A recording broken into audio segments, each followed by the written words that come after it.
Chapter 1. The Birth of the Prince and the Pauper. In the ancient city of London, on a certain autumn day in the second quarter of the 16th century, a boy was born to a poor family of the name of Canty, who didn't want him. On the same day, another English child was born to a rich family of the name of Tudor, who did want him. All England wanted him too. England had so longed for him and hoped for him and prayed God for him that now that he was really come, the people went nearly mad for joy. Mere acquaintances hugged and kissed each other and cried. Everybody took a holiday, and high and low, rich and poor, feasted and danced and sang and got very mellow. And they kept this up for days and nights together. By day, London was a sight to see, with gay banners waving from every balcony and housetop, and splendid pageants marching along. By night, it was again a sight to see, with its great bonfires at every corner and its troops of revellers making merry around them.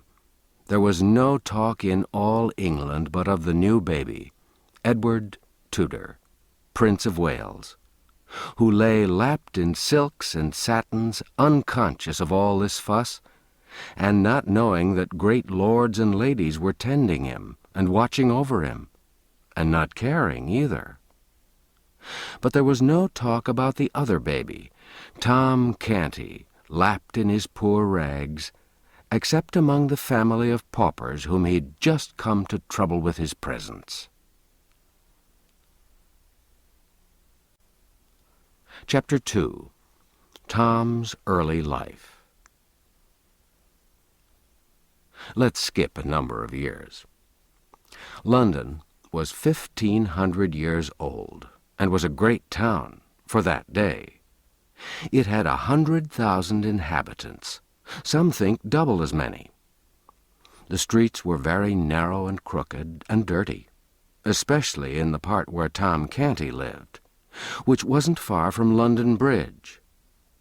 The houses were of wood, with the second story projecting over the first, and the third sticking its elbows out beyond the second. The higher the houses grew, the broader they grew. They were skeletons of strong criss-cross beams, with solid material between, coated with plaster.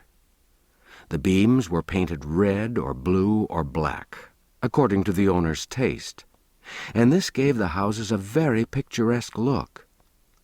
The windows were small, glazed with little diamond-shaped panes, and they opened outward on hinges like doors. The house which Tom's father lived in was up a foul little pocket called Offal Court, out of Pudding Lane.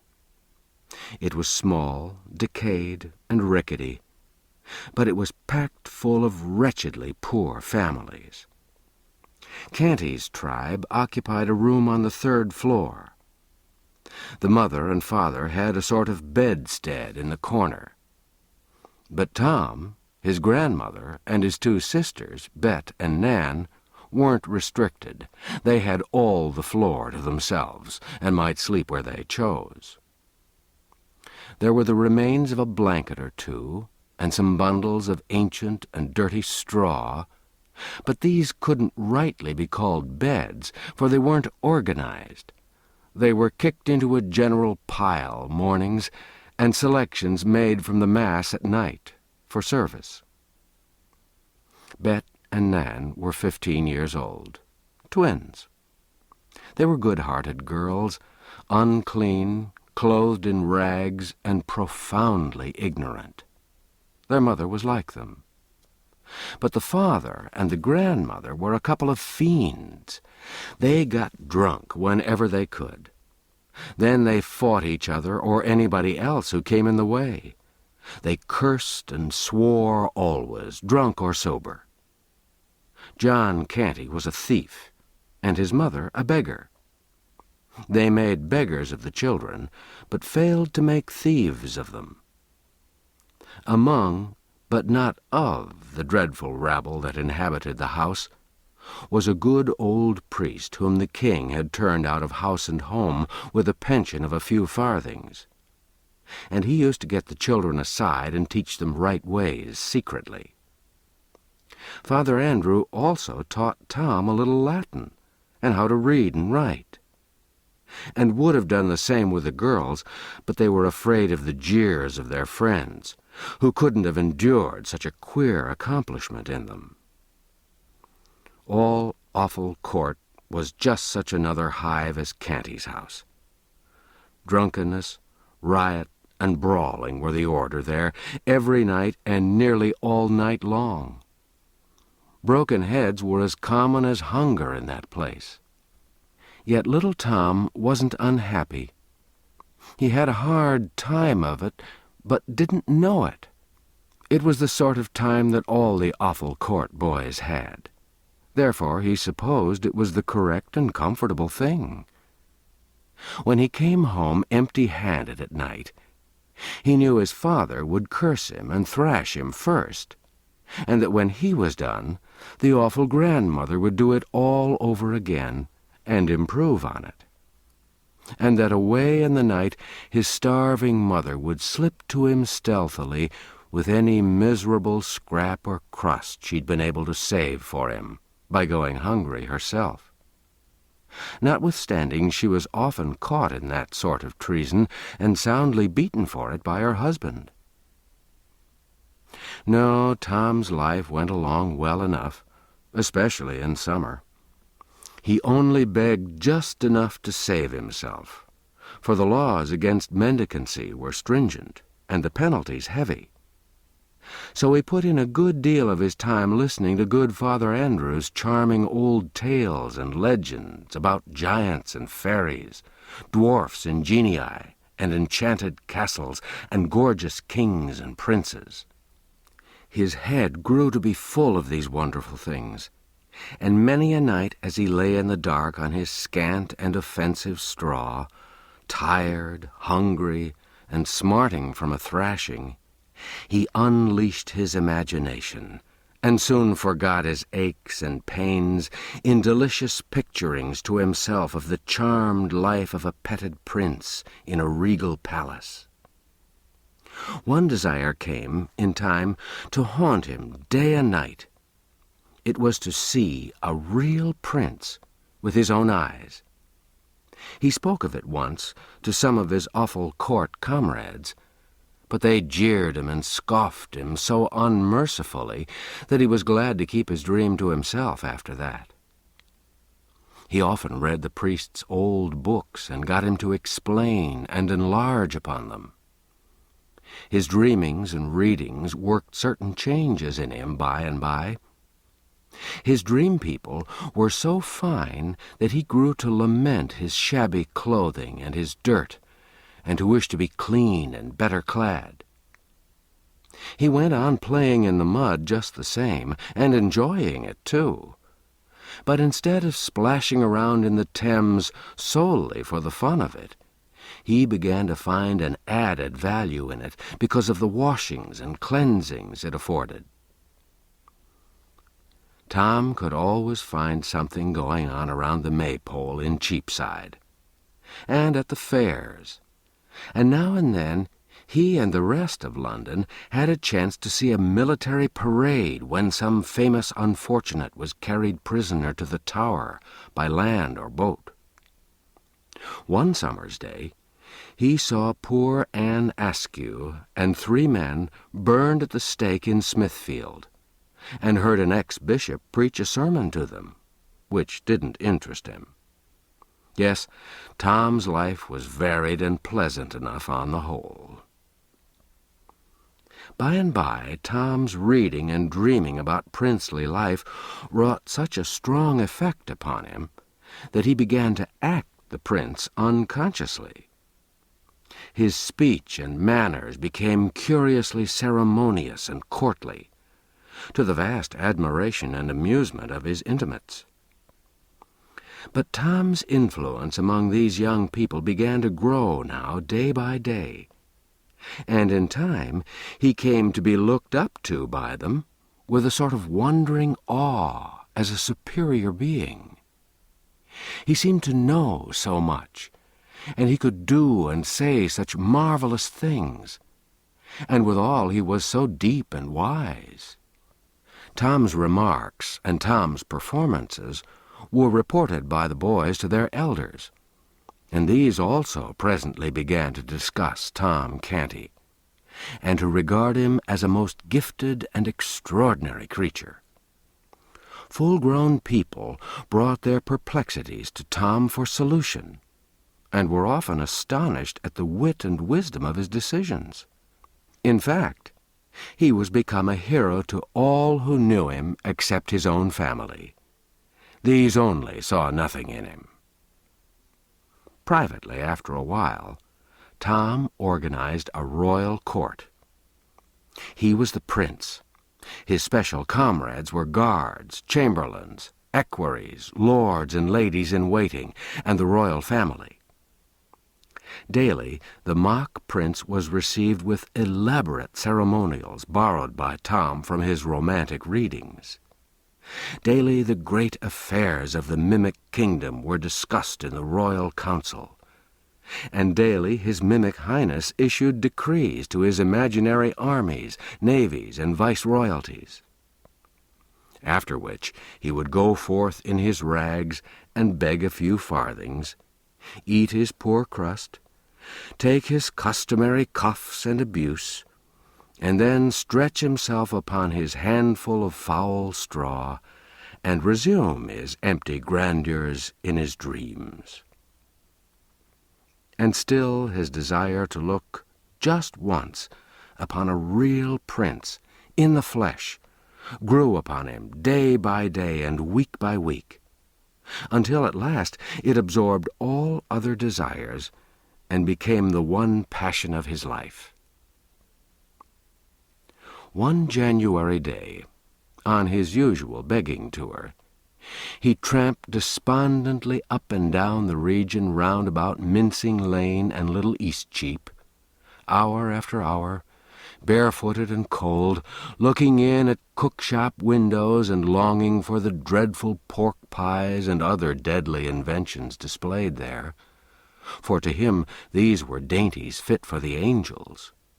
That is, judging by the smell, they were, for it had never been his luck to own and eat one. There was a cold drizzle of rain. The atmosphere was murky. It was a melancholy day. At night, Tom reached home so wet and tired and hungry that it wasn't possible for his father and grandmother to observe his forlorn condition and not be moved, after their fashion. Wherefore they gave him a brisk cuffing at once and sent him to bed.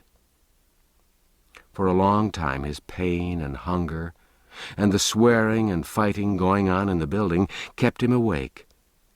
But at last his thoughts drifted away to far romantic lands, and he fell asleep in the company of jeweled and gilded princelings, who lived in vast palaces, and had servants salaaming before them or flying to execute their orders. And then, as usual, he dreamed that he was a princeling himself. All night long the glories of his royal estate shone upon him. He moved among great lords and ladies in a blaze of light, breathing perfumes, drinking in delicious music, and answering the reverent obeisances of the glittering throng as it parted to make way for him, with here a smile and there a nod of his princely head. And when he awoke in the morning and looked upon the wretchedness about him, his dream had had its usual effect. It had intensified the sordidness of his surroundings 1,000-fold. Then came bitterness and heartbreak and tears. Chapter 3. Tom's Meeting with the Prince. Tom got up hungry and sauntered hungry away, but with his thoughts busy with the shadowy splendors of his night's dreams. He wandered here and there in the city, hardly noticing where he was going or what was happening around him. People jostled him, and some gave him rough speech, but it was all lost on the musing boy. By and by he found himself at Temple Bar, the farthest from home he'd ever traveled in that direction. He stopped and considered a moment, then fell into his imaginings again, and passed on outside the walls of London. The Strand had ceased to be a country road then, and regarded itself as a street, but by a strained construction, for though there was a tolerably compact row of houses on one side of it, there were only some scattering great buildings on the other, these being palaces of rich nobles, with ample and beautiful grounds stretching to the river, grounds that are now closely packed with grim acres of brick and stone. Tom discovered Charing Village presently, and rested himself at the beautiful cross built there by a bereaved king of earlier days. Then idled down a quiet, lovely road, past the great cardinal's stately palace, toward a far more mighty and majestic palace beyond, Westminster. Tom stared in glad wonder at the vast pile of masonry, the wide-spreading wings, the frowning bastions and turrets, the huge stone gateway with its gilded bars and its magnificent array of colossal granite lions, and the other signs and symbols of English royalty. Was the desire of his soul to be satisfied at last? Here indeed was a king's palace. Might he not hope to see a prince now? A prince of flesh and blood, if heaven were willing? At each side of the gilded gate stood a living statue. That's to say, an erect and stately and motionless man-at-arms, clad from head to heel in shining steel armor. At a respectful distance were many country folk and people from the city, waiting for any chance glimpse of royalty that might offer. Splendid carriages, with splendid people in them, and splendid servants outside, were arriving and departing by several other noble gateways that pierced the royal enclosure. Poor little Tom, in his rags, approached and was moving slowly and timidly past the sentinels with a beating heart and a rising hope, when all at once he caught sight through the golden bars of a spectacle that almost made him shout for joy. Within was a comely boy, tanned and brown, with sturdy outdoor sports and exercises, whose clothing was all of lovely silks and satins, shining with jewels. At his hip a little jeweled sword and dagger, dainty buskins on his feet with red heels, and on his head a jaunty crimson cap with drooping plumes fastened with a great sparkling gem. Several gorgeous gentlemen stood near, his servants without a doubt. Oh, he was a prince, a living prince, a real prince, without the shadow of a question. And the prayer of the pauper boy's heart was answered at last. Tom's breath came quick and short with excitement, and his eyes grew big with wonder and delight. Everything gave way in his mind instantly to one desire. That was to get close to the prince and have a good, devouring look at him. Before he knew what he was about, he had his face against the gate bars. The next instant, one of the soldiers snatched him rudely away and sent him spinning among the gaping crowd of country gawks and London idlers. The soldier said, "Mind thy manners, thou young beggar." The crowd jeered and laughed. But the young prince sprang to the gate, with his face flushed and his eyes flashing with indignation, and cried out, "How darest thou use a poor lad like that? How darest thou use the king my father's meanest subject so? Open the gates, and let him in." You should have seen that fickle crowd snatch off their hats then. You should have heard them cheer and shout, "Long live the Prince of Wales!" The soldiers presented arms with their halberds, opened the gates, and presented again as the little Prince of Poverty passed in his fluttering rags to join hands with the Prince of Limitless Plenty. Edward Tudor said, "Thou look'st tired and hungry. Thou'dst been treated ill. Come with me." Half a dozen attendants sprang forward to, I don't know what. Interfere, no doubt.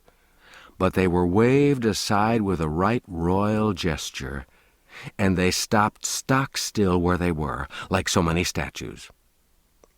Edward took Tom to a rich apartment in the palace, which he called his cabinet. By his command, a repast was brought such as Tom had never encountered before except in books. The prince, with princely delicacy and breeding, sent away the servants so that his humble guest might not be embarrassed by their critical presence. Then he sat nearby and asked questions while Tom ate. "What is thy name, lad?" "Tom Canty, an it please thee, sir." "'Tis an odd one. Where dost live?" "In the city, please thee, sir. Offal Court, out of Pudding Lane." "Offal Court? Truly, 'tis another odd one. Hast parents?" "Parents have I, sir, and a grandam likewise that is but indifferently precious to me. God forgive me if it be offence to say it. Also twin sisters, Nan and Bet." "Then is thy grandam not over-kind to thee, I take it?" "Neither to any other is she, so please your worship. She hath a wicked heart, and worketh evil all her days." "Doth she mistreat thee?" "There be times that she stayeth her hand, being asleep or overcome with drink. But when she hath her judgment clear again, she maketh it up to me with goodly beatings." A fierce look came into the little prince's eyes, and he cried out, "What? Beatings? Oh, indeed, yes, please you, sir." "Beatings? And thou so frail and little? Hark ye, before the night come, she shall hie her to the tower, that King my father—" "In sooth, you forget, sir, her low degree. The tower is for the great alone." "Oh, true indeed, I hadn't thought of that. I'll consider of her punishment. Is thy father kind to thee?" "Not more than Gammer Canty, sir. Fathers be alike, mayhap. Mine hath not a doll's temper. He smiteth with a heavy hand, yet spareth me. He spareth me not always with his tongue, though, sooth to say." "How doth thy mother use thee?" "She is good, sir, and giveth me neither sorrow nor pain of any sort, and Nan and Bet are like to her in this." "How old be these?" 15, an it please you, sir. The Lady Elizabeth, my sister, is 14, and the Lady Jane Grey, my cousin, is of mine own age, and comely and gracious withal. But my sister, the Lady Mary, with her gloomy mien, and— Look you, do thy sisters forbid their servants to smile, lest the sin destroy their souls? They? Oh, dost think, sir, that they have servants?" The little prince contemplated the little pauper gravely a moment, then said, "And prithee, why not? Who helpeth them undress at night? Who attireth them when they rise?" "None, sir." "Wouldst have them take off their garment and sleep without? like the beasts? Their garment? Have they but one? Ah, good your worship, what would they do with more? Truly they have not 2 bodies each. It's a quaint and marvelous thought. Thy pardon, I hadn't meant to laugh. But thy good Nan and thy Bet shall have raiment and lackeys enow, and that soon too. My coffer shall look to it. No, thank me not, 'tis nothing. Thou speakest well. Thou hast an easy grace in it. Art learned? I know not if I am or not, sir. The good priest that is called Father Andrew taught me of his kindness, from his books. Know'st thou the Latin? But scantily, sir, I doubt. Learn it, lad. 'Tis hard only at first. The Greek is harder.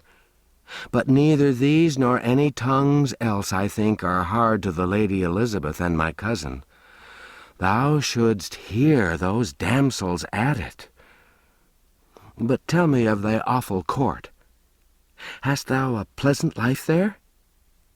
In truth, yes, so please you, sir, save when one is hungry.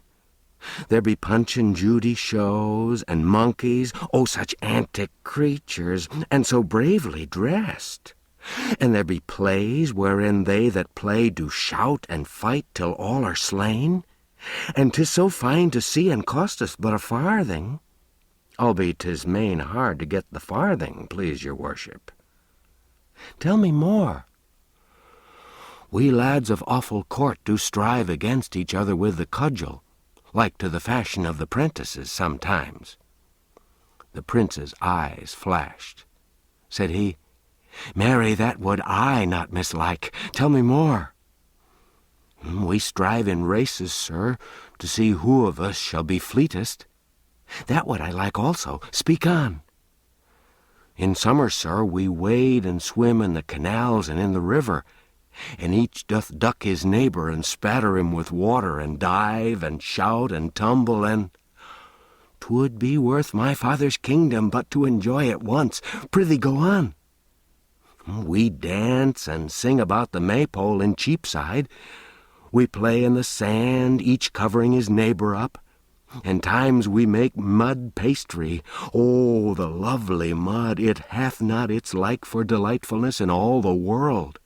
We do fairly wallow in the mud, sir, saving your worship's presence. Oh, prithee, say no more, 'tis glorious. If that I could but clothe me in raiment like to thine, and strip my feet and revel in the mud once, just once, with none to rebuke me or forbid, meseemeth I could forego the crown. And if that I could clothe me once, sweet sir, as thou art clad, just once, oh, wouldst like it? Then so shall it be. Doff thy rags and don these splendors, lad. It's a brief happiness, but we'll be not less keen for that. We'll have it while we may, and change again before any come to molest. A few minutes later, the little Prince of Wales was garlanded with Tom's fluttering odds and ends, and the little Prince of Pauperdom was tricked out in the gaudy plumage of royalty. The two went and stood side by side before a great mirror, and lo, a miracle! There didn't seem to have been any change made. They stared at each other, then at the glass, then at each other again. At last, the puzzled princeling said, "What dost thou make of this?" "Oh, good your worship, require me not to answer. It's not meet that one of my degree should utter the thing." "Then I will utter it. Thou hast the same hair, the same eyes, the same voice and manner, the same form and stature, the same face and countenance that I bear. Fared we forth naked, there's none could say which was you and which the Prince of Wales. And now that I'm clothed as thou wert clothed, It seemeth I should be able the more nearly to feel as thou didst when the brute soldier— Hark ye, isn't this a bruise upon your hand? Yes, but it's a slight thing, and your worship knoweth that the poor man-at-arms— Peace! It was a shameful thing and a cruel, cried the little prince, stamping his bare foot. If the king— Stir not a step till I come again. It is a command. In a moment, he'd snatched up and put away an article of national importance that lay upon a table, and was out at the door and flying through the palace grounds in his bannered rags, with a hot face and glowing eyes. As soon as he reached the great gate, he seized the bars and tried to shake them, shouting, "Open!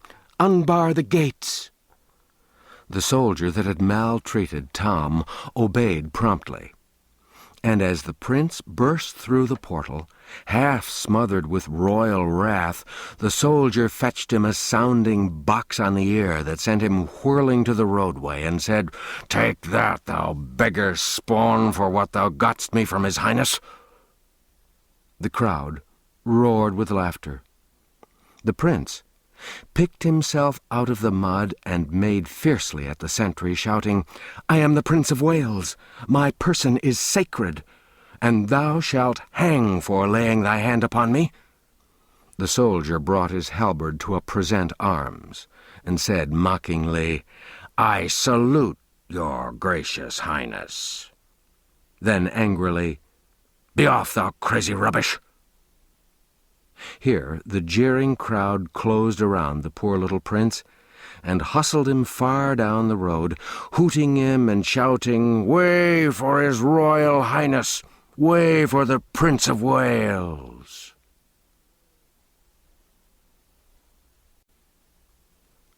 Chapter 4. The prince's troubles begin. After hours of persistent pursuit and persecution, the little prince was at last deserted by the rabble and left to himself. As long as he'd been able to rage against the mob and threaten it royally, and royally utter commands that were good stuff to laugh at, he was very entertaining. But when weariness finally forced him to be silent, he was no longer of use to his tormentors, and they sought amusement elsewhere. He looked about him now, but couldn't recognize the locality. He was within the city of London. That was all he knew. He moved on aimlessly, and in a little while the houses thinned, and the passers-by were infrequent. He bathed his bleeding feet in the brook which flowed then where Farringdon Street now is, rested a few moments, then passed on, and presently came upon a great space with only a few scattered houses in it, and a prodigious church. He recognized this church. Scaffoldings were about everywhere, and swarms of workmen, for it was undergoing elaborate repairs. The prince took heart at once. He felt that his troubles were at an end now. He said to himself, "This is the ancient Grey Friars' Church, which the king my father hath taken from the monks, and given for a home forever for poor and forsaken children, and new named it Christ Church. Right gladly will they serve the Son of him who hath done so generously by them, and the more that that Son is himself as poor and as forlorn as any that be sheltered here this day, or ever shall be." He was soon in the midst of a crowd of boys who were running, jumping, playing at ball and leapfrog, and otherwise disporting themselves, and right noisily, too. They were all dressed alike, and in the fashion which in that day prevailed among serving men and prentices. That's to say, each had on the crown of his head a flat black cap about the size of a saucer, which wasn't useful as a covering, it being of such scanty dimensions, neither was it ornamental. From beneath it the hair fell unparted to the middle of the forehead, and was cropped straight around. A clerical band at the neck, a blue gown that fitted closely and hung as low as the knees or lower, full sleeves, a broad red belt, bright yellow stockings gartered above the knees, low shoes with large metal buckles. It was a sufficiently ugly costume. The boys stopped their play and flocked about the prince, who said with native dignity, "Good lads, say to your master that Edward, Prince of Wales, desireth speech with him." A great shout went up at this, and one rude fellow said, "Marry, art thou his grace's messenger, beggar?" The prince's face flushed with anger, and his ready hand flew to his hip. But there was nothing there. There was a storm of laughter, and one boy said, "Didst mark that? He fancied he had a sword. Belike he's the prince himself." This sally brought more laughter. Poor Edward drew himself up proudly and said, "I am the prince, and it ill beseemeth you that feed upon the king my father's bounty to use me so." This was vastly enjoyed, as the laughter testified. The youth who'd first spoken shouted to his comrades, "Ho, swine, slaves, pensioners of his grace's princely father, where be your manners? Down on your marrow bones, all of ye, and do reverence to his kingly port and royal rags."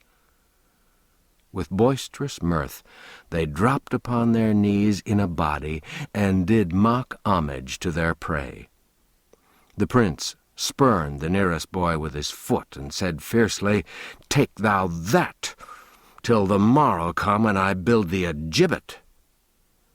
Ah, but this wasn't a joke. This was going beyond fun.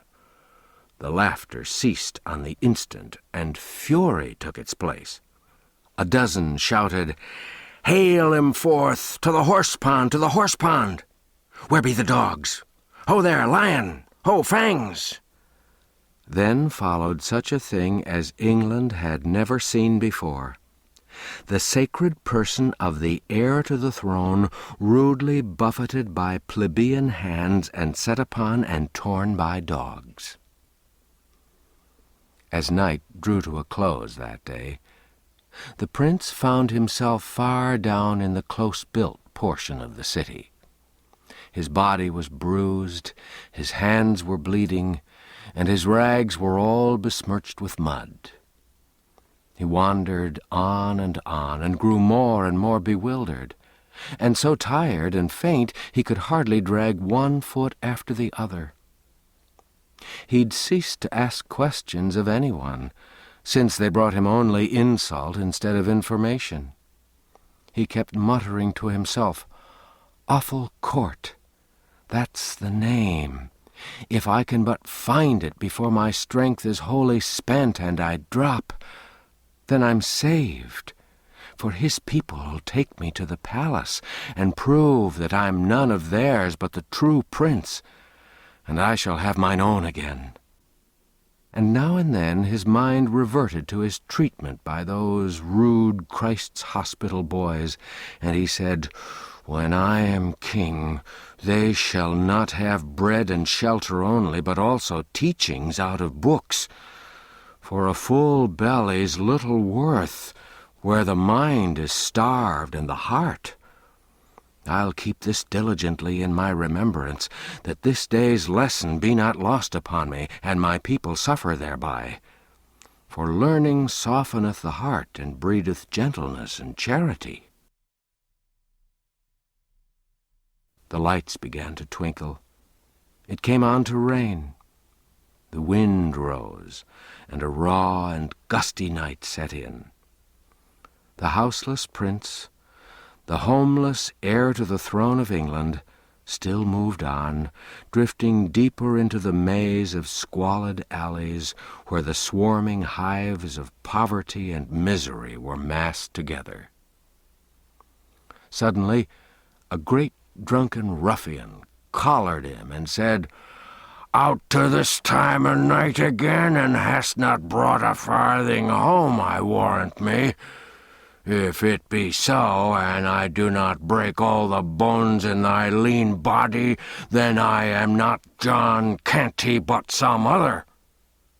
The prince twisted himself loose, unconsciously brushed his profaned shoulder, and eagerly said, "Oh, art his father, truly? Sweet heaven, grant it be so. Then wilt thou fetch him away and restore me." "His father?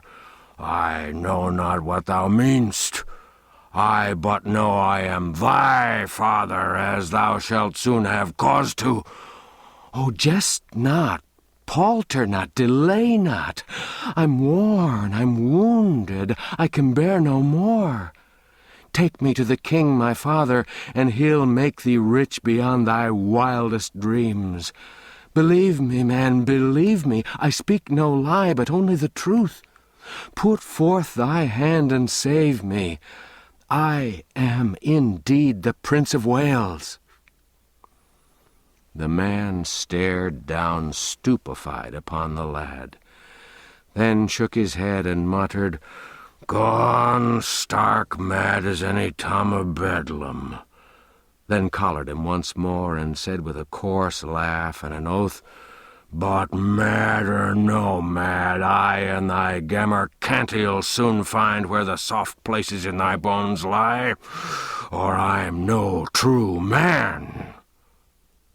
With this, he dragged the frantic, struggling prince away and disappeared up a front court, followed by a delighted and noisy swarm of human vermin.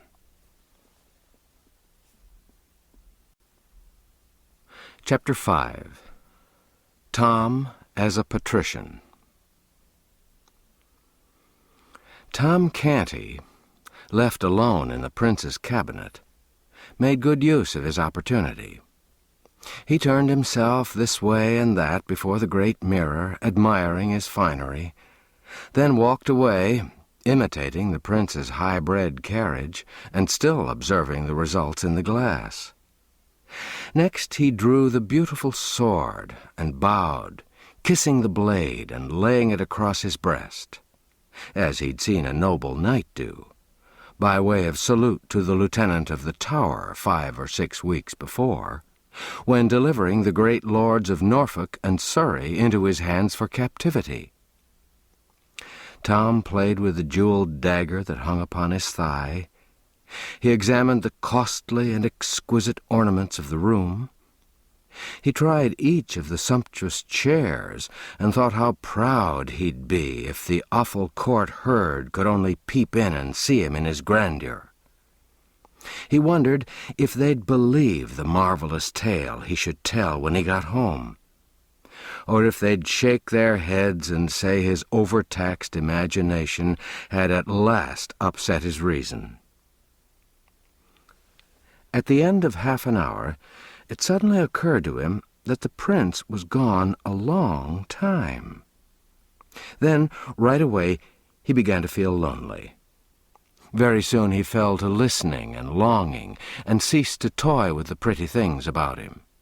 He grew uneasy, then restless, then distressed. Suppose someone should come and catch him in the prince's clothes, and the prince not there to explain. Might they not hang him at once and inquire into his case afterward? He'd heard that the great were prompt about small matters. His fears rose higher and higher, and trembling he softly opened the door to the antechamber, resolved to fly and seek the prince, and through him protection and release. 6 gorgeous gentlemen servants and 2 young pages of high degree, clothed like butterflies, sprung to their feet and bowed low before him. He stepped quickly back and shut the door. He said, "Oh, they mock at me. They'll go and tell. Oh, why came I here to cast away my life?" He walked up and down the floor, filled with nameless fears, listening, starting at every trifling sound. Presently, The door swung open, and a silken page said, "The Lady Jane Grey." The door closed, and a sweet young girl, richly clad, bounded toward him. But she stopped suddenly, and said in a distressed voice, "Oh, what aileth thee, my lord?" Tom's breath was nearly failing him, but he made shift to stammer out, "Oh, be merciful, thou! In sooth, I'm no lord, but only poor Tom Canty of Offal Court in the city. Prithee, let me see the prince, and he'll of his grace restore to me my rags, and let me hence unhurt. Oh, be thou merciful, and save me." By this time the boy was on his knees, and supplicating with his eyes and uplifted hands as well as with his tongue. The young girl seemed horror-stricken. She cried out, "Oh, my lord, on thy knees, and to me?" Then she fled away in fright, and Tom, smitten with despair, sank down, murmuring, "There's no help, there's no hope. Now will they come and take me." Whilst he lay there, benumbed with terror, dreadful tidings were speeding through the palace. The whisper, for it was whispered always, flew from menial to menial, from lord to lady, down all the long corridors, from story to story, from saloon to saloon. "The prince hath gone mad! The prince hath gone mad!" Soon every saloon, every marble hall, had its groups of glittering lords and ladies, and other groups of dazzling lesser folk, talking earnestly together in whispers, and every face had in it dismay. Presently a splendid official came marching by these groups, making solemn proclamation, "In the name of the king, let none list to this false and foolish matter upon pain of death, nor discuss the same, nor carry it abroad, in the name of the king."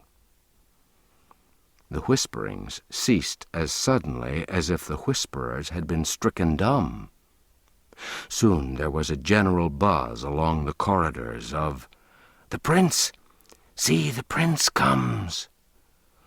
Poor Tom came slowly walking past the low-bowing groups, trying to bow in return, and meekly gazing upon his strange surroundings with bewildered and pathetic eyes. Great nobles walked upon each side of him, making him lean upon them, and so steady his steps. Behind him followed the court physicians and some servants. Presently Tom found himself in a noble apartment of the palace, and heard the door close behind him. Around him stood those who'd come with him. Before him, at a little distance, reclined a very large and very fat man, with a wide, pulpy face and a stern expression. His large head was very gray, and his whiskers, which he wore only around his face, like a frame, were gray also. His clothing was of rich stuff, but old and slightly frayed in places. One of his swollen legs had a pillow under it, and was wrapped in bandages. There was silence now, and there was no head there but was bent in reverence except this man's. This stern-countenanced invalid was the dread Henry VIII.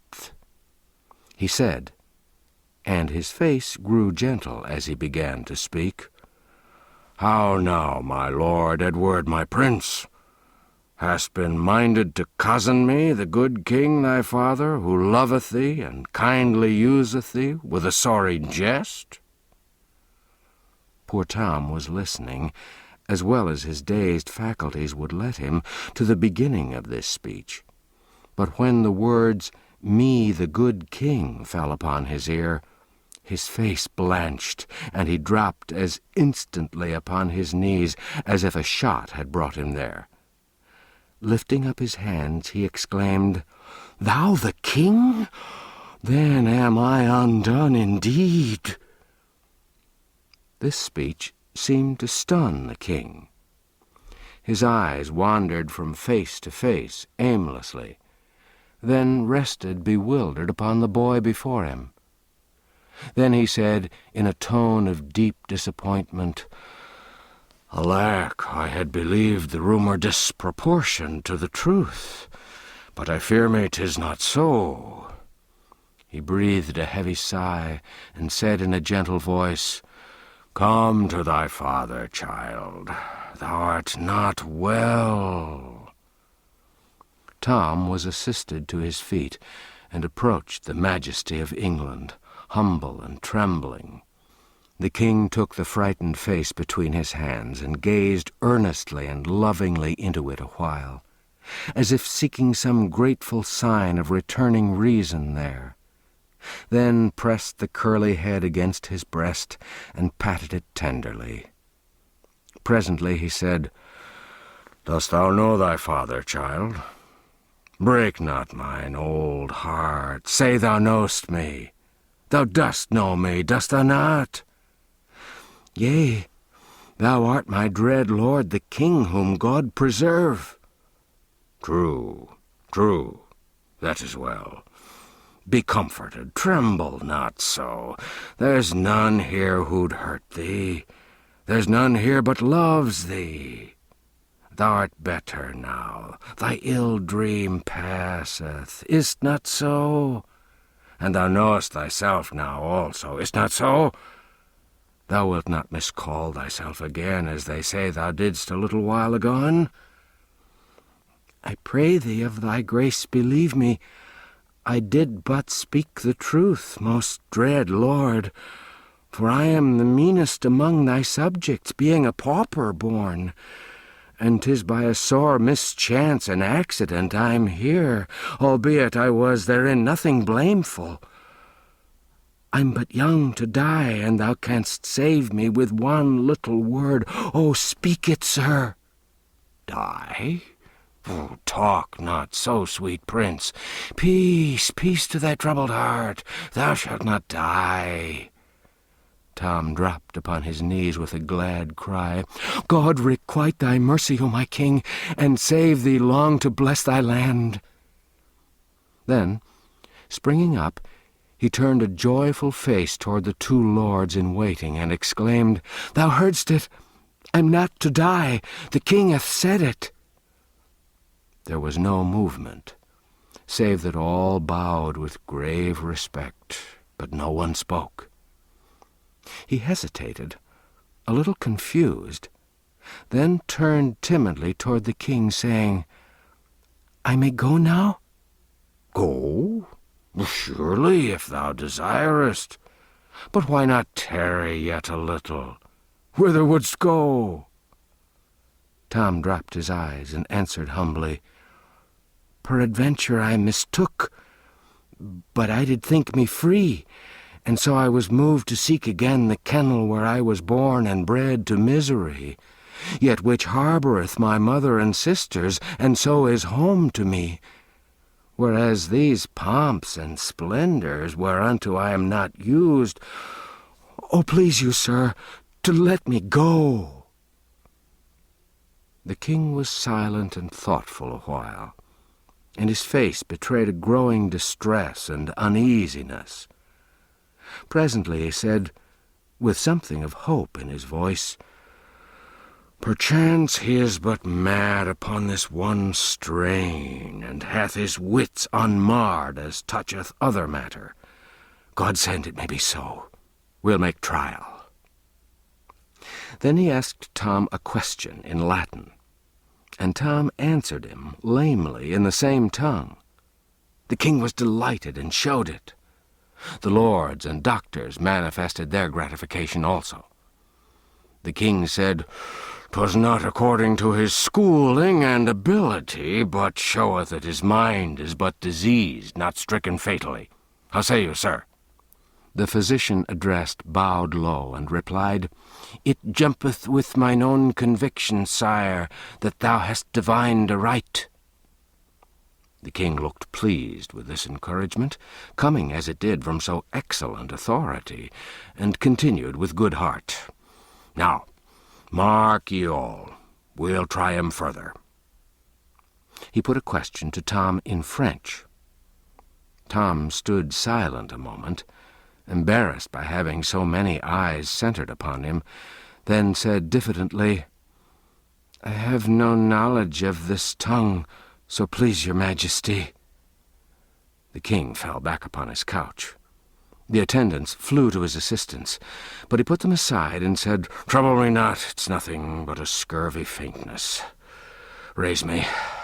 There, 'tis sufficient.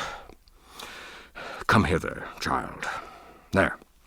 Rest thy poor troubled head upon thy father's heart, and be at peace. Thou'lt soon be well, 'tis but a passing fantasy. Fear thou not, thou'lt soon be well." Then he turned toward the company. His gentle manner changed, and baleful lightnings began to play from his eyes. He said, "List ye all. This my son is mad, but it is not permanent. Overstudy hath done this, and somewhat too much of confinement. Away with his books and teachers, see ye to it. Pleasure him with sports, beguile him in wholesome ways, so that his health come again." He raised himself higher still, and went on with energy. "He is mad, but he is my son and England's heir, and mad or sane, still shall he reign. And hear ye further, and proclaim it.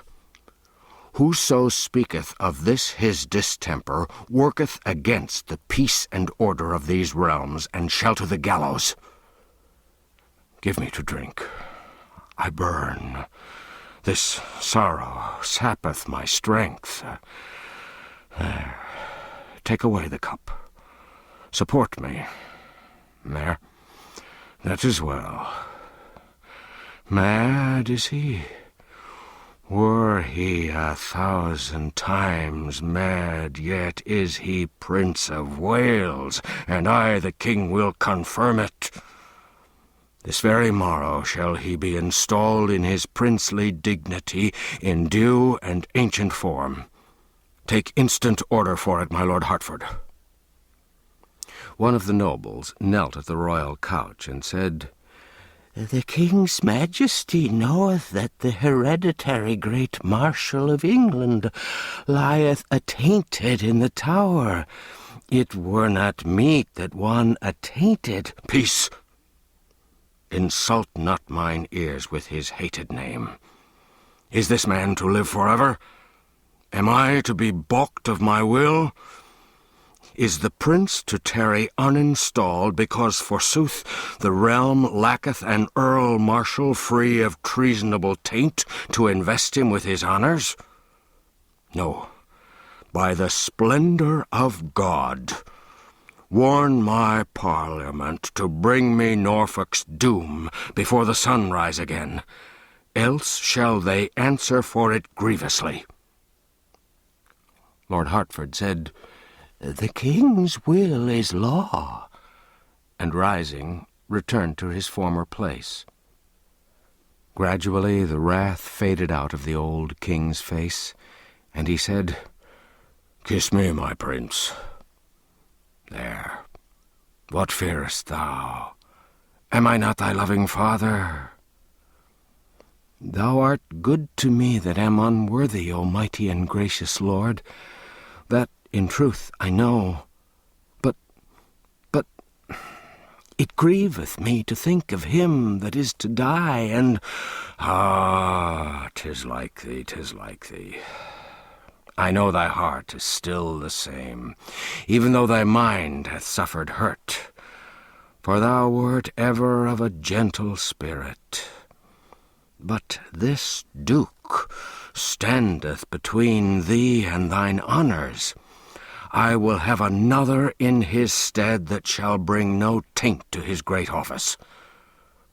Comfort thee, my prince. Trouble not thy poor head with this matter. But Is it not I that speed him hence, my liege?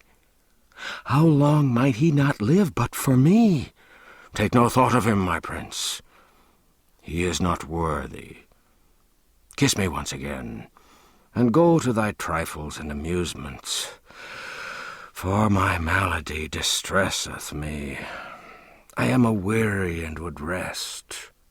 Go with thine uncle Hertford and thy people, and come again when my body is refreshed. Tom, heavy-hearted, was conducted from the presence, for this last sentence was a death-blow to the hope he'd cherished that now he would be set free. Once more he heard the buzz of low voices exclaiming, "The prince! The prince comes!" His spirits sank lower and lower as he moved between the glittering files of bowing courtiers, for he recognized that he was indeed a captive now, and might remain forever shut up in this gilded cage, a forlorn and friendless prince, except God in his mercy take pity on him and set him free. And turn where he would, he seemed to see floating in the air the severed head and the remembered face of the great Duke of Norfolk, the eyes fixed on him reproachfully. His old dreams had been so pleasant, but this reality was so dreary.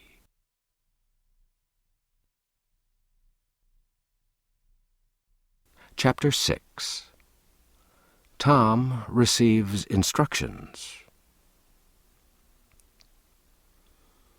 Tom was conducted to the principal apartment of a noble suite, and made to sit down, a thing which he was loath to do, since there were elderly men and men of high degree about him. He begged them to be seated also, but they only bowed their thanks or murmured them, and remained standing. He would have insisted, but his uncle, the Earl of Hertford, whispered in his ear, "Prithee, insist not, my lord. It is not meet that they sit in thy presence." The Lord St. John was announced, and after making obeisance to Tom, he said, "I come upon the king's errand, concerning a matter which requireth privacy. Will it please your Royal Highness to dismiss all that attend you here, save my lord the Earl of Hertford?" Observing that Tom didn't seem to know how to proceed, Hertford whispered him to make a sign with his hand, and not trouble himself to speak unless he chose. When the waiting gentleman had retired, Lord St. John said, "His Majesty commandeth that for due and weighty reasons of state, the Prince's grace shall hide his infirmity in all ways that be within his power, till it be past, and he be as he was before. To wit, that he shall deny to none that he is the true prince and heir to England's greatness, that he shall uphold his princely dignity, and shall receive without word or sign of protest that reverence and observance which unto it do appertain of right and ancient usage, that he shall cease to speak to any of that lowly birth and life his malady hath conjured out of the unwholesome imaginings of o'erwrought fancy, that he shall strive with diligence to bring unto his memory again those faces which he was wont to know, and where he faileth, he shall hold his peace, neither betraying by semblance of surprise or other sign that he hath forgot, that upon occasions of state, whensoever any matter shall perplex him as to the thing he should do or the utterance he should make, he shall show naught of unrest to the curious that look on, but take advice in that matter of the Lord Hertford or my humble self, which are commanded of the king to be upon this service and close at call till this commandment be dissolved. Thus saith the king's majesty, who sendeth greeting to your royal highness, and prayeth that God will of his mercy quickly heal you, and have you now and ever in his holy keeping." The Lord St. John made reverence and stood aside. Tom replied, resignedly, "The king hath said it. None may palter with the king's command, or fit it to his ease where it doth chafe with deft evasions. The king shall be obeyed."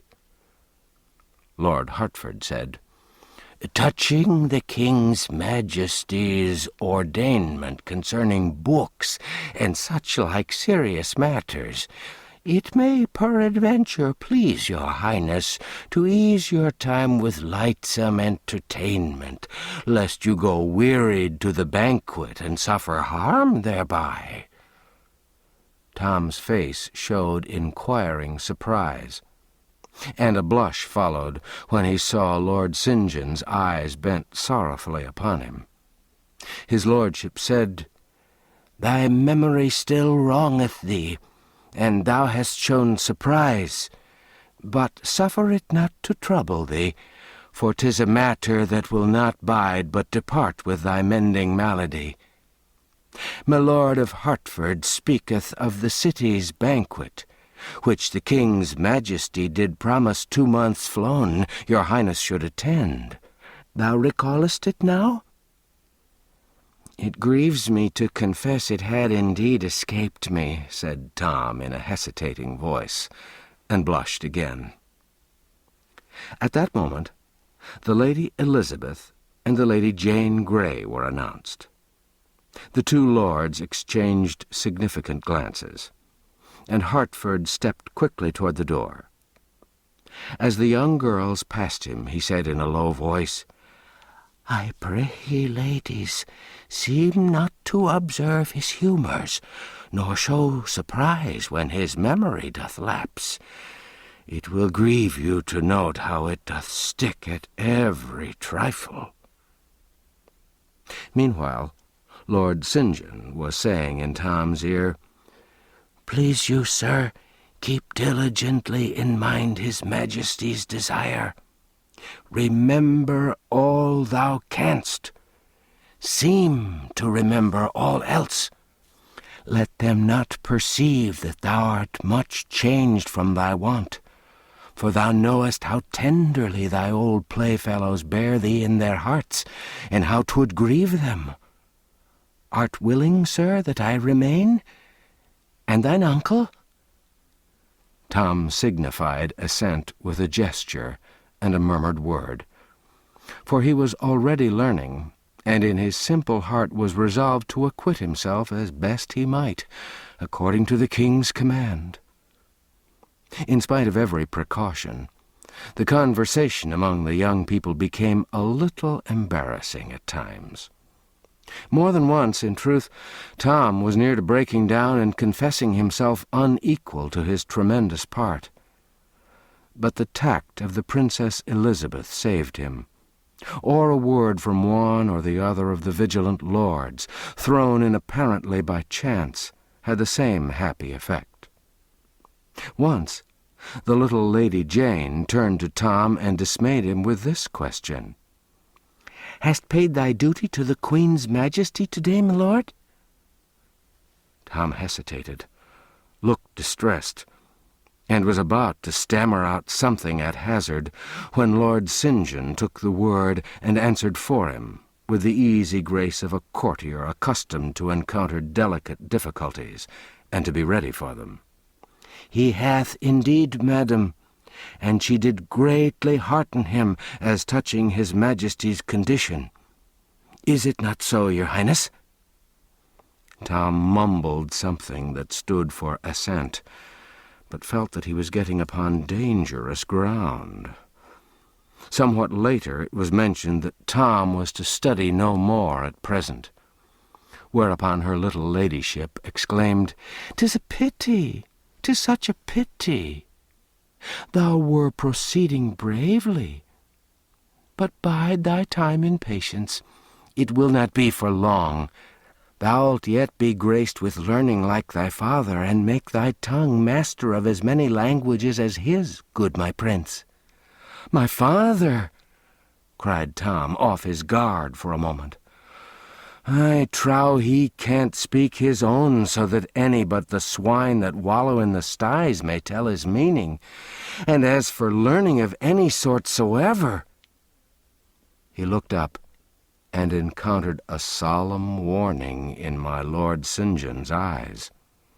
He stopped, blushed, then continued low and sadly, "Oh, my malady persecuteth me again, and my mind wandereth. I meant the king's grace no irreverence." "We know it, sir," said the Princess Elizabeth, taking her brother's hand between her two palms, respectfully but caressingly. "Trouble not thyself as to that. The fault is none of thine, but thy distempers." "Thou art a gentle comforter, sweet lady," said Tom gratefully, "and my heart moveth me to thank thee for it, and I may be so bold." Once the giddy little Lady Jane fired a simple Greek phrase at Tom. The Princess Elizabeth's quick eye saw by the serene blankness of the target's front that the shaft was overshot. So she tranquilly delivered a return volley of sounding Greek on Tom's behalf, then straightway changed the talk to other matters. Time wore on pleasantly, and likewise smoothly on the whole. Snags and sandbars grew less and less frequent, and Tom grew more and more at his ease, seeing that all were so lovingly bent upon helping him and overlooking his mistakes. When it came out that the little ladies were to accompany him to the Lord Mayor's banquet in the evening, his heart gave a bound of relief and delight, for he felt that he shouldn't be friendless now, among that multitude of strangers, whereas an hour earlier the idea of their going with him would have been an insupportable terror to him.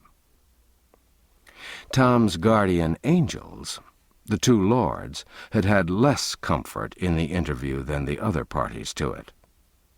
They felt much as if they were piloting a great ship through a dangerous channel. They were on the alert constantly, and found their office no child's play. Wherefore, at last, when the ladies' visit was drawing to a close, and the Lord Guilford Dudley was announced, they not only felt that their charge had been sufficiently taxed for the present, but also that they themselves were not in the best condition to take their ship back and make their anxious voyage all over again.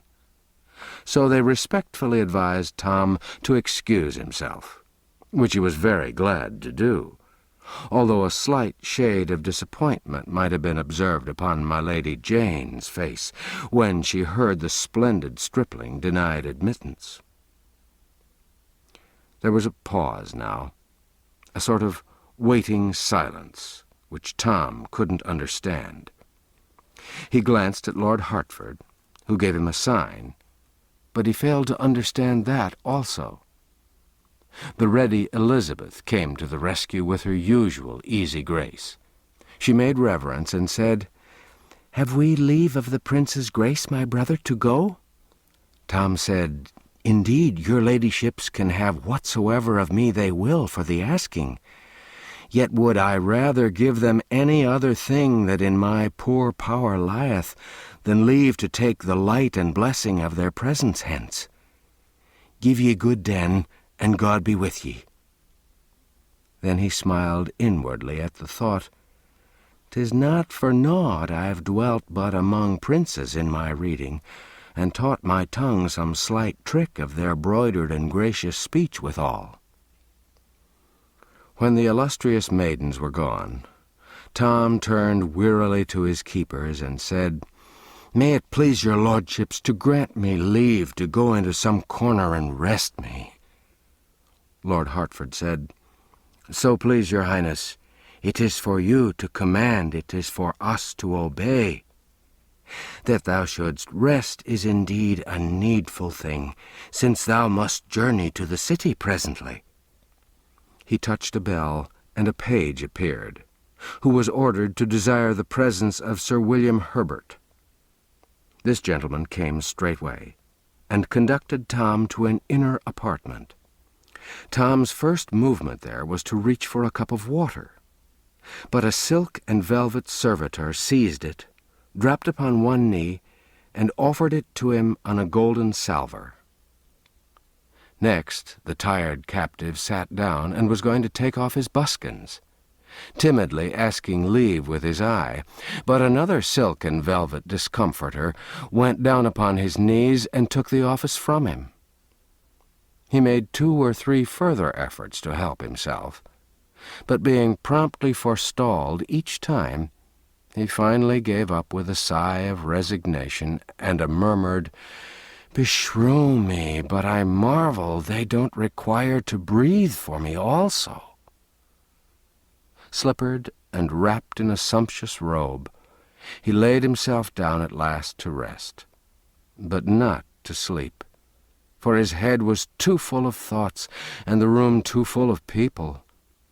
He couldn't dismiss the former, so they stayed. He didn't know enough to dismiss the latter, so they stayed also, to his vast regret, and theirs. Tom's departure had left his 2 noble guardians alone. They mused a while with much head-shaking and walking the floor. Then Lord St. John said, "Plainly, what dost thou think?" "Plainly, then, this. The king is near his end.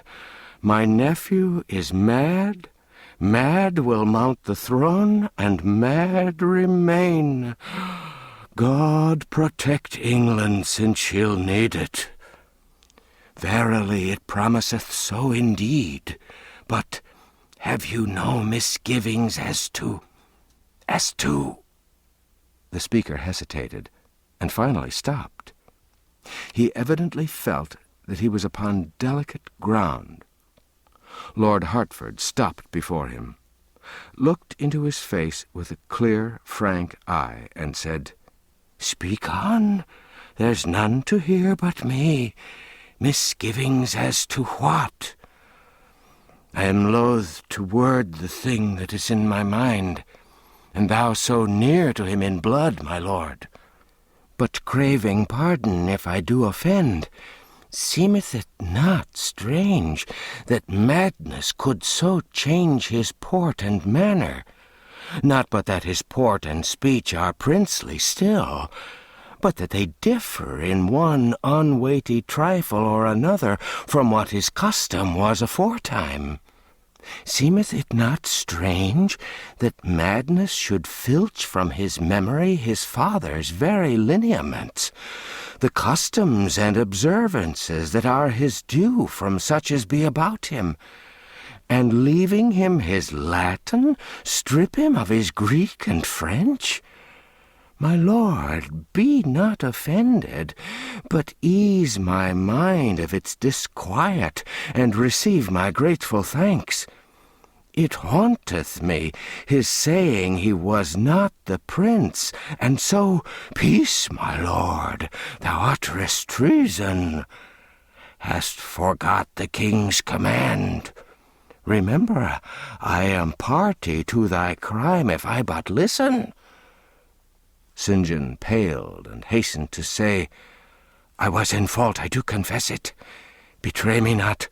Grant me this grace out of thy courtesy, and I will neither think nor speak of this thing more. Deal not hardly with me, sir, else I am ruined." "I am content, my lord. So thou offend not again, here or in the ears of others, it shall be as though thou hadst not spoken.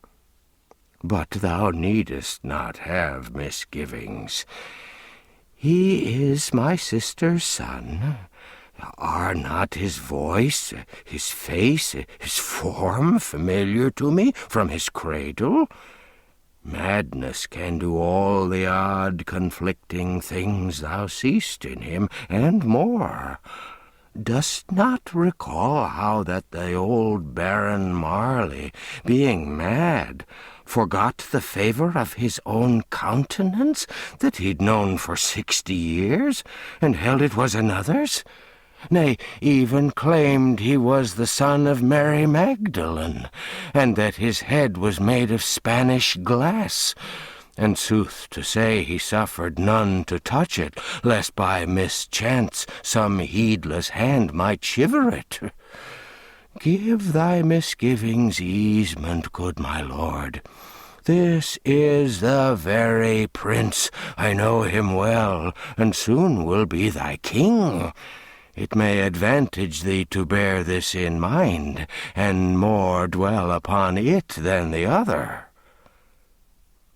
After some further talk, in which the Lord St. John covered up his mistake as well he could by repeated protests that his faith was thoroughly grounded now, and couldn't be assailed by doubts again, the Lord Hertford relieved his fellow keeper and sat down to keep watch and ward alone.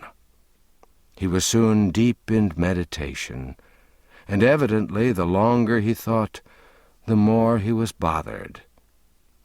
By and by he began to pace the floor and mutter, "Tooh, he must be the prince.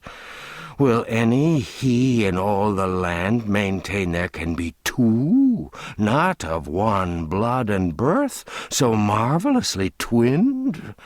And even were it so, 'twere yet a stranger miracle that chance should cast the one into the other's place. Nay, 'tis folly, folly, folly."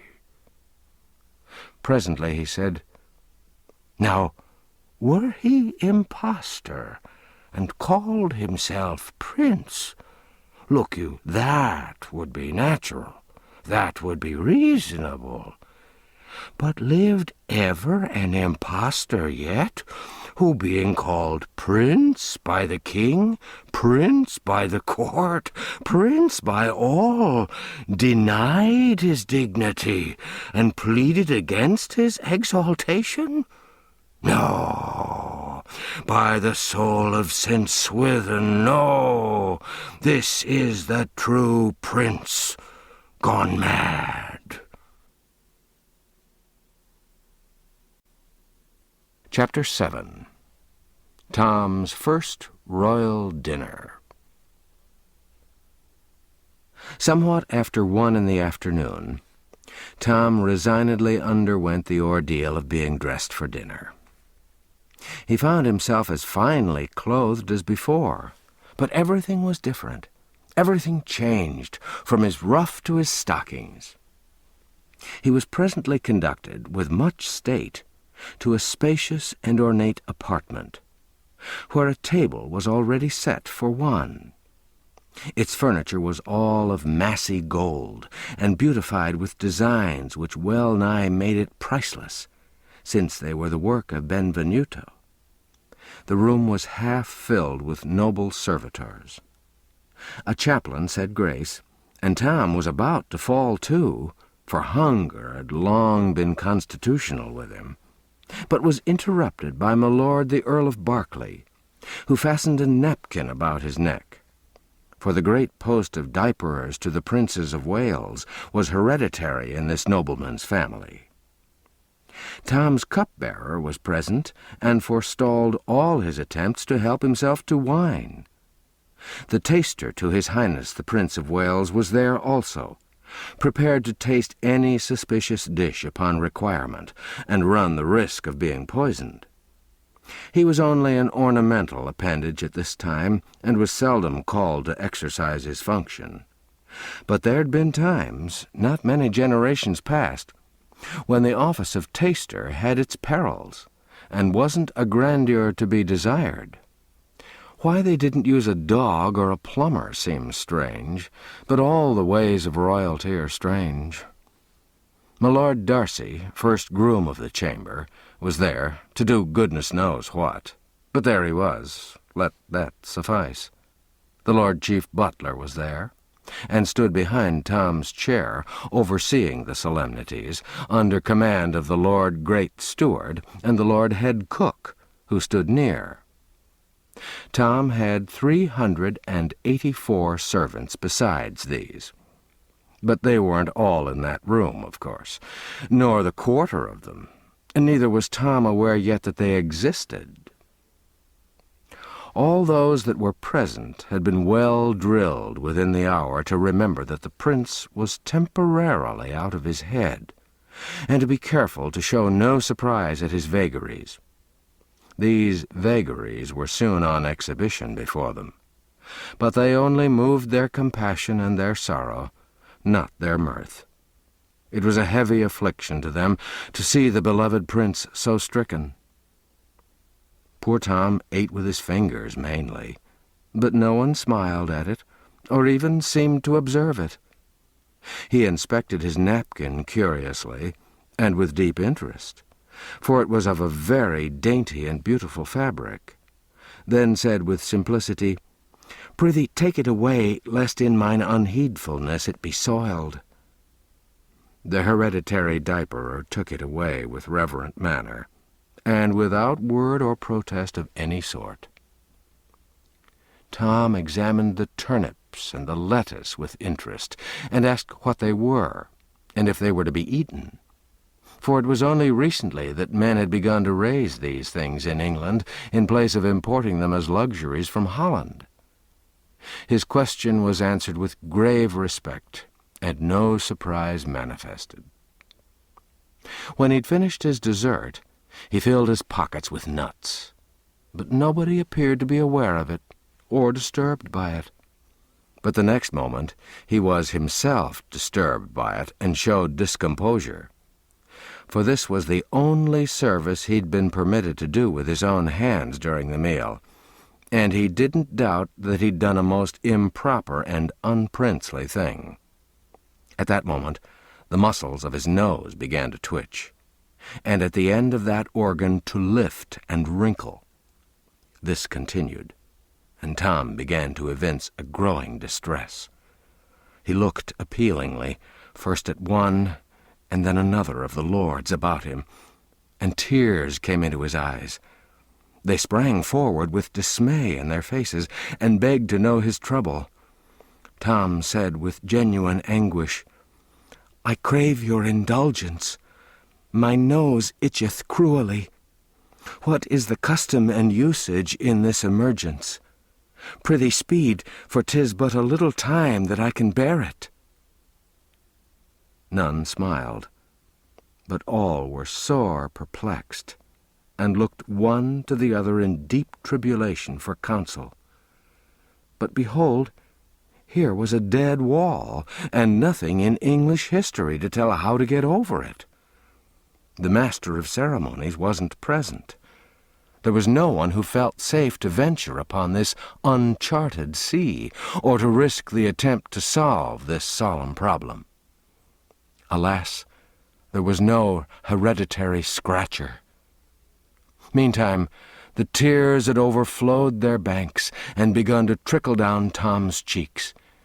His twitching nose was pleading more urgently than ever for relief.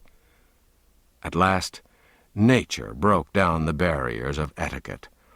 Tom lifted up an inward prayer for pardon if he was doing wrong, and brought relief to the burdened hearts of his court by scratching his nose himself. His meal being ended, a lord came and held before him a broad, shallow, golden dish with fragrant rose-water in it, to cleanse his mouth and fingers with. And my lord the hereditary diaperer stood by with a napkin for his use. Tom gazed at the dish a puzzled moment or two, then raised it to his lips and gravely took a draught. Then he returned it to the waiting lord, and said, "Nay, it likes me not, my lord. It hath a pretty flavour, but it wanteth strength." This new eccentricity of the prince's ruined mind made all the hearts about him ache. but the sad sight moved none to merriment. Tom's next unconscious blunder was to get up and leave the table just when the chaplain had taken his stand behind his chair and with uplifted hands and closed, uplifted eyes was in the act of beginning the blessing. Still, nobody seemed to perceive that the prince had done a thing unusual. By his own request, our small friend was now conducted to his private cabinet, and left there alone to his own devices. Hanging upon hooks in the oaken wainscoting were the several pieces of a suit of shining steel armor, covered all over with beautiful designs exquisitely inlaid in gold. This martial panoply belonged to the true prince, a recent present from Madame Parr, the queen. Tom put on the greaves, the gauntlets, the plumed helmet, and such other pieces as he could don without assistance, and for a while was minded to call for help and complete the matter, but bethought him of the nuts he had brought away from dinner, and the joy it would be to eat them with no crowd to eye him, and no grand hereditaries to pester him with undesired services. So he restored the pretty things to their several places, and soon was cracking nuts and feeling almost naturally happy for the first time since God for his sins had made him a prince. When the nuts were all gone, he stumbled upon some inviting books in a closet, among them one about the etiquette of the English court. This was a prize. He lay down upon a sumptuous divan and proceeded to instruct himself with honest zeal. Let's leave him there for the present.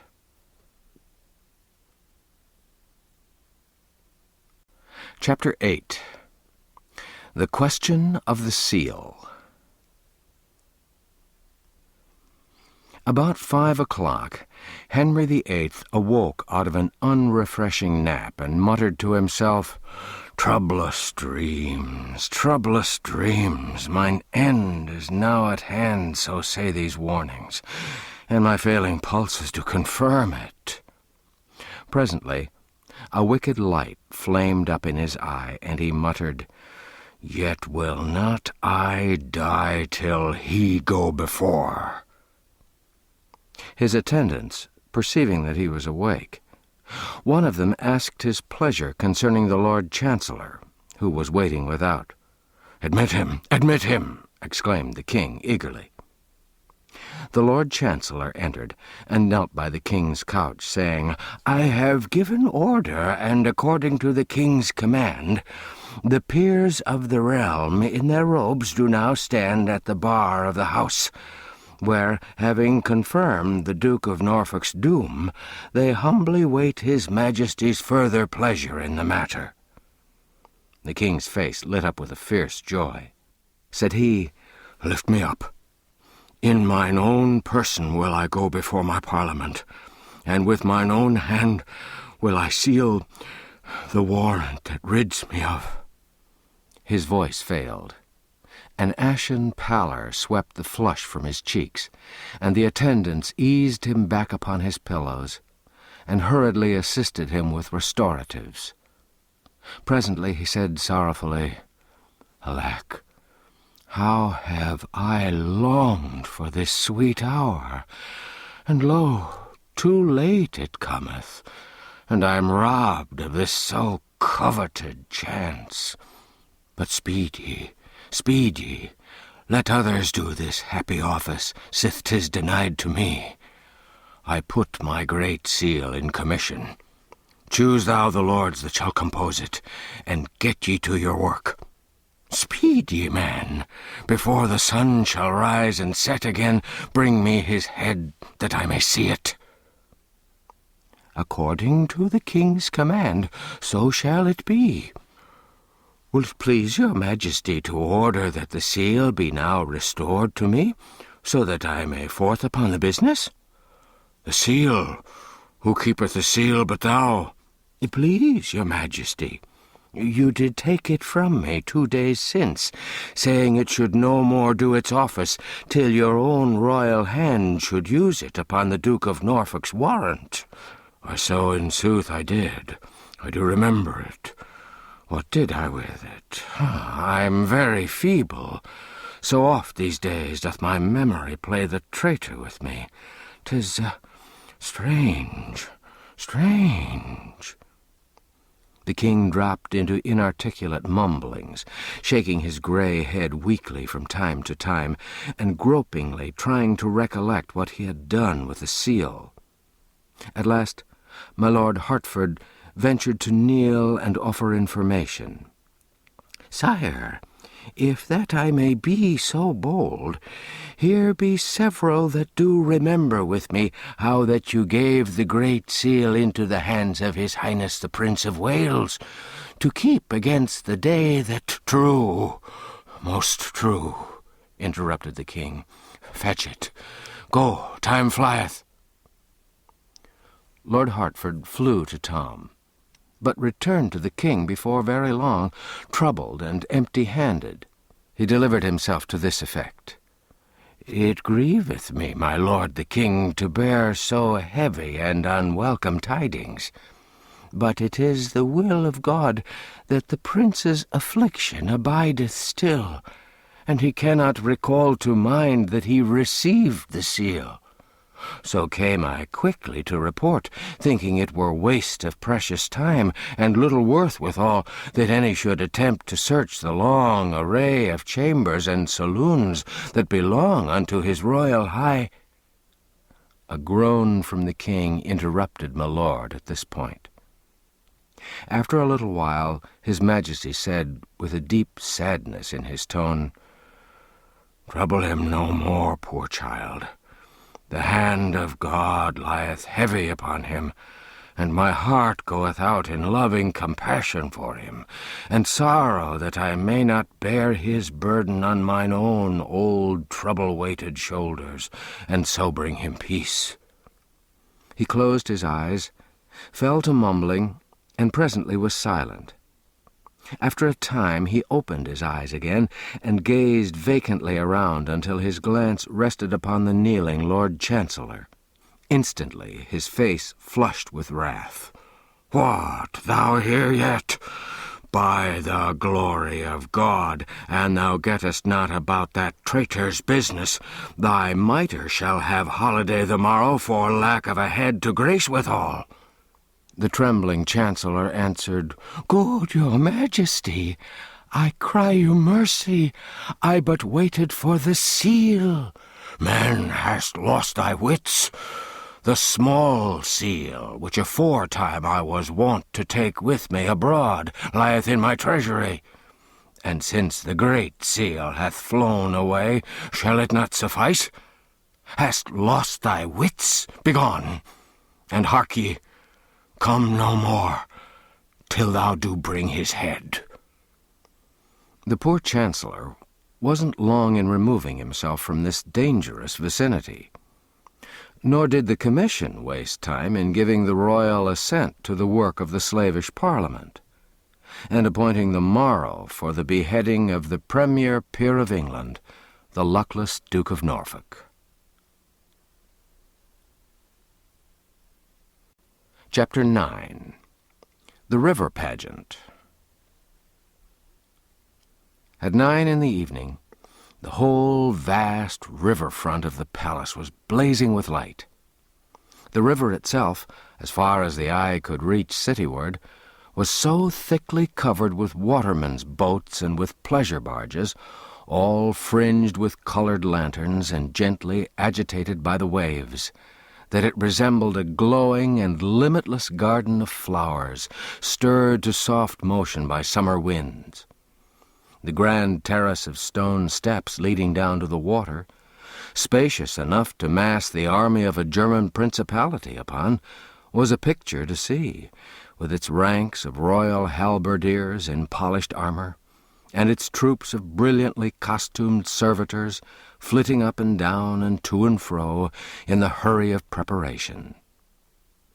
Presently a command was given. and immediately all living creatures vanished from the steps.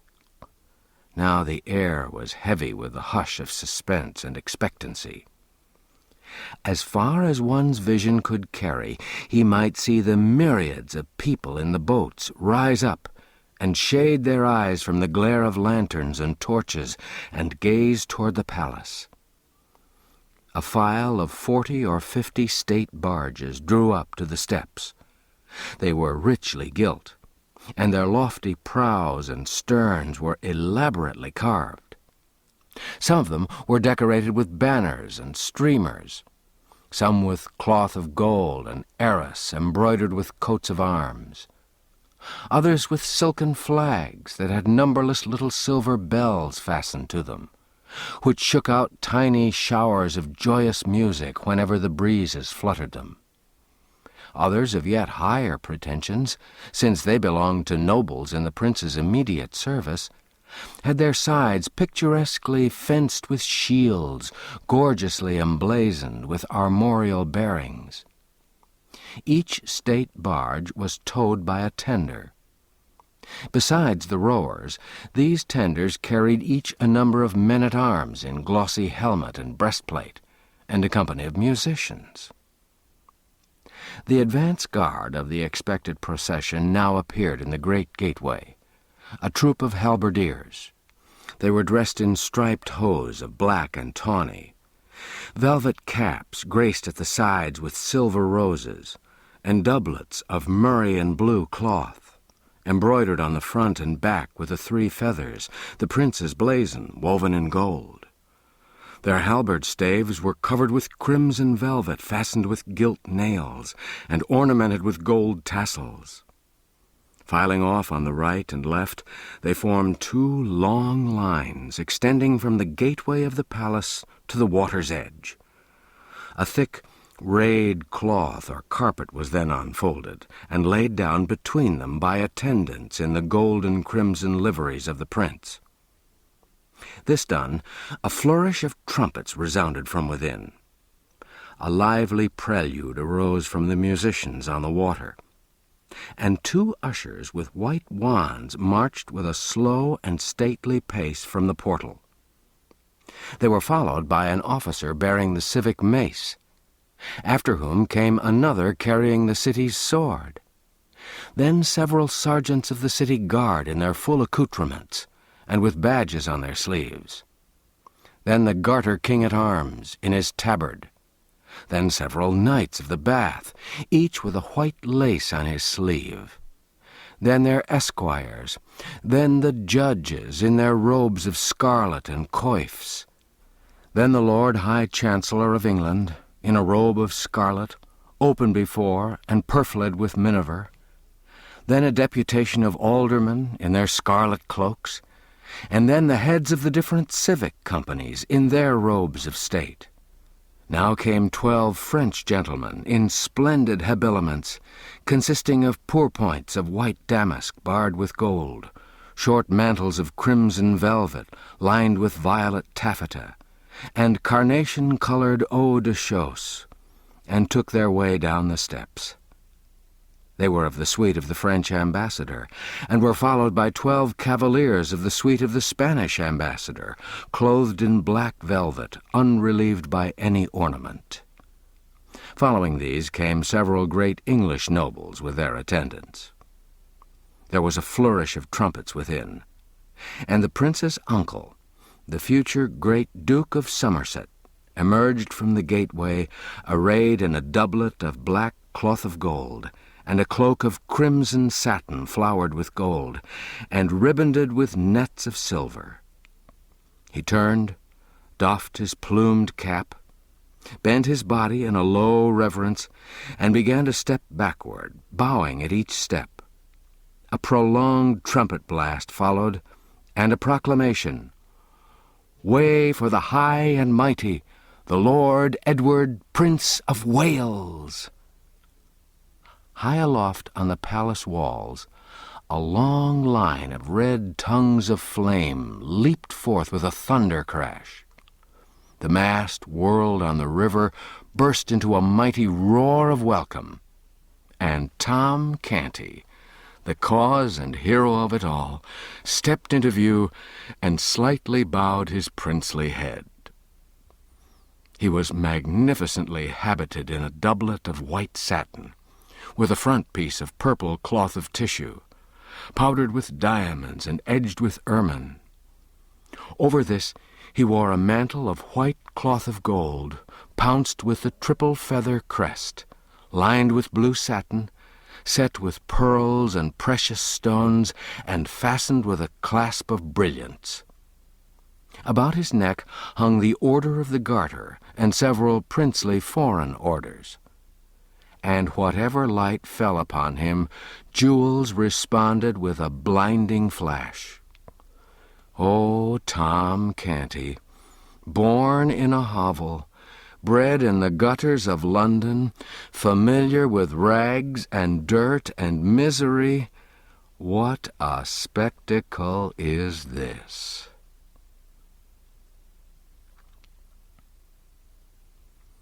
Chapter 10. The Prince in the Toils. We left John Canty dragging the rightful prince into awful court, with a noisy and delighted mob at his heels.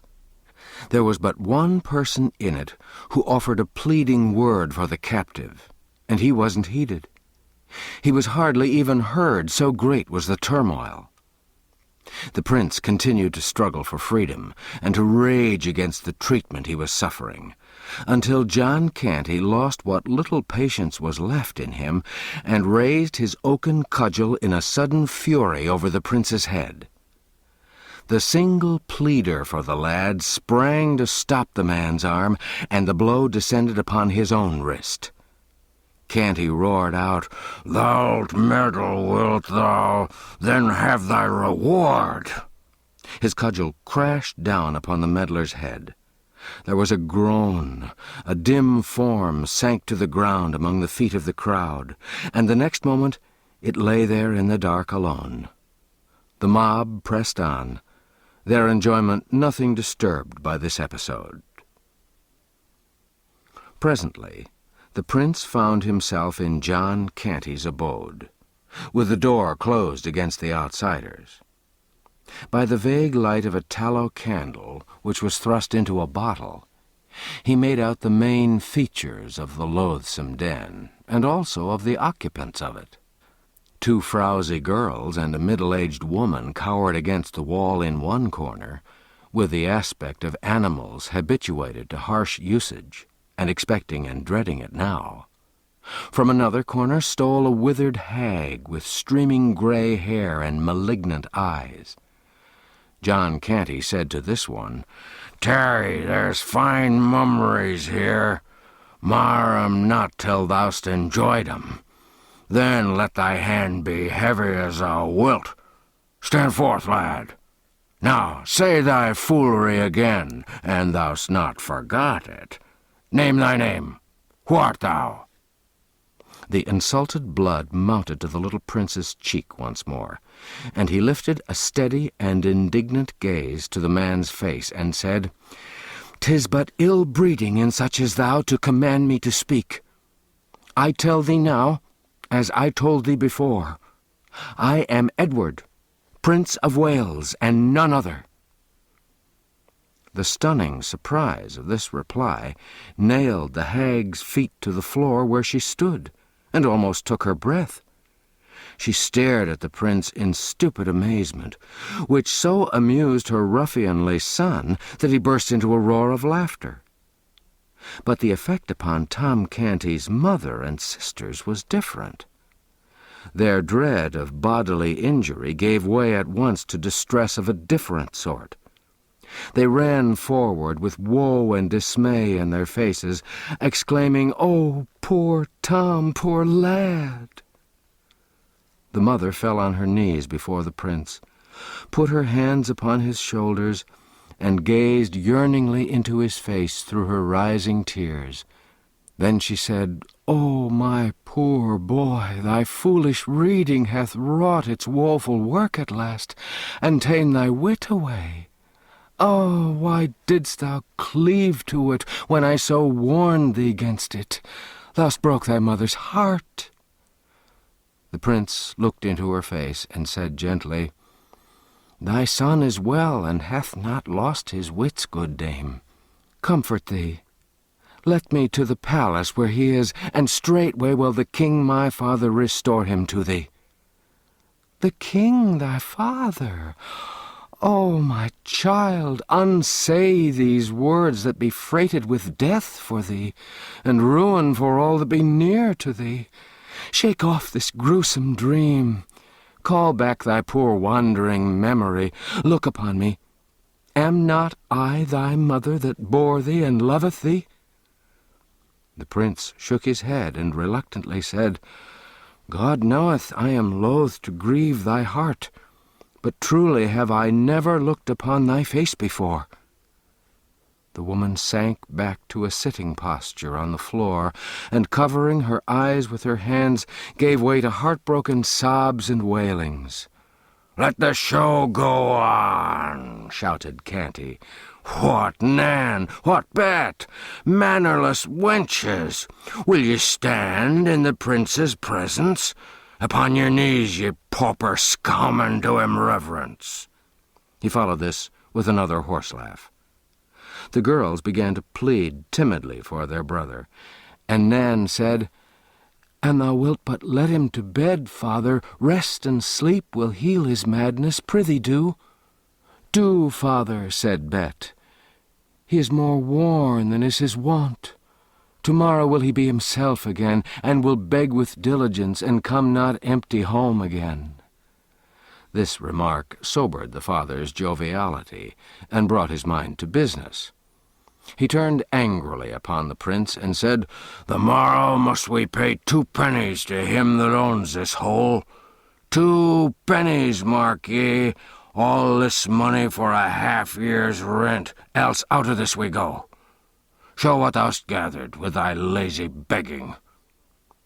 The prince said, Offend me not with thy sordid matters. I tell thee again, I am the king's son. A sounding blow upon the prince's shoulder from Canty's broad palm sent him staggering into Goodwife Canty's arms, who clasped him to her breast and sheltered him from a pelting rain of cuffs and slaps by interposing her own person.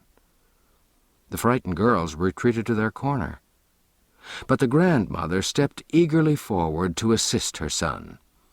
The prince sprang away from Mrs. Canty, exclaiming, Thou shalt not suffer for me, madam. Let these swine do their will upon me alone. This speech infuriated the swine to such a degree that they set about their work without waste of time. Between them they belabored the boy right soundly, and then gave the girls and their mother a beating for showing sympathy with the victim.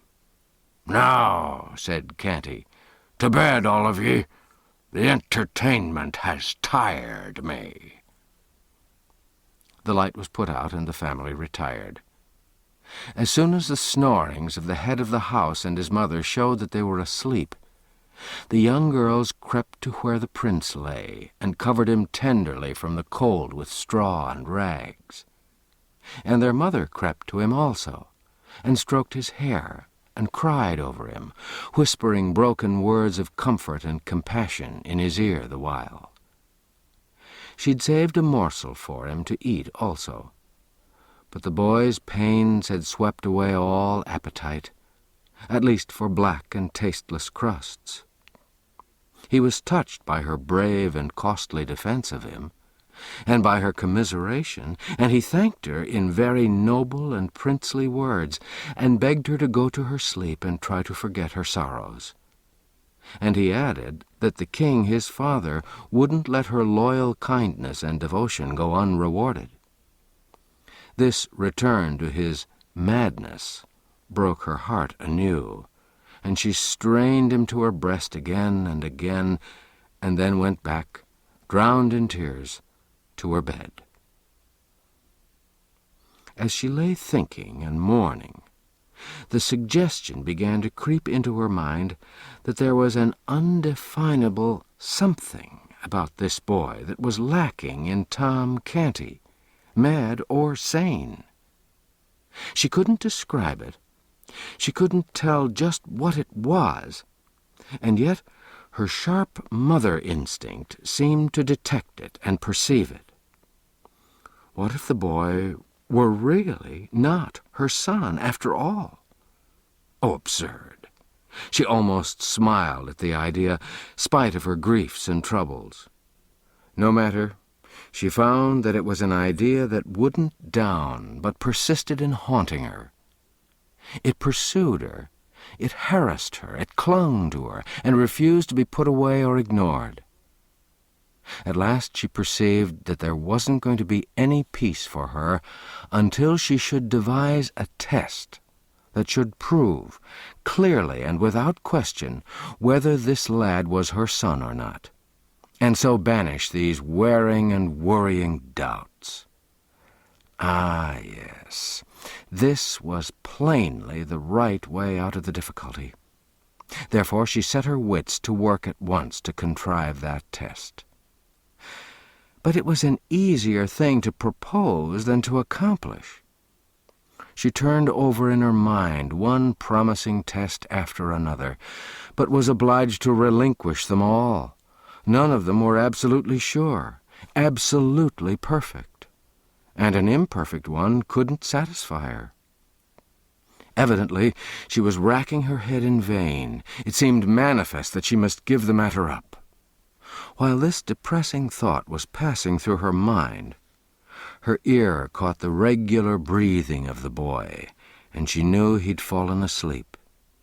And while she listened, the measured breathing was broken by a soft, startled cry, such as one utters in a troubled dream. This chance occurrence furnished her instantly with a plan worth all her labored tests combined. She at once set herself feverishly, but noiselessly, to work to relight her candle, muttering to herself, "Had I but seen him then, I should have known.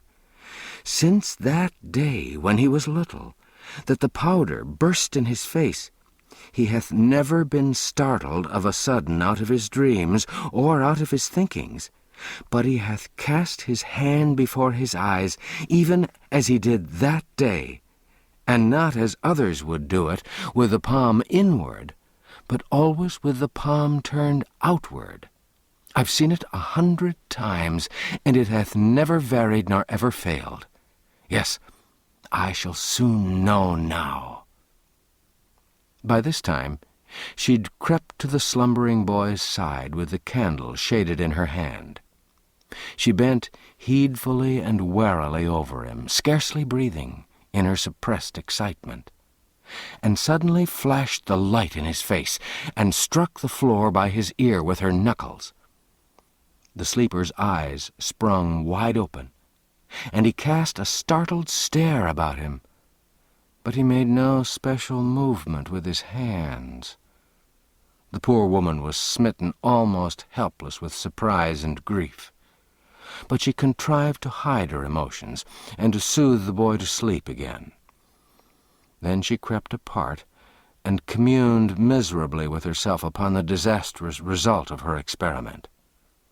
She tried to believe that her Tom's madness had banished this habitual gesture of his, but she couldn't do it. "No," she said, "his hands are not mad. They could not unlearn so old a habit in so brief a time. Oh, this is a heavy day for me."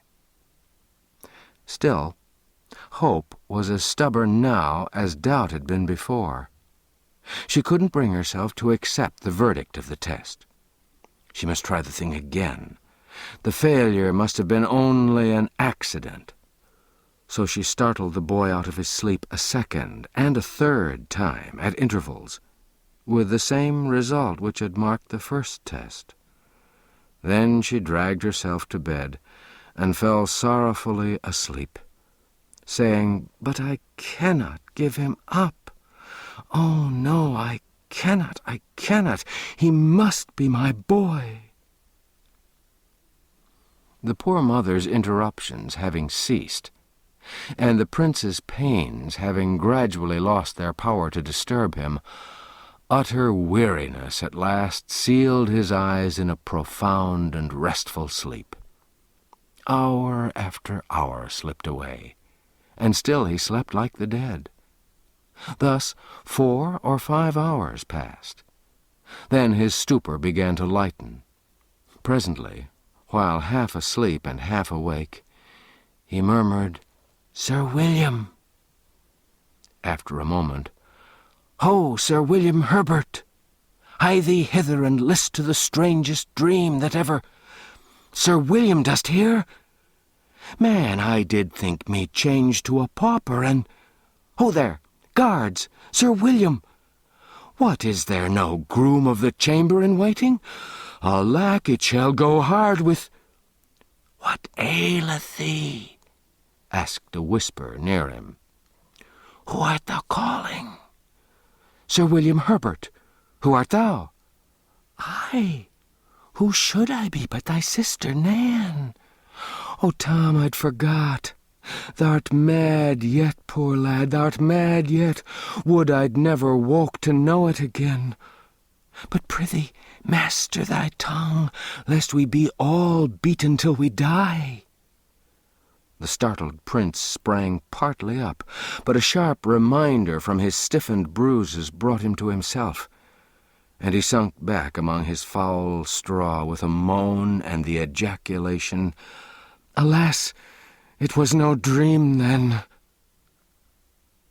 In a moment, all the heavy sorrow and misery which sleep had banished were upon him again, and he realized that he was no longer a petted prince in a palace, with the adoring eyes of a nation upon him, but a pauper, an outcast, clothed in rags, prisoner in a den fit only for beasts, and consorting with beggars and thieves. In the midst of his grief, he began to be conscious of hilarious noises and shoutings, apparently but a block or two away. The next moment there were several sharp raps at the door. John Canty ceased from snoring and said, "Who knocketh? What wilt thou?" A voice answered, "Know'st thou who it was thou laid thy cudgel on?" "No, neither know I nor care." "Belike thou'lt change thy note eftsoons, and thou'd save thy neck nothing but flight may stead thee. The man's this moment delivering up the ghost. 'Tis the priest, Father Andrew." "God have mercy," exclaimed Canty. He roused his family and hoarsely commanded, "Up with ye all and fly, or bide where ye are and perish." Scarcely 5 minutes later, the Canty household were in the street and flying for their lives. John Canty held the prince by the wrist and hurried him along the dark way, giving him this caution in a low voice, "Mind thy tongue, thou mad fool, and speak not our name. I'll choose me a new name, speedily, to throw the law's dogs off the scent. Mind thy tongue, I tell thee." He growled these words to the rest of the family. "If it so chance that we be separated, let each make for London Bridge. Whoso findeth himself as far as the last linen-draper's shop on the bridge, let him tarry there till the others be come. Then will we flee into Southwark together." At this moment the party burst suddenly out of darkness into light, and not only into light, but into the midst of a multitude of singing, dancing, and shouting people massed together on the river frontage. There was a line of bonfires stretching as far as one could see, up and down the Thames. London Bridge was illuminated, Southwark Bridge likewise. The entire river was aglow with a flash and sheen of colored lights, and constant explosions of fireworks filled the skies with an intricate commingling of shooting splendors and a thick rain of dazzling sparks that almost turned night into day. Everywhere were crowds of revelers. All London seemed to be at large. John Canty delivered himself of a furious curse and commanded a retreat. but it was too late. He and his tribe were swallowed up in that swarming hive of humanity and hopelessly separated from each other in an instant. We're not considering that the prince was one of his tribe. Canty still kept his grip upon him. The prince's heart was beating high with hopes of escape now. A burly waterman, considerably exalted with liquor, found himself rudely shoved by Canty in his efforts to plow through the crowd. He laid his great hand on Canty's shoulder and said, "Nay, whither so fast, friend? Dost canker thy soul with sordid business, when all that be leal men and true make holiday? My affairs are mine own. They concern thee not," answered Canty roughly. "Take away thy hand and let me pass." "Sith that is thy humour, thou'lt not pass, till thou'st drunk to the Prince of Wales. I tell thee that," said the waterman, barring the way resolutely. "Give me the cup, then, and make speed, make speed." Other revellers were interested by this time. They cried out, "The loving cup, the loving cup! Make the sour knave drink the loving cup, else will we feed him to the fishes." So a huge loving cup was brought. The waterman, grasping it by one of its handles, and with his other hand bearing up the end of an imaginary napkin, presented it in due and ancient form to Canty, who had to grasp the opposite handle with one of his hands and take off the lid with the other, according to ancient custom. This left the prince hand-free for a second, of course. He wasted no time, but dived among the forest of legs about him and disappeared. In another moment he couldn't have been harder to find under that tossing sea of life if its billows had been the Atlantic's and he a lost sixpence. He very soon realized this fact, and straightway busied himself about his own affairs without further thought of John Canty. He quickly realized another thing, too, to wit, that a spurious Prince of Wales was being feasted by the city in his stead. He easily concluded that the pauper lad, Tom Canty, had deliberately taken advantage of his stupendous opportunity and become a usurper. Therefore there was but one course to pursue: find his way to the Guildhall, make himself known, and denounce the impostor. He also made up his mind that Tom should be allowed a reasonable time for spiritual preparation, and then be hanged, drawn, and quartered, according to the law and usage of the day, in cases of high treason.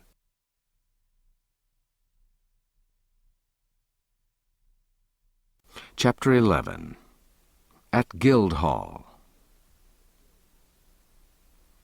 The royal barge, attended by its gorgeous fleet, took its stately way down the Thames through the wilderness of illuminated boats. The air was laden with music. The river banks were beruffled with joy flames. The distant city lay in a soft, luminous glow from its countless invisible bonfires. Above it rose many a slender spire into the sky, encrusted with sparkling lights, wherefore, in their remoteness, they seemed like jeweled lances thrust aloft.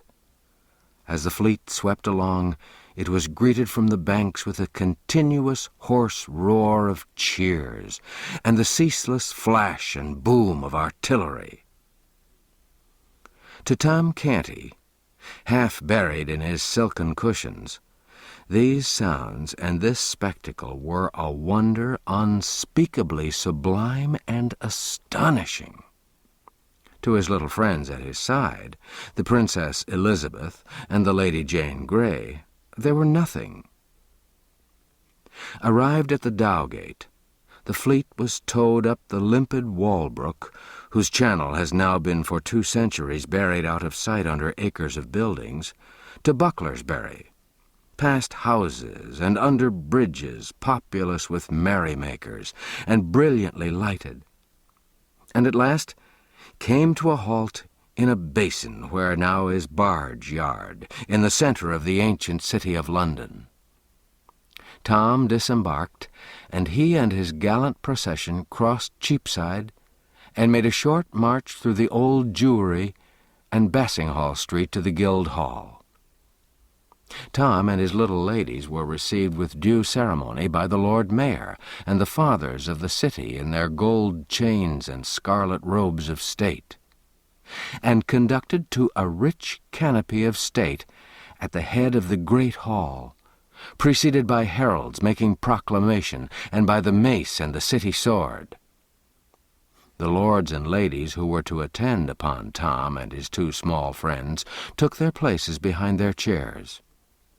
At a lower table in the court, grandees and other guests of noble degree were seated, with the magnates of the city. The commoners took places at a multitude of tables on the main floor of the hall. From their lofty vantage ground, the giants Gog and Magog, the ancient guardians of the city, contemplated the spectacle below them with eyes grown familiar to it in forgotten generations. There was a bugle blast, and a proclamation, and a fat butler appeared in a high perch in the leftward wall, followed by his servitors, bearing with impressive solemnity a royal baron of beef, smoking hot and ready for the knife. After grace, Tom, being instructed, rose, and the whole house with him, and drank from a portly golden loving cup with the Princess Elizabeth. From her it passed to the Lady Jane, and then traversed the general assemblage. So the banquet began. By midnight the revelry was at its height. Now came one of those picturesque spectacles so admired in that old day. A description of it is still extant in the quaint wording of a chronicler who witnessed it. Space being made, presently entered a baron and an earl, apparelled after the Turkish fashion, in long robes of bodkin powdered with gold, hats on their heads of crimson velvet, with great rolls of gold, girded with two swords called scimitars, hanging by great baldricks of gold. Next came yet another baron and another earl in two long gowns of yellow satin, traversed with white satin, and in every bend of white was a bend of crimson satin, after the fashion of Russia, with furred hats of grey on their heads, either of them having an hatchet in their hands, and boots with pikes, points a foot long, turned up. And after them came a knight, then the Lord High Admiral, and with him 5 nobles in doublets of crimson velvet, voided low on the back and before to the cannel bone, laced on the breasts with chains of silver, and over that short cloaks of crimson satin, and on their heads hats after the dancers' fashion, with pheasant's feather in them. These were apparelled after the fashion of Prussia. The torch-bearers, which were about 100, were apparelled in crimson, satin, and green, like Moors, their faces black. Next came in a mummery. Then the minstrels, which were disguised, danced, and the lords and ladies did wildly dance also, that it was a pleasure to behold. And while Tom, in his high seat, was gazing upon this wild dancing, lost in admiration of the dazzling commingling of kaleidoscopic colors which the whirling turmoil of gaudy figures below him presented, the ragged, but real, little Prince of Wales was proclaiming his rights and his wrongs, denouncing the impostor, and clamoring for admission at the gates of Guildhall. The crowd enjoyed this episode prodigiously, and pressed forward and craned their necks to see the small rioter. Presently they began to taunt him and mock at him, purposely to goad him into a higher and still more entertaining fury. Tears of mortification sprung to his eyes, but he stood his ground and defied the mob right royally. Other taunts followed. Added mocking stung him, and he exclaimed, "I tell ye again, you pack of unmannerly curs, I am the Prince of Wales, and all forlorn and friendless as I be, with none to give me word of grace or help me in my need, yet will not I be driven from my ground, but will maintain it. Though thou be prince or no prince, 'tis all one, thou be'st a gallant lad, and not friendless neither. Here stand I by thy side to prove it, and mind I tell thee thou mightst have a worser friend than Miles Hendon, and yet not tire thy legs with seeking. Rest thy small jaw, my child. I talk the language of these base kennel rats, like to a very native." The speaker was a sort of Don Caesar de Bassan, in dress, aspect, and bearing. He was tall, trim-built, muscular. His doublet and trunks were of rich material, but faded and threadbare, and their gold lace adornments were sadly tarnished. His ruff was rumpled and damaged. The plume in his slouched hat was broken and had a bedraggled and disreputable look. At his side he wore a long rapier in a rusty iron sheath. His swaggering carriage marked him at once as a ruffler of the camp. The speech of this fantastic figure was received with an explosion of jeers and laughter.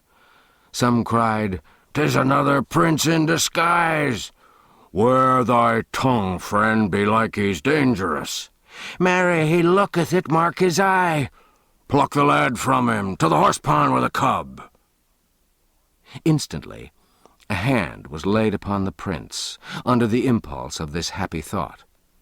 As instantly, the stranger's long sword was out, and the meddler went to the earth under a sounding thump with the flat of it. The next moment, a score of voices shouted, "Kill the dog! Kill him! Kill him!" And the mob closed in on the warrior, who backed himself against a wall and began to lay about him with his long weapon like a madman.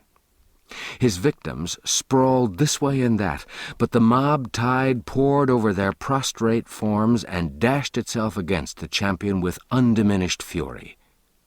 His moments seemed numbered, his destruction certain, when suddenly a trumpet blast sounded. A voice shouted, "Way for the king's messenger!" and a troop of horsemen came charging down upon the mob, who fled out of harm's reach as fast as their legs could carry them.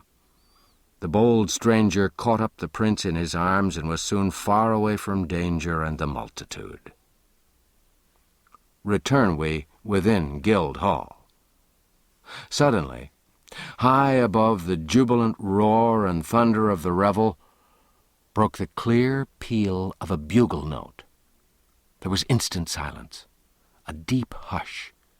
Then a single voice rose, that of the messenger from the palace, and began to pipe forth a proclamation. The whole multitude standing listening. The closing words, solemnly pronounced, were, "The king is dead."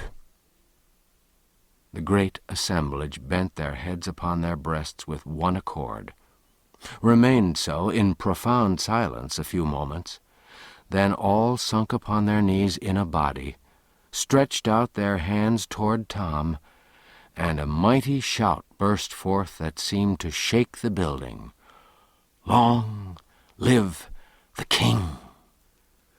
Poor Tom's dazed eyes wandered abroad over this stupefying spectacle, and finally rested dreamily upon the kneeling princesses beside him a moment, then upon the Earl of Hertford.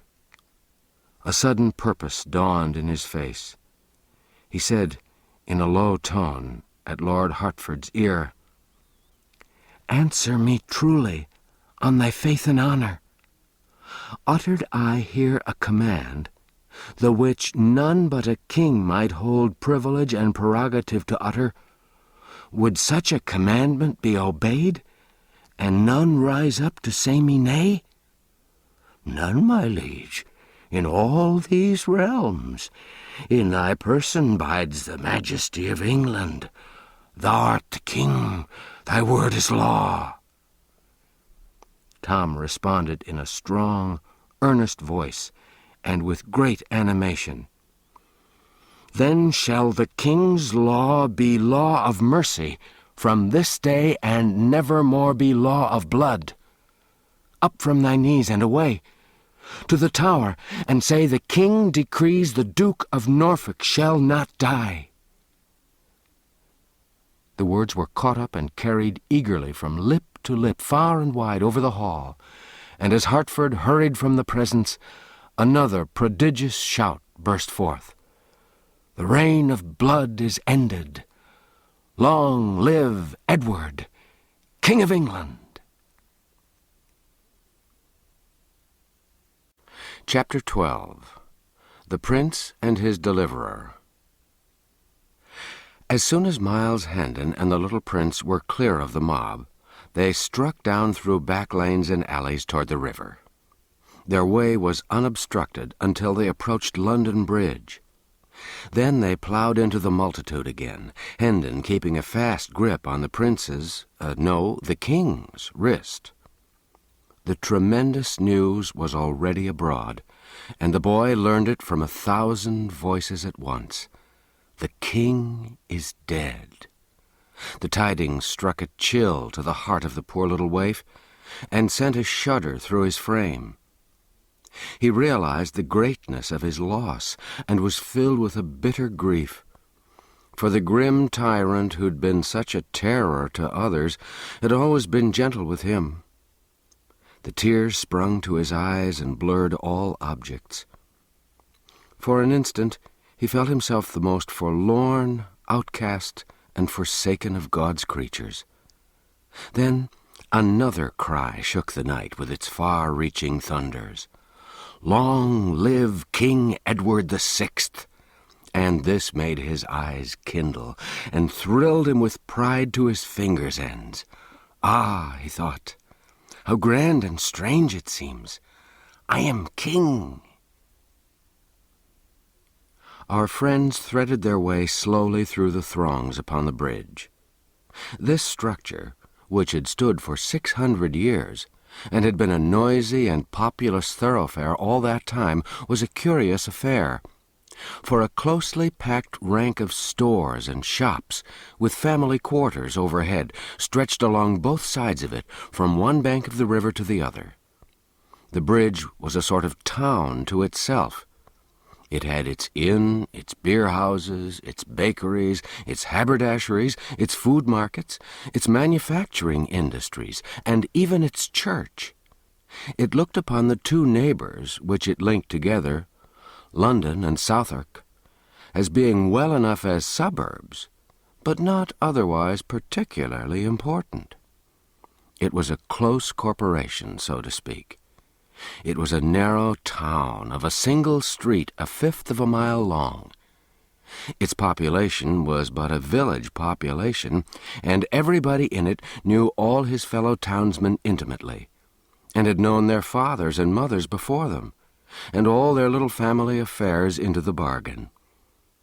It had its aristocracy, of course, its fine old families of butchers and bakers and what-not, who'd occupied the same old premises for 500 or 600 years, and knew the great history of the bridge from beginning to end, and all its strange legends, and who always talked bridgy talk, and thought bridgy thoughts, and lied in a long, level, direct, substantial, bridgy way.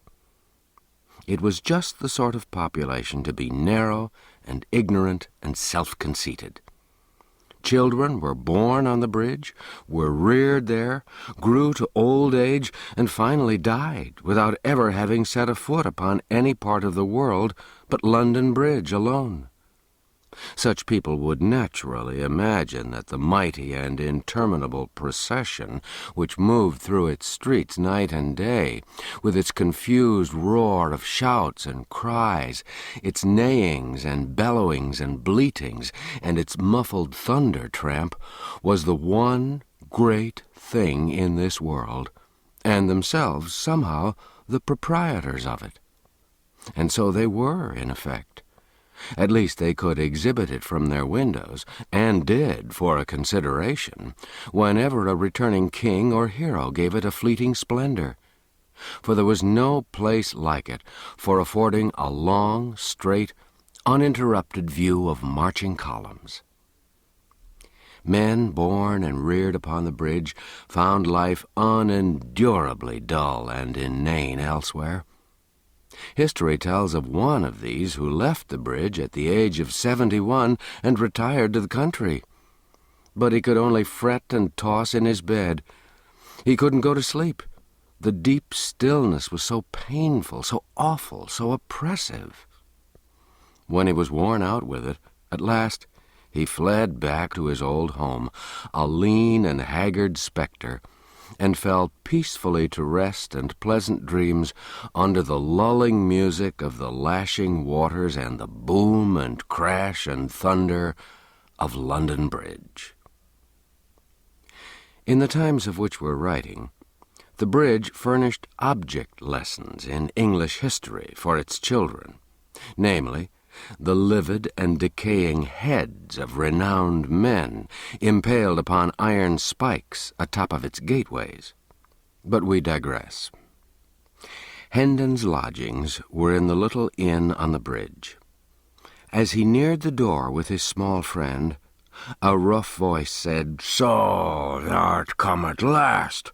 Thou'lt not escape again, I warrant thee, and if pounding thy bones to a pudding can teach thee somewhat, thou'lt not keep us waiting another time, mayhap." And John Canty put out his hand to seize the boy. Miles Hendon stepped in the way and said, "Not too fast, friend. Thou'rt needlessly rough, methinks. What's the lad to thee?" "If it be any business of thine to make and meddle in others' affairs, he is my son." "'Tis a lie!" cried the little king hotly. "Boldly said, and I believe thee, whether thy small headpiece be sound or cracked, my boy. But whether this scurvy ruffian be thy father or no, 'tis all one. He shall not have thee to beat thee and abuse according to his threat. So thou prefer to abide with me?" I do. I know him not. I loathe him, and will die before I'll go with him." "Then 'tis settled, and there's naught more to say." "We will see as to that," exclaimed John Canty, striding past Hendon to get at the boy. "By force shall he—" "If thou do but touch him, thou animated offal, I'll spit thee like a goose," said Hendon, barring the way and laying his hand upon his sword hilt. Canty drew back. "Now mark ye," continued Hendon, "I took this lad under my protection when a mob of such as thou would have mishandled him, mayhap killed him. Dost imagine I'll desert him now to a worser fate? For whether thou art his father or no, and sooth to say I think it is a lie, a decent, swift death were better for such a lad than life in such brute hands as thine. So go thy ways, and set quick about it, for I like not much bandying of words, being not over-patient in my nature." John Canty moved off, muttering threats and curses, and was swallowed from sight in the crowd. Hendon ascended 3 flights of stairs to his room with his charge, after ordering a meal to be sent thither. It was a poor apartment, with a shabby bed and some odds and ends of furniture in it, and was vaguely lighted by a couple of sickly candles. The little king dragged himself to the bed and lay down upon it, almost exhausted with hunger and fatigue. He'd been on his feet a good part of a day and a night, for it was now 2 or 3 o'clock in the morning, and had eaten nothing meantime. He murmured drowsily, "Prithee call me when the table is spread," and sunk into a deep sleep immediately. A smile twinkled in Hendon's eye, and he said to himself, "By the mass, the little beggar takes to one's quarters and usurps one's bed with as natural and easy a grace as if he owned them, with never a by your leave or so please it you or anything of the sort." In his diseased ravings he called himself the Prince of Wales, and bravely doth he keep up the character. Poor little friendless rat! Doubtless his mind's been disordered with ill usage.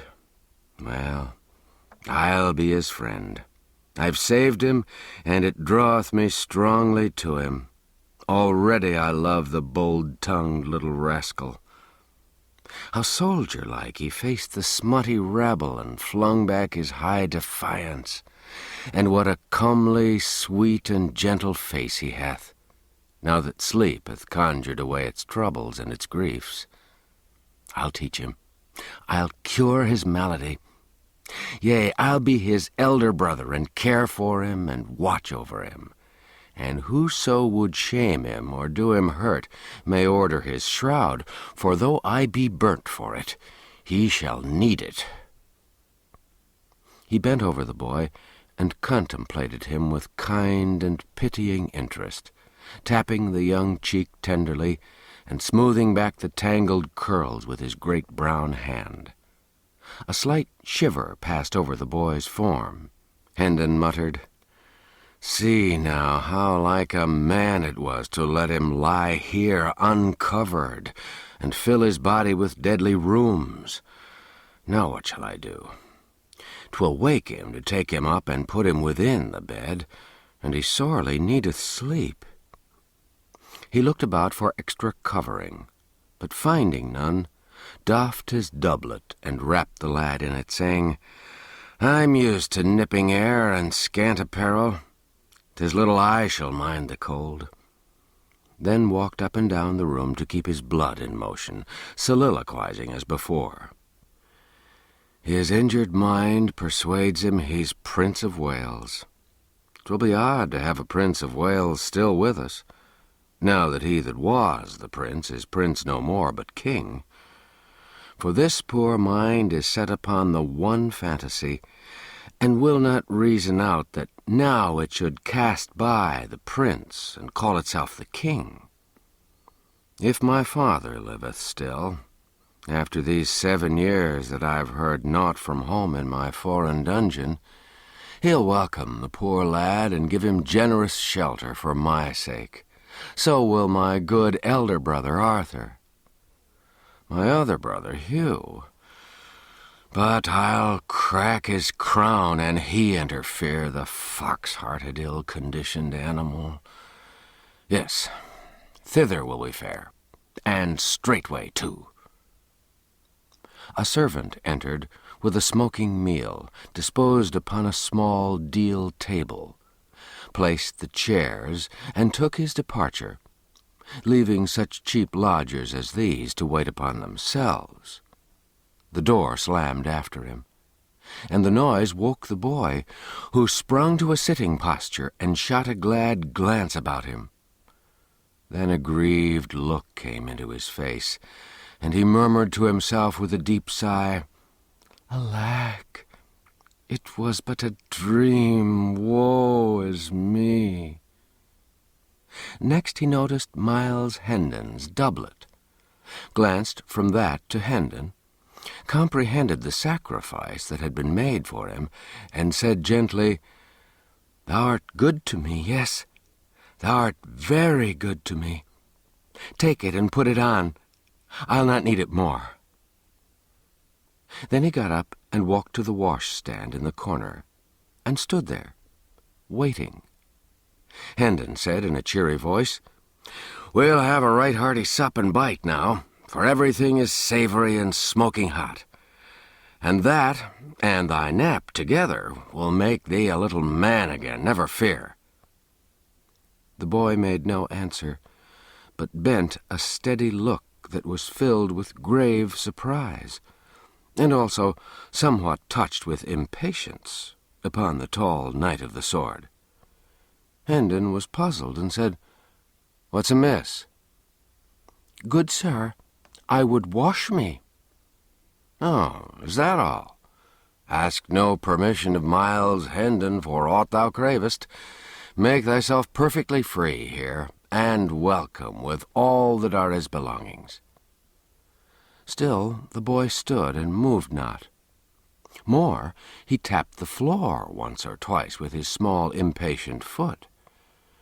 Hendon was wholly perplexed.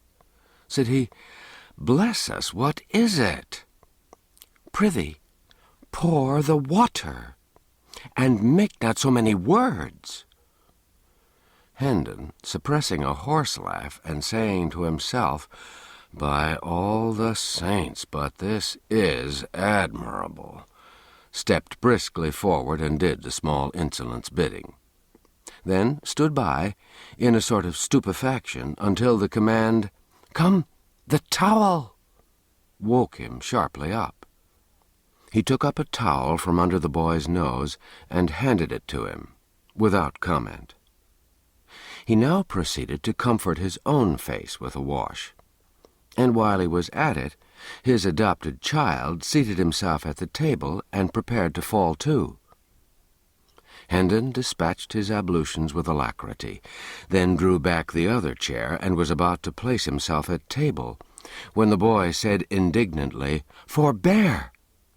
Wouldst sit in the presence of the king?" This blow staggered Hendon to his foundations.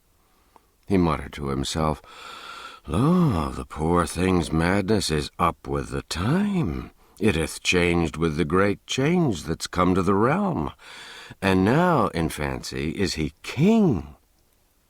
Good lack, I must humour the conceit, too. There's no other way. Faith, he'd order me to the Tower, else." And pleased with this jest, he removed the chair from the table, took his stand behind the king, and proceeded to wait upon him in the courtliest way he was capable of. When the king ate, the rigour of his royal dignity relaxed a little, and with his growing contentment came a desire to talk. He said, "I think thou call'st thyself Miles Hendon, if I heard thee aright." "Yes, sire," Miles replied. Then observed to himself, "If I must humour the poor lad's madness, I must sire him, I must majesty him, I mustn't go by halves, I must stick at nothing that belongeth to the part I play, else shall I play it ill and work evil to this charitable and kindly cause." The king warmed his heart with a second glass of wine, and said, "I would know thee. Tell me thy story. Thou hast a gallant way with thee, and a noble. Art nobly born?" "We're of the tail of the nobility, good your majesty. My father is a baronet, one of the smaller lords by knight service, Sir Richard Hendon of Hendon Hall, by Monksholm in Kent." "The name has escaped my memory. Go on, tell me thy story." "'Tis not much, your majesty. Yet perchance it may beguile a short half-hour for want of a better. My father, Sir Richard, is very rich, and of a most generous nature. My mother died whilst I was yet a boy. I have two brothers, Arthur, my elder, with a soul like to his father's, and Hugh, younger than I, a mean spirit, covetous, treacherous, vicious, underhanded, a reptile. Such was he from the cradle. Such was he 10 years past when I last saw him, a ripe rascal at 19, I being 20 then, and Arthur 22. There's none other of us but the Lady Edith, my cousin. She was 16 then, beautiful, gentle, good, the daughter of an earl, the last of her race, heiress of a great fortune and a lapsed title. My father was her guardian. I loved her, and she loved me. But she was betrothed to Arthur from the cradle, and Sir Richard wouldn't suffer the contract to be broken. Arthur loved another maid, and bade us be of good cheer and hold fast to the hope that delay and luck together would some day give success to our several causes. Hugh loved the Lady Edith's fortune, though in truth he said it was herself he loved. But then 'twas his way alway to say one thing and mean the other. But he lost his arts upon the girl. He could deceive my father, but none else. My father loved him best of us all, and trusted and believed him, for he was the youngest child, and others hated him, these qualities being in all ages sufficient to win a parent's dearest love. And he had a smooth, persuasive tongue, with an admirable gift of lying, and these be qualities which do mightily assist a blind affection to cozen itself. I was wild. In troth, I might go yet farther and say very wild, though 'twas a wildness of an innocent sort, since it hurt none but me, brought shame to none nor loss, nor had in it any taint of crime or baseness, or what might not beseem mine honourable degree. Yet did my brother Hugh turn these faults to good account, he seeing that our brother Arthur's health was but indifferent, and hoping the worst might work him profit were I swept out of the path. So, but 'twere a long tale, good my liege, and little worth the telling. Briefly then, this brother did deftly magnify my faults and make them crimes, ending his base work with finding a silken ladder in mine apartments, conveyed thither by his own means, and did convince my father by this, and suborned evidence of servants and other lying knaves, that I was minded to carry off my Edith and marry with her, in rank defiance of his will. 3 years of banishment from home and England might make a soldier and a man of me, my father said, and teach me some degree of wisdom. I fought out my long probation in the Continental Wars, tasting sumptuously of hard knocks, privation, and adventure. But in my last battle I was taken captive, and during the 7 years that have waxed and waned since then, a foreign dungeon hath harboured me. Through wit and courage I won to the free air at last, and fled hither straight, and am but just arrived, right poor in purse and raiment, and poorer still in knowledge of what these dull 7 years have wrought at Hendon Hall, its people and belongings. So please you, sir, my meagre tale is told. "Thou'st been shamefully abused," said the little king with a flashing eye, "but I will right thee, by the cross will I. The king hath said it." Then, fired by the story of Miles's wrongs, he loosed his tongue and poured the history of his own recent misfortunes into the ears of his astonished listener. When he'd finished, Miles said to himself, "Lo, what an imagination he hath!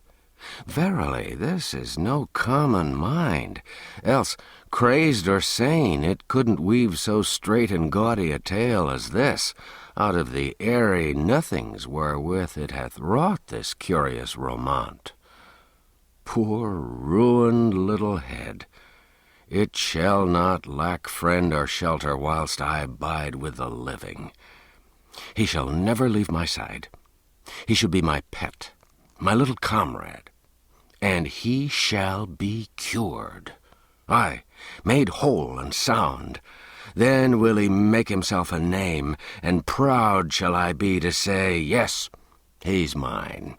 I took him, a homeless little ragamuffin, but I saw what was in him, and I said his name would be heard some day. Behold him, observe him. Was I right?" The king spoke, in a thoughtful, measured voice. "Thou didst save me injury and shame, perchance my life, and so my crown. such service demandeth rich reward. Name thy desire, and so it be within the compass of my royal power, it is thine." This fantastic suggestion startled Hendon out of his reverie. He was about to thank the king and put the matter aside with saying he'd only done his duty and desired no reward, but a wiser thought came into his head, and he asked leave to be silent a few moments and consider the gracious offer, an idea which the king gravely approved, remarking that it was best to be not too hasty with a thing of such great import. Miles reflected during some moments, then said to himself, "Yes, that's the thing to do. By any other means it were impossible to get at it. And certes, this hour's experience has taught me 'twould be most wearing and inconvenient to continue it as it is. Yes, I'll propose it. 'Twas a happy accident that I didn't throw the chance away." Then he dropped upon one knee and said, "My poor service went not beyond the limit of a subject's simple duty, and therefore hath no merit. But since your majesty is pleased to hold it worthy some reward, I take heart of grace to make petition to this effect. Near 400 years ago, as your grace knoweth, there being ill blood betwixt John, King of England, and the King of France, it was decreed that 2 champions should fight together in the lists, and so settle the dispute by what's called the arbitrament of God.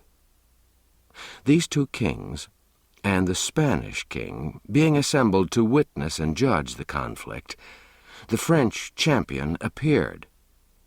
But so redoubtable was he that our English knights refused to measure weapons with him.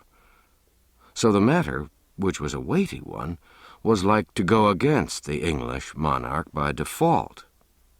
Now, in the Tower lay the Lord de Courcy, the mightiest arm in England, stripped of his honours and possessions, and wasting with long captivity.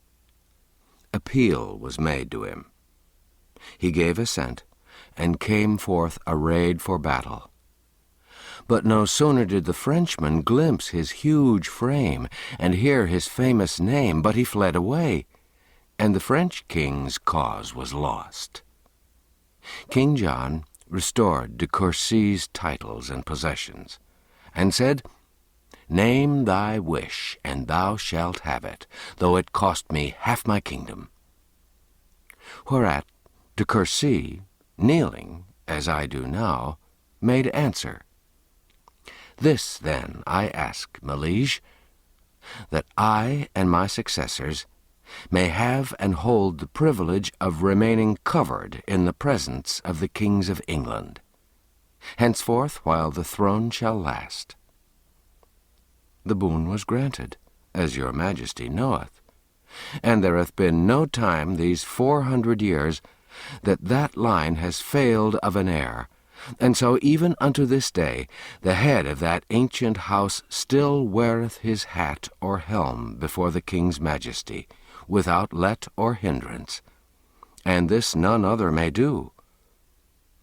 Invoking this precedent in aid of my prayer, I beseech the king to grant me but this one grace and privilege, to my more than sufficient reward, and none other, to wit, that I and my heirs forever may sit in the presence of the majesty of England.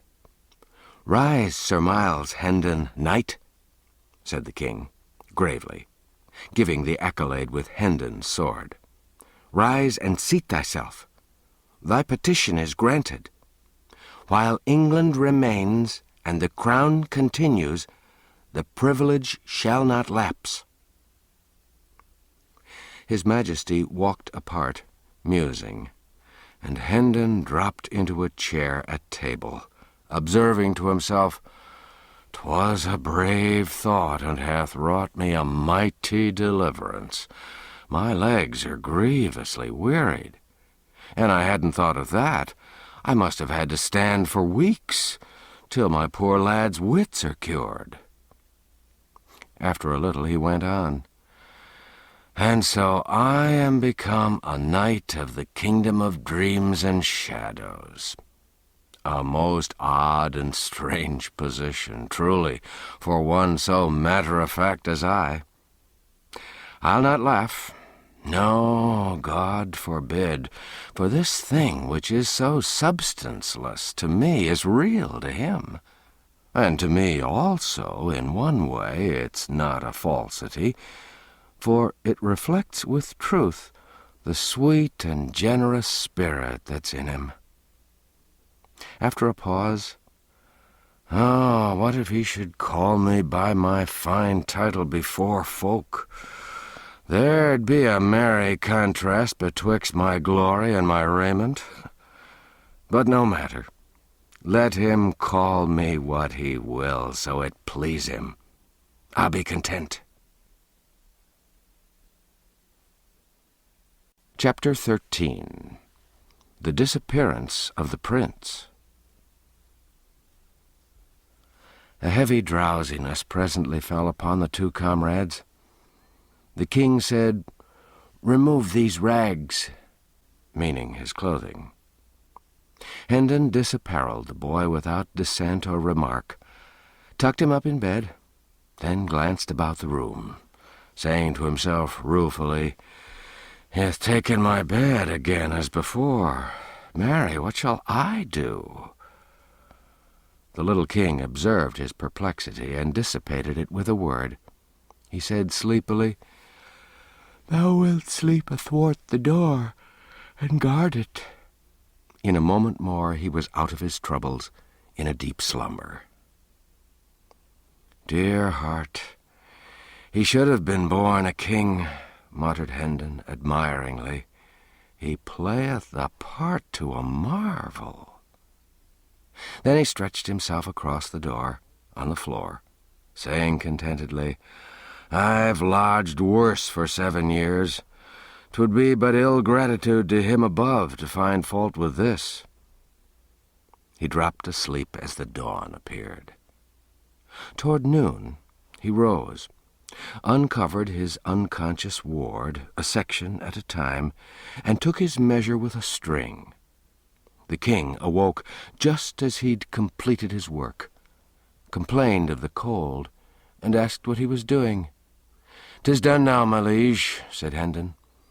"I have a bit of business outside, but'll presently return. Sleep thou again, thou needst it. There, let me cover thy head also, thou'lt be warm the sooner."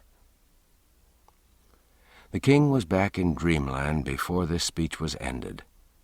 Miles slipped softly out, and slipped as softly in again in the course of 30 or 40 minutes, with a complete second-hand suit of boy's clothing, of cheap material, and showing signs of wear, but tidy and suited to the season of the year. He seated himself and began to overhaul his purchase, mumbling to himself, "A longer purse would have got a better sort. But when one hasn't the long purse, one must be content with what a short one may do. There was a woman in our town did dwell." He stirred, methinks. I must sing in a less thunderous key. It's not good to mar his sleep, with this journey before him, and he so wearied out, poor chap. This garment, 'tis well enough.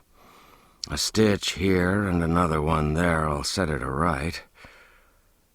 This other's better, albeit a stitch or two won't come amiss in it likewise. These be very good and sound, and'll keep his small feet warm and dry. An odd new thing to him, belike, since he's doubtless been used to foot it bare, winters and summers the same. Would thread were bread, seeing one getteth a year's sufficiency for a farthing, and such a brave big needle without cost for mere love. Now shall I have the demon's own time to thread it, And so he had.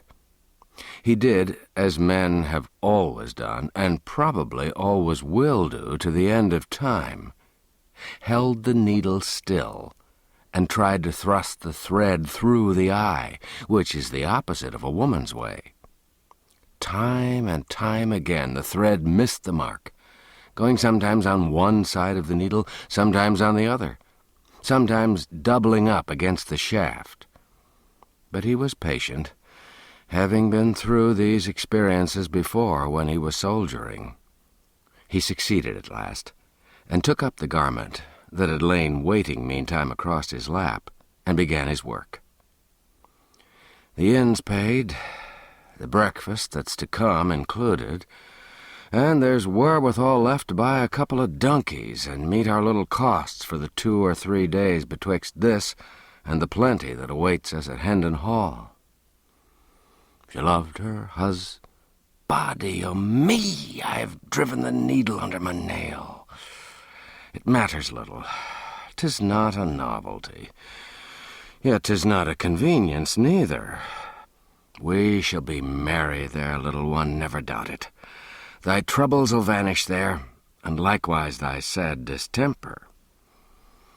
She loved her husband dearly, but another man. These be noble large stitches, holding the garment up and viewing it admiringly.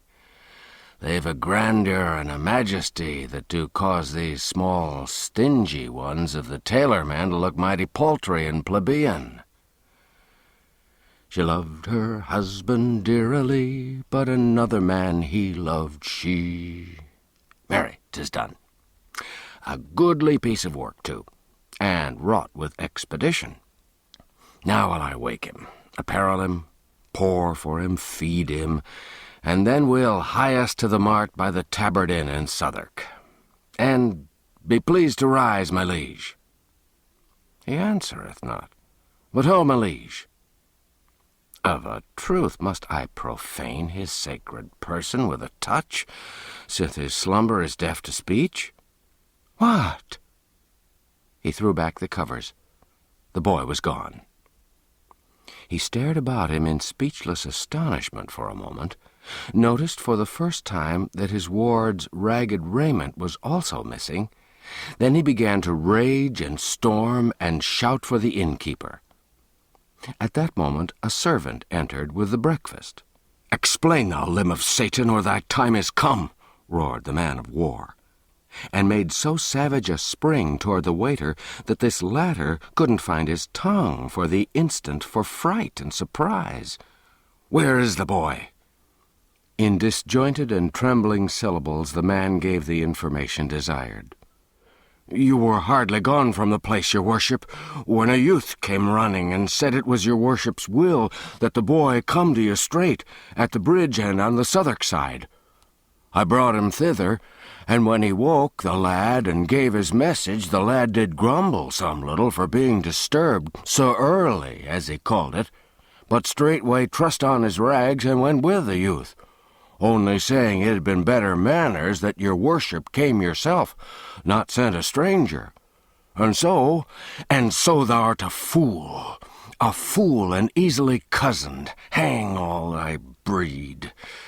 Yet mayhap no hurt is done, possibly no harm is meant the boy. I'll go fetch him. Make the table ready. Stay. The coverings of the bed were disposed as if one lay beneath them. Happened that by accident? I know not, good your worship. I saw the youth meddle with them, he that came for the boy. 1,000 deaths, it was done to deceive me. 'Tis plain 'twas done to gain time. Hark ye, was that youth alone? All alone, your worship. Art sure? Sure, your worship. Collect thy scattered wits. Bethink thee. Take time, man. After a moment's thought, the servant said, When he came, none came with him. But now I remember me that as the two stepped into the throng of the bridge, a ruffian-looking man plunged out from some near place, and just as he was joining them, "What then? Out with it!" thundered the impatient Hendon, interrupting. Just then The crowd lapped him up and closed him in, and I saw no more, being called by my master, who was in a rage because a joint that the scrivener had ordered was forgot. Though I take all the saints to witness that to blame me for that miscarriage were like holding the unborn babe to judgment for sins come out of my sight, idiot. Thy prating drives me mad. Hold, whither art flying? Canst not bide still an instant? Went they toward Southwark? Even so, your worship. For as I said before, as to that detestable joint, the babe unborn is no whit more blameless than— Art here yet, and prating still? Vanish, lest I throttle thee. The servitor vanished. Hendon followed after him, passed him, and plunged down the stairs 2 steps at a stride, muttering, "'Tis that scurvy villain that claimed he was his son. I've lost thee, my poor little mad master. It's a bitter thought, and I'd come to love thee so. No, by book and bell, not lost, not lost, for I'll ransack the land till I find thee again. Poor child, yonder is his breakfast, and mine, but I've no hunger now. So let the rats have it. Speed, speed, that's the word." As he wormed his swift way through the noisy multitudes upon the bridge, he several times said to himself, clinging to the thought as if it were a particularly pleasing one, "He grumbled, but he went. He went, yes, because he thought Miles Hendon asked it, sweet lad. He'd ne'er have done it for another, I know it well." Chapter 14. Le roi est mort, vive le roi. Toward daylight of the same morning, Tom Canty stirred out of a heavy sleep and opened his eyes in the dark. He lay silent a few moments, trying to analyze his confused thoughts and impressions, and get some sort of meaning out of them. Then suddenly he burst out in a rapturous but guarded voice. "I see it all, I see it all. Now, God be thanked, I am indeed awake at last. Come joy, vanish sorrow. Ho, Nan, Bet, kick off your straw and hie ye hither to my side, till I do pour into your unbelieving ears the wildest madcap dream that ever the spirits of night did conjure up to astonish the soul of man withal. Oh, Nan, I say, Bet!" A dim form appeared at his side, and a voice said, "Wilt deign to deliver thy commands?" "Commands?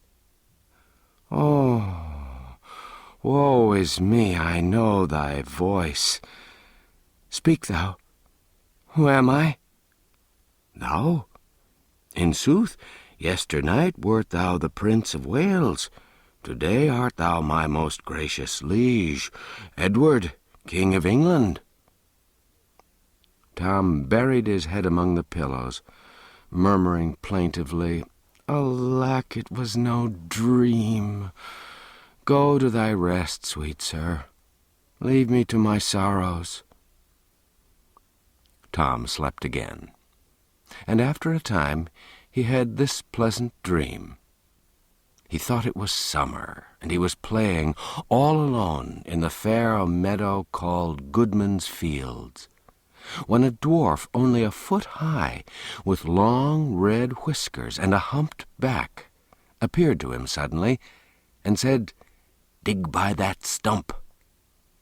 He did so, and found 12 bright new pennies, wonderful riches. Yet this wasn't the best of it, for the dwarf said, "I know thee. Thou art a good lad and deserving. Thy distress shall end, for the day of thy reward is come. Dig here every 7th day, and thou shalt find always the same treasure, 12 bright new pennies. Tell none. Keep the secret." Then the dwarf vanished, and Tom flew to Awful Court with his prize, saying to himself, "Every night will I give my father a penny. He'll think I begged it. It'll glad his heart, and I shall no more be beaten. 1 penny every week the good priest that teacheth me shall have.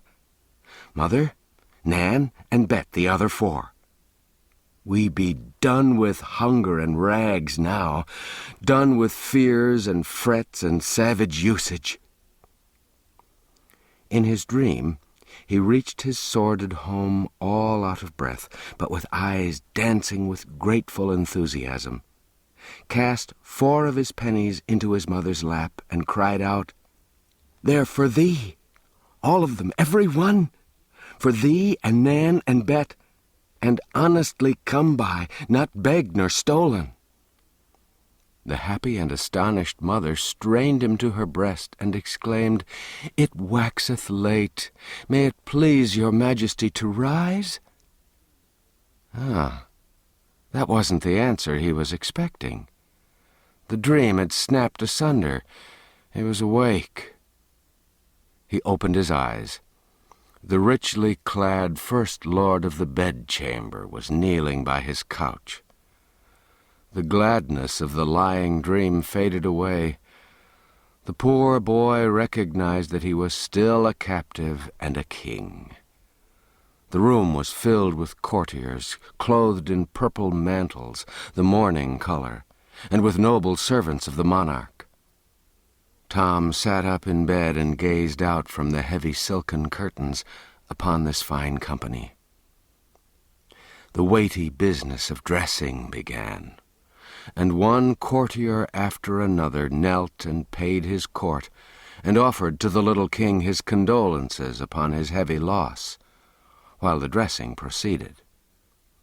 In the beginning, a shirt was taken up by the chief equerry in waiting, who passed it to the First Lord of the Buckhounds, who passed it to the second gentleman of the Bedchamber, who passed it to the head ranger of Windsor Forest, who passed it to the third groom of the Stole, who passed it to the Chancellor Royal of the Duchy of Lancaster, who passed it to the Master of the Wardrobe, who passed it to Norroy, King-at-Arms, who passed it to the Constable of the Tower, who passed it to the Chief Steward of the Household, who passed it to the Hereditary Grand Diaperer, who passed it to the Lord High Admiral of England, who passed it to the Archbishop of Canterbury, who passed it to the First Lord of the Bedchamber, who took what was left of it and put it on Tom. Poor little wondering chap, it reminded him of passing buckets at a fire. Each garment, in its turn, had to go through this slow and solemn process.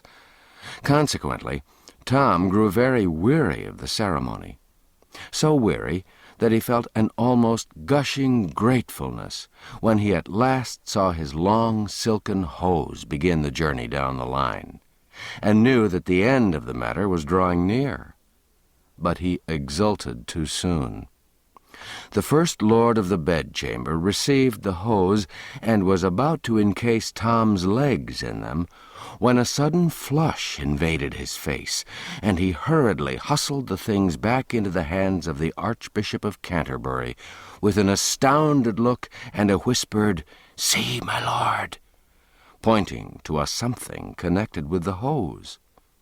The Archbishop paled, then flushed, and passed the hose to the Lord High Admiral, whispering, "See, my lord." The Admiral passed the hose to the Hereditary Grand Diaperer, and had hardly breath enough in his body to ejaculate, "See, my lord."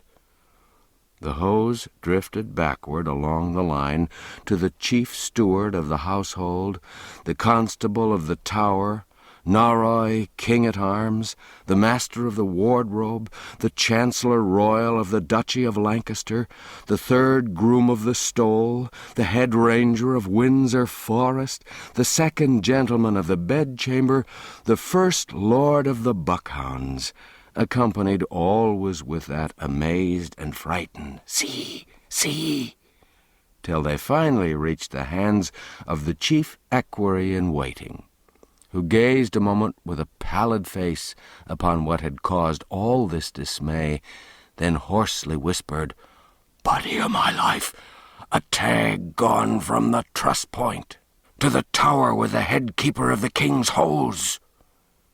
After which he leaned upon the shoulder of the first lord of the Buckhounds to regather his vanished strength, while fresh hose, without any damaged strings to them, were brought. But all things must have an end, and so, in time, Tom Canty was in a condition to get out of bed. The proper official poured water, the proper official engineered the washing, the proper official stood by with a towel, and by and by Tom got safely through the purifying stage and was ready for the services of the hairdresser royal. When he at length emerged from his master's hands, he was a gracious figure and as pretty as a girl in his mantle and trunks of purple satin and purple-plumed cap. He now moved in state toward his breakfast-room, through the midst of the courtly assemblage. And as he passed, these fell back, leaving his way free, and dropped upon their knees. After breakfast, he was conducted with regal ceremony, attended by his great officers and his guard of 50 gentlemen pensioners bearing gilt battle-axes, to the throne-room, where he proceeded to transact business of state. His uncle, Lord Hertford, took his stand by the throne to assist the royal mind with wise counsel. The body of illustrious men named by the late king as his executors appeared, to ask Tom's approval of certain acts of theirs, rather a form, and yet not wholly a form, since there was no protector as yet. The Archbishop of Canterbury made a report of the decree of the Council of Executors concerning the obsequies of his late most illustrious Majesty, and finished by reading the signatures of the executors, to wit, the Archbishop of Canterbury, the Lord Chancellor of England, William Lord St. John, John Lord Russell, Edward Earl of Hertford, John Viscount Lisle, Cuthbert Bishop of Durham. Tom wasn't listening. An earlier clause of the document was puzzling him. At this point he turned and whispered to Lord Hertford. "What day did he say the burial hath been appointed for?" "The 16th of the coming month, my liege." "'Tis a strange folly. Will he keep?" Poor chap, he was still new to the customs of royalty. He was used to seeing the forlorn dead of awful court hustled out of the way with a very different sort of expedition. However, the Lord Hertford set his mind at rest with a word or two. A Secretary of State presented an order of the Council, appointing the morrow at 11 for the reception of the foreign ambassadors, and desired the King's assent. Tom turned an inquiring look toward Hertford, who whispered, "Your Majesty will signify consent. They come to testify their royal master's sense of the heavy calamity which hath visited your grace and the realm of England." Tom did as he was bidden. Another secretary began to read a preamble concerning the expenses of the late king's household, which had amounted to £28,000 during the preceding 6 months, a sum so vast that it made Tom Canty gasp. He gasped again when the fact appeared that £20,000 of this money were still owing and unpaid, and once more when it appeared that the king's coffers were about empty, and his 1,200 servants much embarrassed for lack of the wages due them. Tom spoke out with lively apprehension. "We be going to the dogs, 'tis plain. 'Tis meet and necessary that we take a smaller house and set the servants at large, sith they be of no value but to make delay and trouble one with offices that harass the spirit and shame the soul, they misbecoming any but a doll, that hath nor brains nor hands to help itself withal.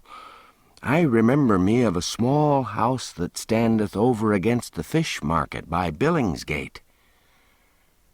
A sharp pressure upon Tom's arm stopped his foolish tongue, and sent a blush to his face. But no countenance there betrayed any sign that this strange speech had been remarked, or given concern.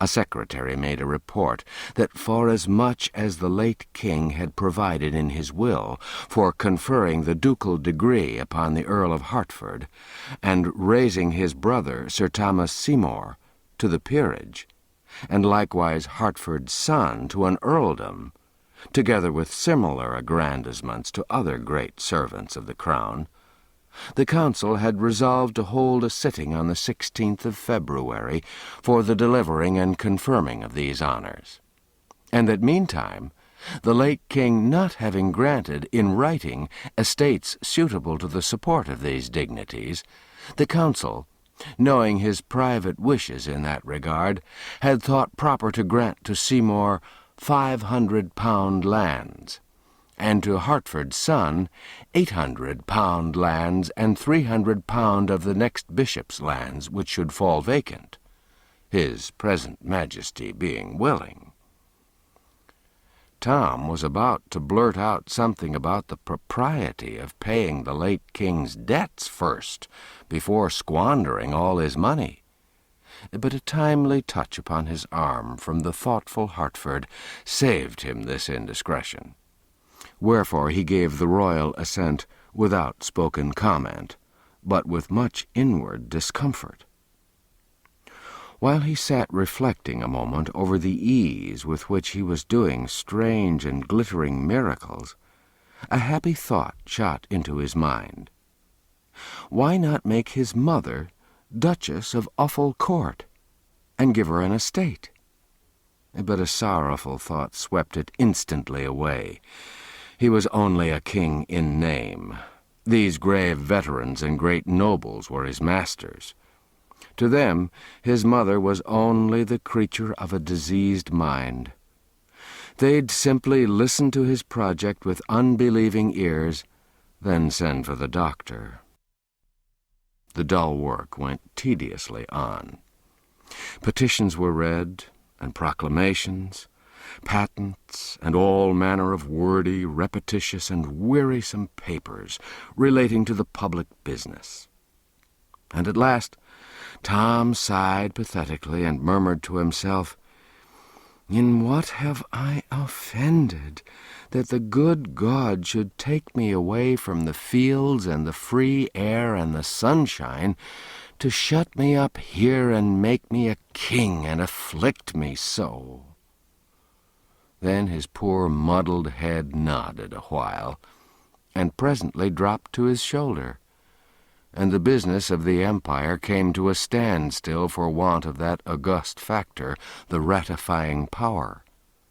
Silence ensued around the slumbering child, and the sages of the realm ceased from their deliberations. During the forenoon, Tom had an enjoyable hour by permission of his keepers, Hertford and St. John, with the Lady Elizabeth and the little Lady Jane Grey, though the spirits of the princesses were rather subdued by the mighty stroke that had fallen upon the royal house. And at the end of the visit, his elder sister, afterward the Bloody Mary of history, chilled him with a solemn interview which had but one merit in his eyes, its brevity.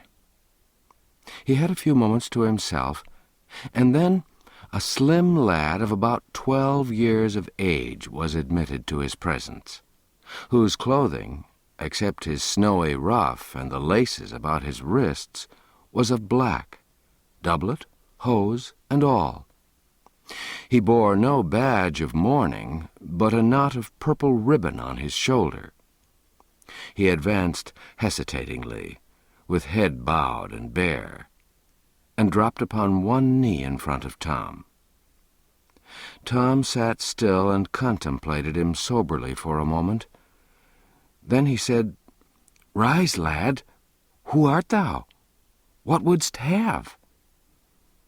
The boy rose and stood at graceful ease, but with an aspect of concern in his face. He said, Of a surety thou must remember me, my lord. I am thy whipping boy. My whipping boy? The same, your grace. I am Humphrey Marlowe. Tom perceived that here was someone whom his keepers ought to have posted him about. The situation was delicate. What should he do? Pretend he knew this lad, and then betray by his every utterance that he'd never heard of him before? No, that wouldn't do. An idea came to his relief. Accidents like this might be likely to happen with some frequency, now that business urgencies would often call Hartford and St. John from his side, they being members of the Council of Executors. Therefore, perhaps it would be well to strike out a plan himself to meet the requirements of such emergencies. Yes, that would be a wise course. He'd practice on this boy and see what sort of success he might achieve. So he stroked his brow perplexedly a moment or two, and presently said, Now I seem to remember thee somewhat, but my wit is clogged and dim with suffering. Alack, my poor master, ejaculated the whipping boy with feeling, adding to himself, In truth, 'tis as they said, his mind is gone. Alas, poor soul! But, misfortune catch me, how am I forgetting? They said one mustn't seem to observe that aught is wrong with him. 'Tis strange how my memory doth wanton with me these days, said Tom. But mind it not, I mend apace. A little clue doth often serve to bring me back again the things and names which had escaped me. And not they only, forsooth, but e'en such as I ne'er heard before, as this lad shall see. Give thy business speech. 'Tis matter of small weight, my liege, yet will I touch upon it, an it please your grace. 2 days gone by, when your majesty faulted thrice in your Greek, in the morning lessons, dost remember it? Yes, methinks I do. It's not much of a lie. And I had meddled with the Greek at all, I'd not faulted simply thrice, but 40 times. Yes, I do recall it now. Go on. The master, being wroth with what he termed such slovenly and doltish work, did promise that he would soundly whip me for it. And whip thee? Said Tom, astonished out of his presence of mind. Why should he whip thee for faults of mine? Ah, your grace forgetteth again. He always scourgeth me when thou dost fail in thy lessons. True, I'd forgot. Thou teachest me in private. Then if I fail, he argueth that thy office was lamely done, and, oh, my liege, what words are these? I, the humblest of thy servants, presume to teach thee? Then where is thy blame? What riddle is this? Am I in truth gone mad, or is it thou? Explain, speak out. But, good your majesty, there's naught that needeth simplifying. None may visit the sacred person of the Prince of Wales with blows. Wherefore, when he faulteth, 'tis I that take them, and meet it is, and right, for that it is mine office and my livelihood. Tom stared at the tranquil boy, observing to himself, Lo, it is a wonderful thing, a most strange and curious trade. I marvel they've not hired a boy to take my combings and my dressings for me. Would heaven they would. And they'll do this thing, I'll take my lashings in mine own person, giving God thanks for a change.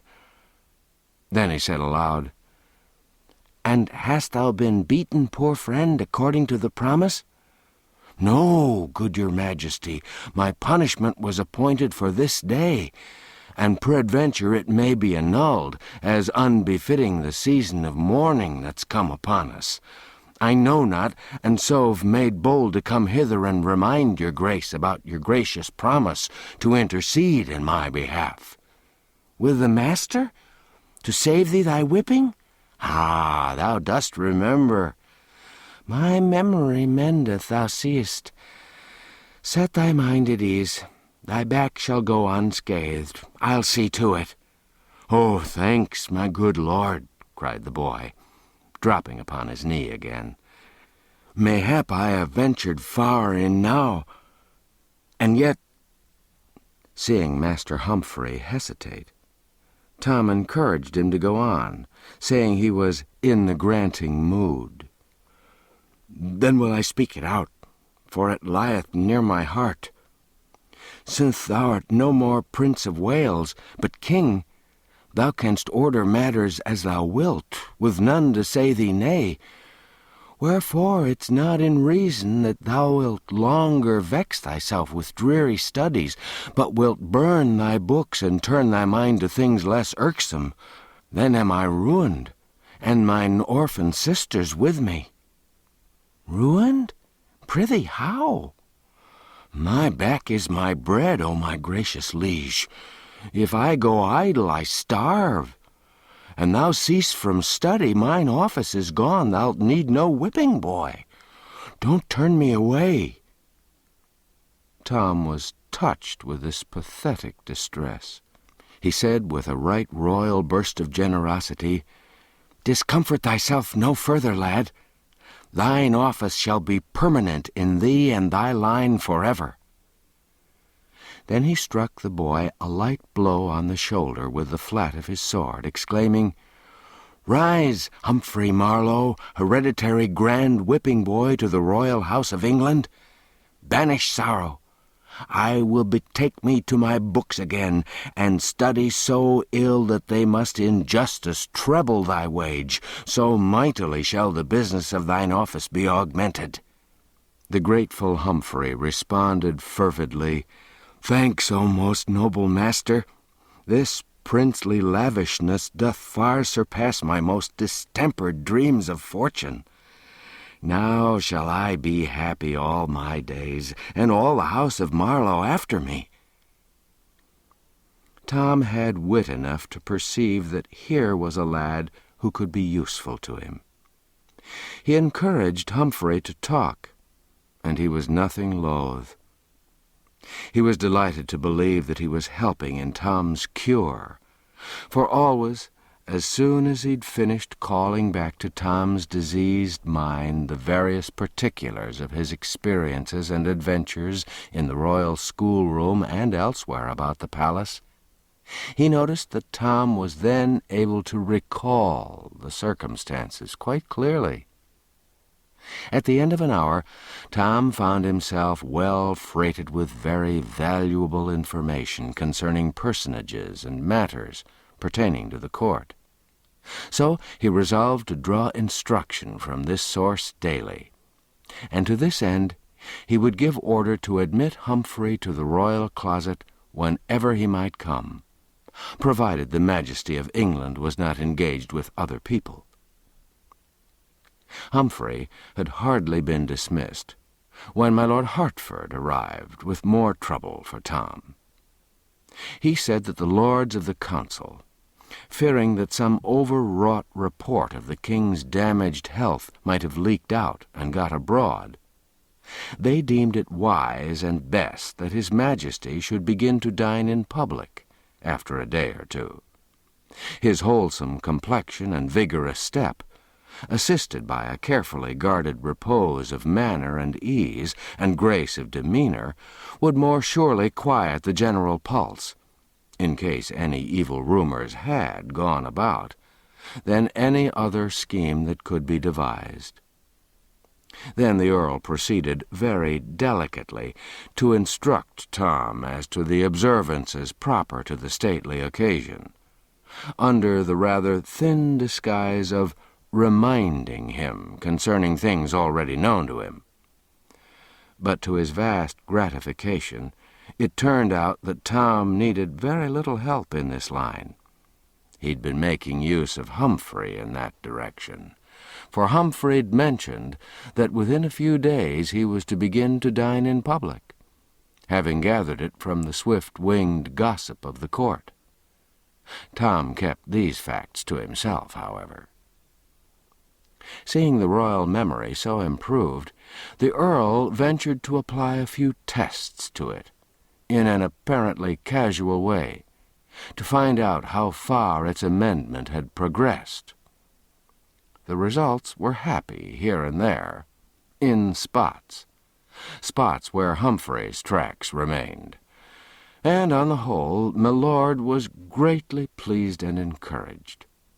So encouraged was he, indeed, that he spoke up and said in a quite hopeful voice, "Now am I persuaded that if your majesty will but tax your memory yet a little further, it will resolve the puzzle of the Great Seal, a loss which was of moment yesterday, although of none today, since its term of service ended with our late lord's life. May it please your grace to make the trial?" Tom was at sea. A Great Seal was a something which he was totally unacquainted with. After a moment's hesitation, he looked up innocently and asked, "What was it like, my lord?" The Earl started, almost imperceptibly, muttering to himself, "Alack, his wits are flown again. It was ill wisdom to lead him on to strain them." Then he deftly turned the talk to other matters, with the purpose of sweeping the unlucky seal out of Tom's thoughts, a purpose which easily succeeded. Chapter 15. Tom as King. The next day the foreign ambassadors came with their gorgeous trains, and Tom, throned in awful state, received them. The splendors of the scene delighted his eye and fired his imagination at first. But the audience was long and dreary, and so were most of the addresses. Wherefore, what began as a pleasure grew into weariness and homesickness by and by. Tom said the words which Hertford put into his mouth from time to time, and tried hard to acquit himself satisfactorily, but he was too new to such things and too ill at ease to accomplish more than a tolerable success. He looked sufficiently like a king, but he was ill able to feel like one. He was cordially glad when the ceremony was ended. The larger part of his day was wasted, as he termed it in his own mind, in labors pertaining to his royal office. Even the 2 hours devoted to certain princely pastimes and recreations were rather a burden to him than otherwise. They were so fettered by restrictions and ceremonious observances. However, he had a private hour with his whipping boy, which he counted clear gain, since he got both entertainment and needful information out of it. The third day of Tom Canty's kingship came and went much as the others had done. But there was a lifting of his cloud in one way. He felt less uncomfortable than at first. He was getting a little used to his circumstances and surroundings. His chains still galled, but not all the time. He found that the presence and homage of the great afflicted and embarrassed him less and less sharply with every hour that drifted over his head. But for one single dread, he could have seen the fourth day approach without serious distress. The dining in public. It was to begin that day. There were greater matters in the program, for on that day he would have to preside at a council which would take his views and commands concerning the policy to be pursued toward various foreign nations, scattered far and near over the great globe. On that day, too, Hertford would be formally chosen to the grand office of Lord Protector. Other things of note were appointed for that 4th day also, but to Tom they were all insignificant compared with the ordeal of dining all by himself, with a multitude of curious eyes fastened upon him, and a multitude of mouths whispering comments upon his performance, and upon his mistakes, if he should be so unlucky as to make any. Still, nothing could stop that 4th day, and so it came. It found poor Tom low-spirited and absent-minded, and this mood continued. He couldn't shake it off. The ordinary duties of the morning dragged upon his hands and wearied him. Once more he felt the sense of captivity heavy upon him.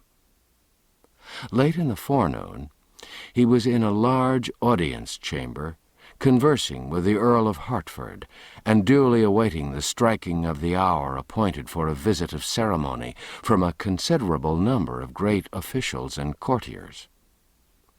After a little while, Tom, who'd wandered to a window and become interested in the life and movement of the great highway beyond the palace gates, and not idly interested, but longing with all his heart to take part in person in its stir and freedom, saw the van of a hooting and shouting mob of disorderly men, women, and children of the lowest and poorest degree approaching from up the road. "I would I knew what 'tis about," he exclaimed, with all a boy's curiosity in such happenings. "Thou art the king," solemnly responded the Earl with a reverence. "Have I your Grace's leave to act?" "Oh, blithely, yes! Oh, gladly, yes!"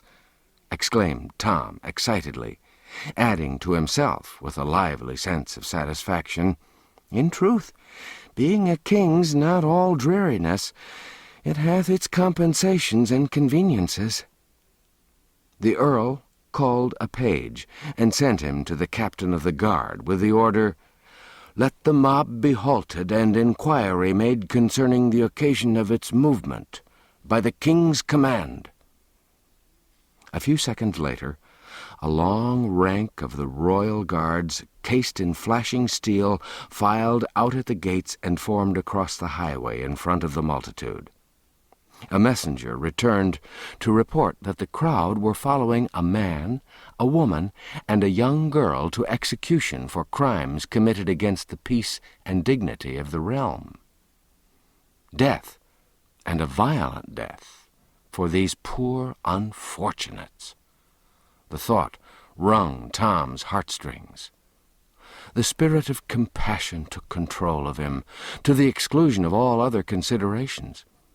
He never thought of the offended laws, or of the grief or loss which these 3 criminals had inflicted upon their victims. He could think of nothing but the scaffold and the grisly fate hanging over the heads of the condemned. His concern made him even forget for the moment that he was but the false shadow of a king, not the substance. And before he knew it, he'd blurted out the command, "Bring them here." Then he blushed scarlet, and a sort of apology sprung to his lips. But observing that his order had wrought no sort of surprise in the Earl or the waiting page, he suppressed the words he was about to utter.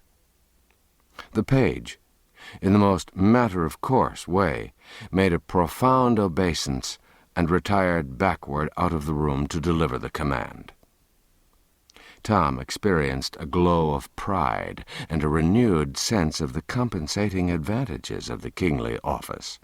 He said to himself, "Truly, it's like what I used to feel when I read the old priests' tales, and did imagine mine own self a prince, giving law and command to all, saying, 'Do this, do that,' while none durst offer let or hindrance to my will. Now the doors swung open. One high-sounding title after another was announced. The personages owning them followed, and the place was quickly half-filled with noble folk and finery. But Tom was hardly conscious of the presence of these people. So wrought up was he, and so intensely absorbed in that other and more interesting matter. He seated himself absently in his chair of state, and turned his eyes upon the door with manifestations of impatient expectancy. Seeing which, the company forbore to trouble him, and fell to chatting a mixture of public business and court gossip one with another. In a little while, the measured tread of military men was heard approaching, and the culprits entered the presence in charge of an under-sheriff, and escorted by a detail of the King's Guard. The civil officer knelt before Tom, then stood aside. The three doomed persons knelt also, and remained so.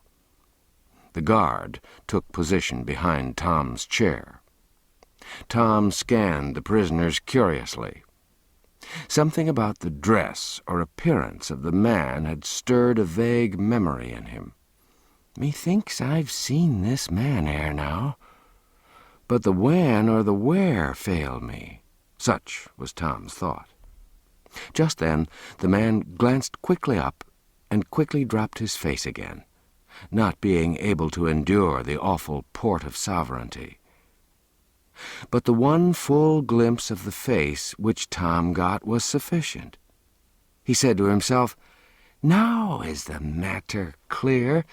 This is the stranger that plucked Giles' wit out of the Thames and saved his life that windy, bitter first day of the new year. A brave, good deed. Pity he hath been doing baser ones and got himself in this sad case. I've not forgot the day, neither the hour, by reason that an hour after, upon the stroke of 11, I did get a hiding by the hand of Gammer Canty, which was of so goodly and admired severity, that all that went before or followed after it were but fondlings and caresses by comparison." Tom now ordered that the woman and the girl be removed from the presence for a little time, then addressed himself to the under-sheriff, saying, "Good sir, what is this man's offence?" The officer knelt and answered, "So please your majesty, he hath taken the life of a subject by poison." Tom's compassion for the prisoner and admiration of him, as the daring rescuer of a drowning boy, experienced a most damaging shock. "The thing was proven upon him?" he asked. "Most clearly, sir." Tom sighed and said, "Take him away. He hath earned his death. 'Tis a pity, for he was a brave heart. Nay, I mean he hath the look of it." The prisoner clasped his hands together with sudden energy and wrung them despairingly, at the same time appealing imploringly to the king in broken and terrified phrases. "O my lord the king, an thou canst pity the lost, have pity upon me. I am innocent, neither hath that wherewith I'm charged been more than but lamely proved. Yet I speak not of that. The judgment's gone forth against me, and may not suffer alteration. Yet in mine extremity I beg a boon, for my doom is more than I can bear. A grace, my lord the king, in thy royal compassion grant my prayer. Give commandment that I be hanged." Tom was amazed. This wasn't the outcome he'd looked for. Odds my life, a strange boon. Was it not the fate intended thee? "O good my liege, not so. It's ordered that I be boiled alive." The hideous surprise of these words almost made Tom spring from his chair. As soon as he could recover his wits, he cried out, "Have thy wish, poor soul! and thou had poisoned 100 men, thou shouldst not suffer so miserable a death." The prisoner bowed his face to the ground and burst into passionate expressions of gratitude, ending with, "If ever thou shouldst know misfortune, which God forbid, may thy goodness to me this day be remembered and requited." Tom turned to the Earl of Hertford and said, "My lord, is it believable that there was a warrant for this man's ferocious doom?" "It is the law, your grace, for poisoners. In Germany, coiners be boiled to death in oil, not cast in of a sudden, but by a rope let down into the oil by degrees and slowly. First the feet, then the legs, then—" "Oh, prithee, no more, my lord. I cannot bear it," cried Tom, covering his eyes with his hands to shut out the picture. "I beseech your good lordship that order be taken to change this law. Oh, let no more poor creatures be visited with its tortures." The Earl's face showed profound gratification, for he was a man of merciful and generous impulses, a thing not very common with his class in that fierce age. He said, "These your grace's noble words have sealed its doom. History will remember it to the honor of your royal house." The under-sheriff was about to remove his prisoner. Tom gave him a sign to wait, then said, "Good sir, I would look into this matter further. The man has said his deed was but lamely proved. Tell me what thou knowest." "If the king's grace please, it did appear upon the trial that this man entered into a house in the hamlet of Islington, where one lay sick. 3 witnesses say it was at 10 o'clock in the morning, and 2 say it was some minutes later, the sick man being alone at the time and sleeping. And presently the man came forth again and went his way. The sick man died within the hour, being torn with spasm and retchings." "Did any see the poison given? Was poison found?" "Marry, no, my liege." "Then how doth one know there was poison given at all?" "Please your majesty, the doctors testified that none die with such symptoms but by poison." Weighty evidence, this, in that simple age. Tom recognized its formidable nature and said, "The doctor knoweth his trade. Belike they were right. The matter hath an ill look for this poor man." "Yet was not this all, your majesty. There's more and worse.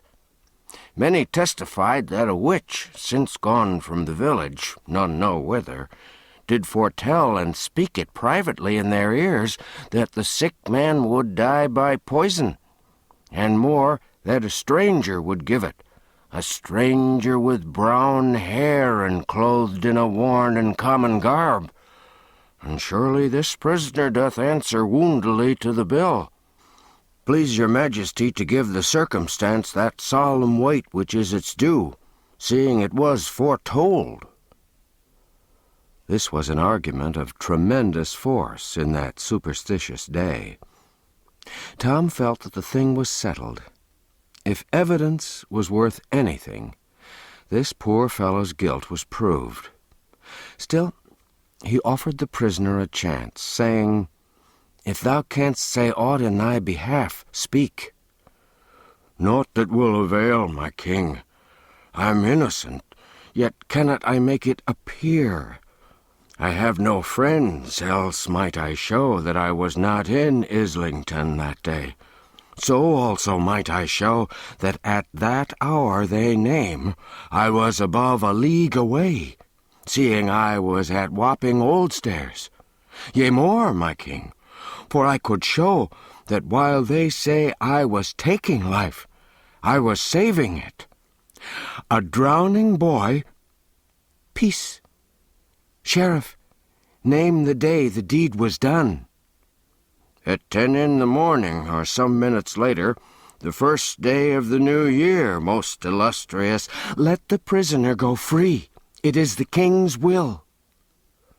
Another blush followed this unregal outburst, and he covered his indecorum as well as he could by adding, "It enrageth me that a man should be hanged upon such idle, hair-brained evidence." A low buzz of admiration swept through the assemblage. It wasn't admiration of the decree that had been delivered by Tom, for the propriety or expediency of pardoning a convicted prisoner was a thing which few there would have felt justified in either admitting or admiring. No, the admiration was for the intelligence and spirit which Tom had displayed. Some of the low-voiced remarks were to this effect: "This is no mad king, he hath his wits sound. How sanely he put his questions! How like his former natural self was this abrupt, imperious disposal of the matter! God be thanked, his infirmity is spent. This is no weakling, but a king. He hath borne himself like to his own father." The air being filled with applause, Tom's ear necessarily caught a little of it.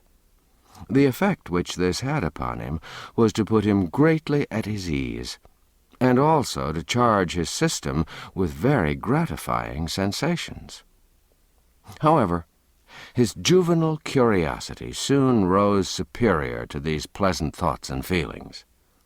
He was eager to know what sort of deadly mischief the woman and the little girl could have been about. So by his command, the two terrified and sobbing creatures were brought before him. "What is it that these have done?" he inquired of the sheriff. "Please your majesty, a black crime is charged upon them, and clearly proven. Wherefore the judges have decreed, according to the law, that they be hanged. They sold themselves to the devil, such is their crime." Tom shuddered. He'd been taught to abhor people who did this wicked thing. Still, he wasn't going to deny himself the pleasure of feeding his curiosity, for all that. So he asked, "Where was this done, and when?" "On a midnight in December in a ruined church, your majesty." Tom shuddered again. "Who was there present?" "Only these two, your grace, and that other." "Have these confessed?" "Nay, not so, sire. They do deny it." "Then prithee, how was it known?" "Certain witnesses did see them wending thither, good your majesty. This bred the suspicion, and dire effects have since confirmed and justified it.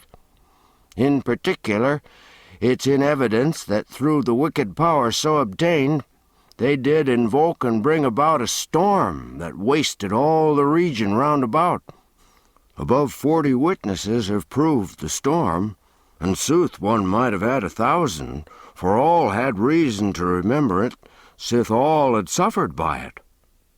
"Certes, this is a serious matter." Tom turned this dark piece of scoundrelism over in his mind a while, then asked, "Suffered the woman also by the storm?" Several old heads among the assemblage nodded their recognition of the wisdom of this question. The sheriff, however, saw nothing consequential in the inquiry. He answered with simple directness, "Indeed she did, your majesty, and most righteously, as all of her. Her habitation was swept away, and herself and child left shelterless." "Methinks the power to do herself so ill a turn was dearly bought. She'd been cheated had she paid but a farthing for it. That she paid her soul and her child's argueth that she is mad. If she is mad, she knoweth not what she doth, therefore sinneth not." The elderly heads nodded recognition of Tom's wisdom once more, and one individual murmured, "And the king be mad himself, according to report. then it is a madness of a sort that would improve the sanity of some, I wot of, if by the gentle providence of God they could but catch it." "What age hath the child?" asked Tom. 9 years, please your majesty." "By the law of England may a child enter into covenant and sell itself, my lord?" asked Tom, turning to a learned judge.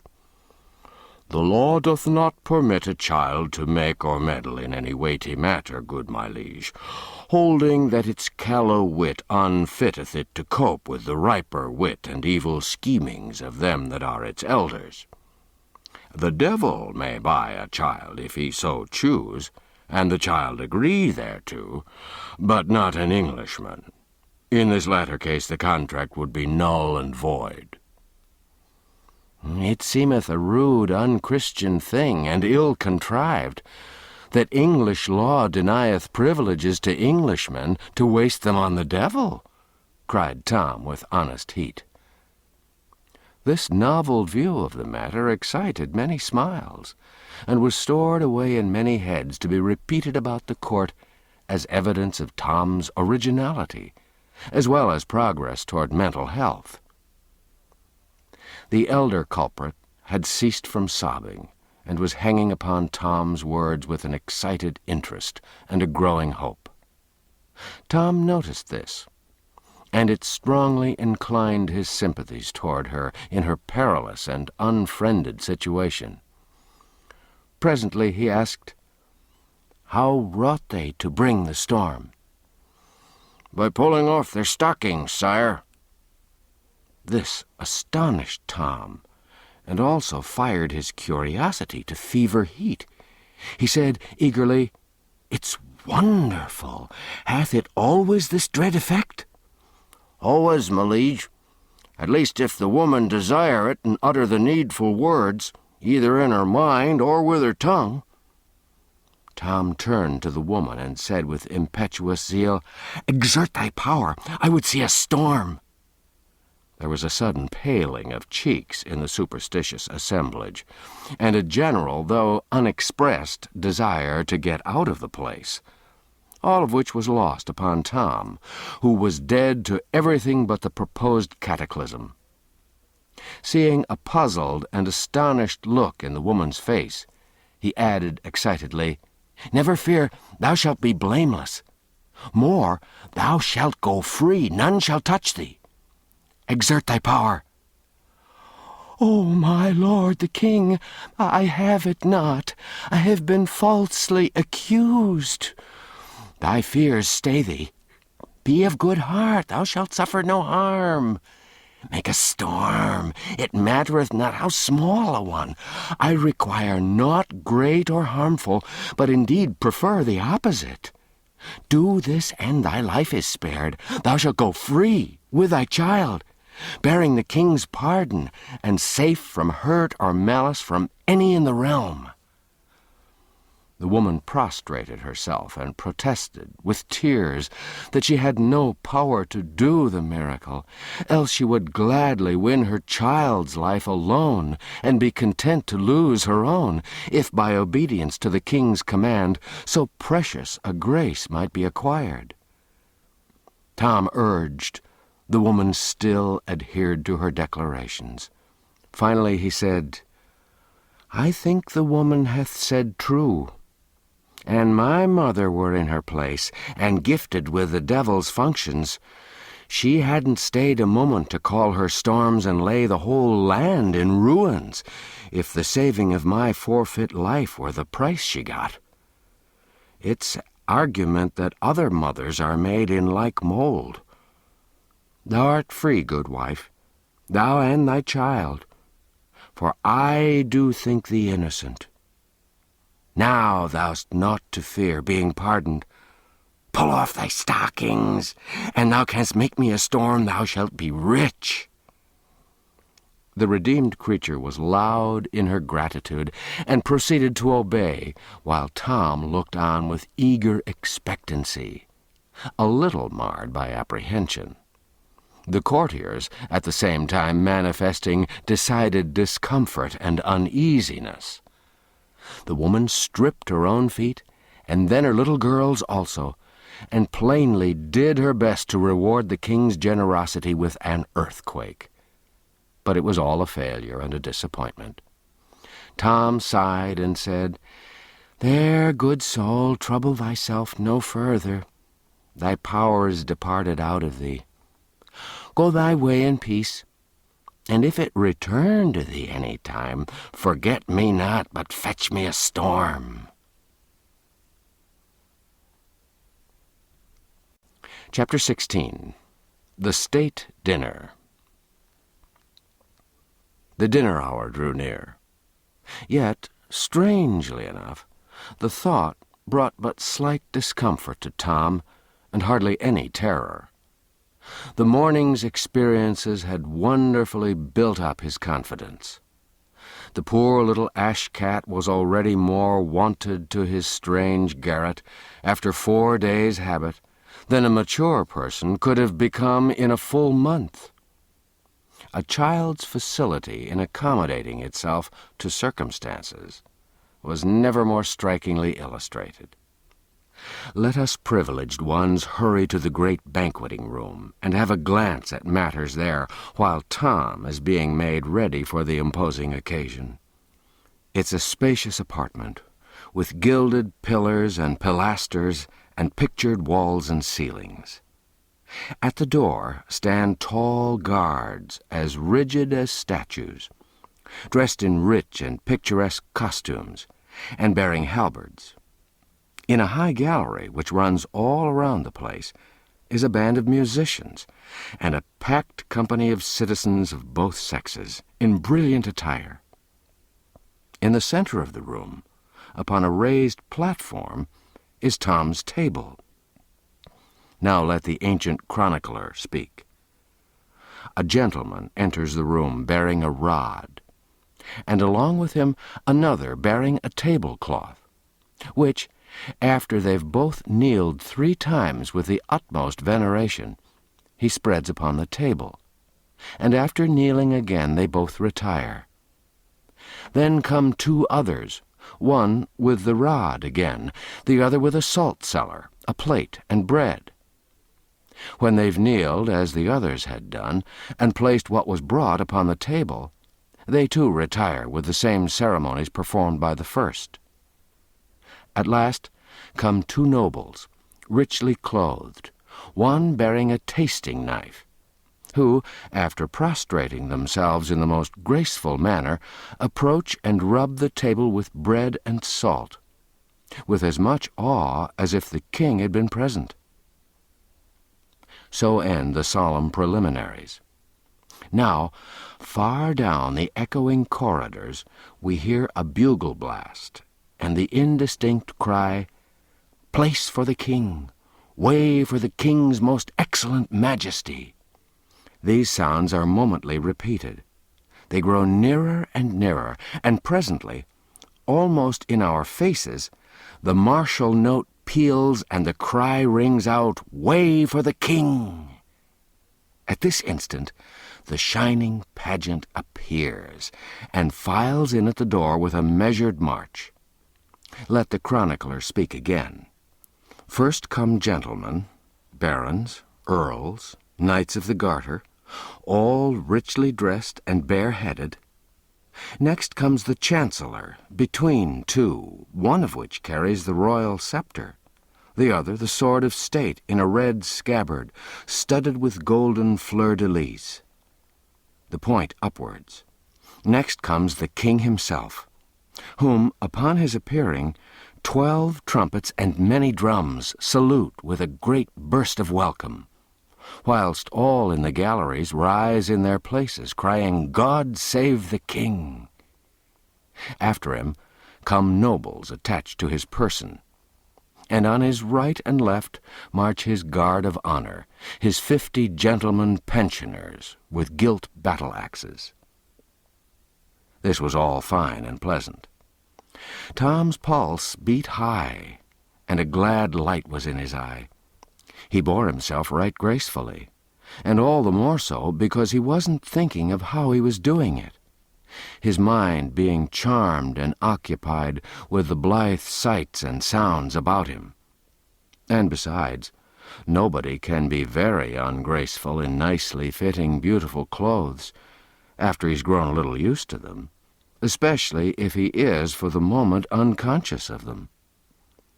Tom remembered his instructions and acknowledged his greeting with a slight inclination of his plumed head, and a courteous, "I thank ye, my good people." He seated himself at table without removing his cap, and did it without the least embarrassment, for to eat with one's cap on was the one solitary royal custom upon which the kings and the canties met upon common ground, neither party having any advantage over the other in the matter of old familiarity with it. The pageant broke up and grouped itself picturesquely, and remained bareheaded.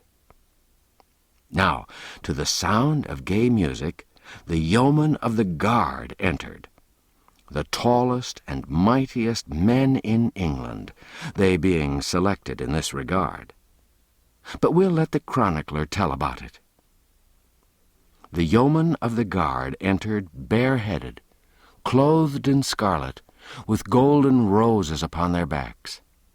And these went and came, bringing in each turn a course of dishes served in plate. These dishes were received by a gentleman in the same order they were brought, and placed upon the table, while the taster gave to each guard a mouthful to eat of the particular dish he had brought, for fear of any poison. Tom made a good dinner, notwithstanding he was conscious that hundreds of eyes followed each morsel to his mouth, and watched him eat it with an interest which couldn't have been more intense if it had been a deadly explosive and was expected to blow him up and scatter him all over the place. He was careful not to hurry, and equally careful not to do anything whatever for himself, but wait till the proper official knelt down and did it for him. He got through without a mistake. Flawless and precious triumph. When the meal was over at last, and he marched away in the midst of his bright pageant, with the happy noises in his ears of blaring bugles, rolling drums, and thundering acclamations, he felt that if he'd seen the worst of dining in public, it was an ordeal which he'd be glad to endure several times a day, if by that means he could but buy himself free from some of the more formidable requirements of his royal office.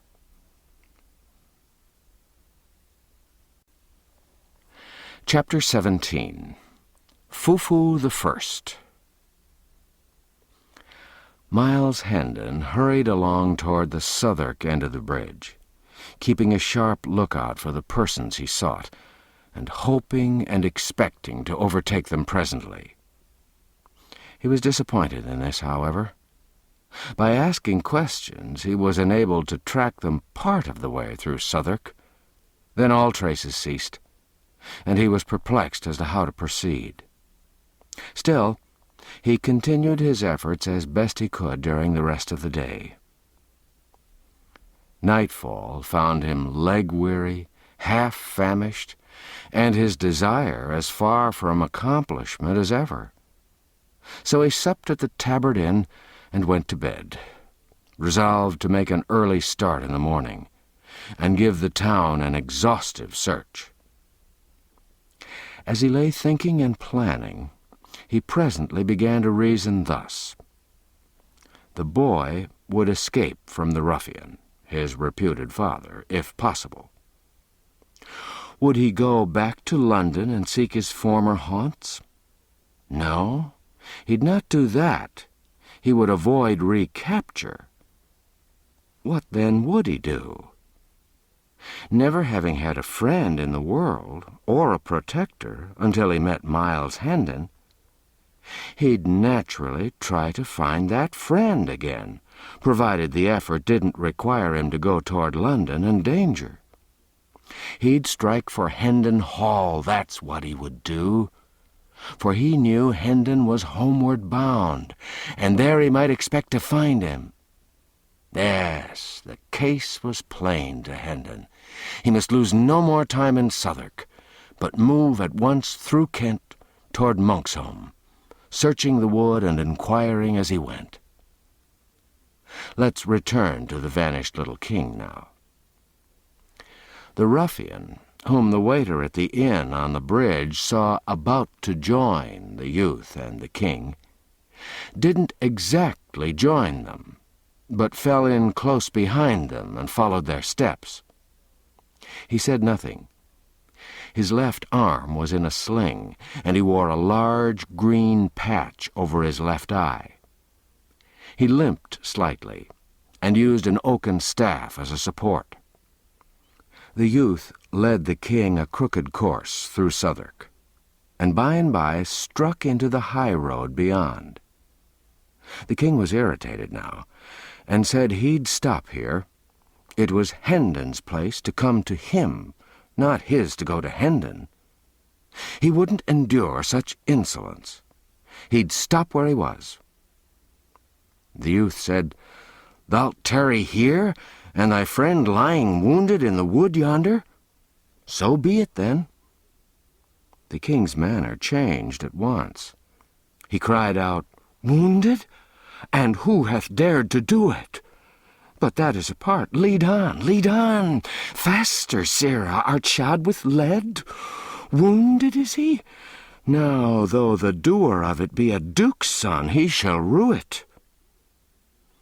It was some distance to the wood, but the space was speedily traversed. The youth looked about him, discovered a bough sticking in the ground with a small bit of rag tied to it, then led the way into the forest, watching for similar boughs and finding them at intervals. They were evidently guides to the point he was aiming at. By and by an open place was reached, where were the charred remains of a farmhouse, and near them a barn which was falling to ruin and decay. There was no sign of life anywhere, and utter silence prevailed. The youth entered the barn, the king following eagerly upon his heels. No one there! The king shot a surprised and suspicious glance at the youth, and asked, "Where is he?" A mocking laugh was his answer. The king was in a rage in a moment. He seized a billet of wood and was in the act of charging upon the youth when another mocking laugh fell upon his ear. It was from the lame ruffian who'd been following at a distance. The king turned and said angrily, "Who art thou? What is thy business here?" "Leave thy foolery," said the man, "and quiet thyself. My disguise is none so good that thou canst pretend thou knowest not thy father through it." "Thou art not my father. I know thee not. I am the king. If thou hast hid my servant, find him for me, or thou shalt sup sorrow for what thou hast done." John Canty replied in a stern and measured voice, "It's plain thou'rt mad, and I'm loath to punish thee, but if thou provoke me, I must. Thy prating doth no harm here, where there are no ears that need to mind thy follies. Yet is it well to practice thy tongue to wary speech, that it may do no hurt when our quarters change. I've done a murder, and may not tarry at home. Neither shalt thou, seeing I need thy service.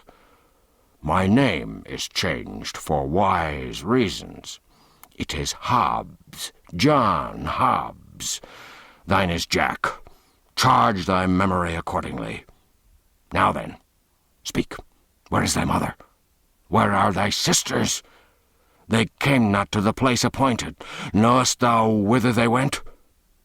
The king answered sullenly, "Trouble me not with these riddles. My mother is dead, My sisters are in the palace." The youth nearby burst into a derisive laugh, and the king would have assaulted him, but Canty, or Hobbs, as he now called himself, prevented him and said, "Peace, Hugo, vex him not. His mind's astray, and thy ways fret him. Sit thee down, Jack, and quiet thyself. Thou shalt have a morsel to eat anon." Hobbs and Hugo fell to talking together in low voices, and the king removed himself as far as he could from their disagreeable company. He withdrew into the twilight of the farther end of the barn, where he found the earthen floor bedded a foot deep with straw. He lay down here, drew straw over himself in lieu of blankets, and was soon absorbed in thinking. He had many griefs, but the minor ones were swept almost into forgetfulness by the supreme one, the loss of his father. To the rest of the world, the name of Henry VIII brought a shiver and suggested an ogre whose nostrils breathed destruction and whose hand dealt scourgings and death. But to this boy, the name brought only sensations of pleasure. The figure it invoked wore a countenance that was all gentleness and affection. He called to mind a long succession of loving passages between his father and himself, and dwelt fondly upon them, his unstinted tears attesting how deep and real was the grief that possessed his heart. As the afternoon wasted away, the lad, wearied with his troubles, sank gradually into a tranquil and healing slumber. After a considerable time, he couldn't tell how long, his senses struggled to a half-consciousness, and as he lay with closed eyes, vaguely wondering where he was and what had been happening, he noted a murmurous sound, the sullen beating of rain upon the roof. A snug sense of comfort stole over him, which was rudely broken the next moment by a chorus of piping cackles and coarse laughter. It startled him disagreeably, and he unmuffled his head to see whence this interruption proceeded. A grim and unsightly picture met his eye. A bright fire was burning in the middle of the floor at the other end of the barn, and around it, and lit weirdly up by the red glare, lolled and sprawled the motliest company of tattered gutter scum and ruffians of both sexes he'd ever read or dreamed of. There were huge, stalwart men, brown with exposure, long-haired and clothed in fantastic rags. There were middle-sized youths of truculent countenance and similarly clad. There were blind mendicants with patched or bandaged eyes, crippled ones with wooden legs and crutches. There was a villain-looking peddler with his pack, a knife-grinder, a tinker, and a barber-surgeon, with the implements of their trades. Some of the females were hardly grown girls. Some were at prime, some were old and wrinkled hags, and all were loud, brazen, foul-mouthed, and all soiled and slatternly. There were 3 sore-faced babies. There were a couple of starveling curs, with strings about their necks, whose office was to lead the blind. The night was come. The gang had just finished feasting. An orgy was beginning. The can of liquor was passing from mouth to mouth. A general cry broke forth. "A song! A song from the Bat and Dick Dutton Gowan!" One of the blind men got up and made ready by casting aside the patches that sheltered his excellent eyes, and the pathetic placard which recited the cause of his calamity. Dot and Gowan disencumbered himself of his timber leg and took his place upon sound and healthy limbs beside his fellow rascal. Then they roared out a rollicking ditty, and were reinforced by the whole crew at the end of each stanza in a rousing chorus. By the time the last stanza was reached, the half-drunken enthusiasm had risen to such a pitch that everybody joined in and sang it clear through from the beginning, producing a volume of villainous sound that made the rafters quake.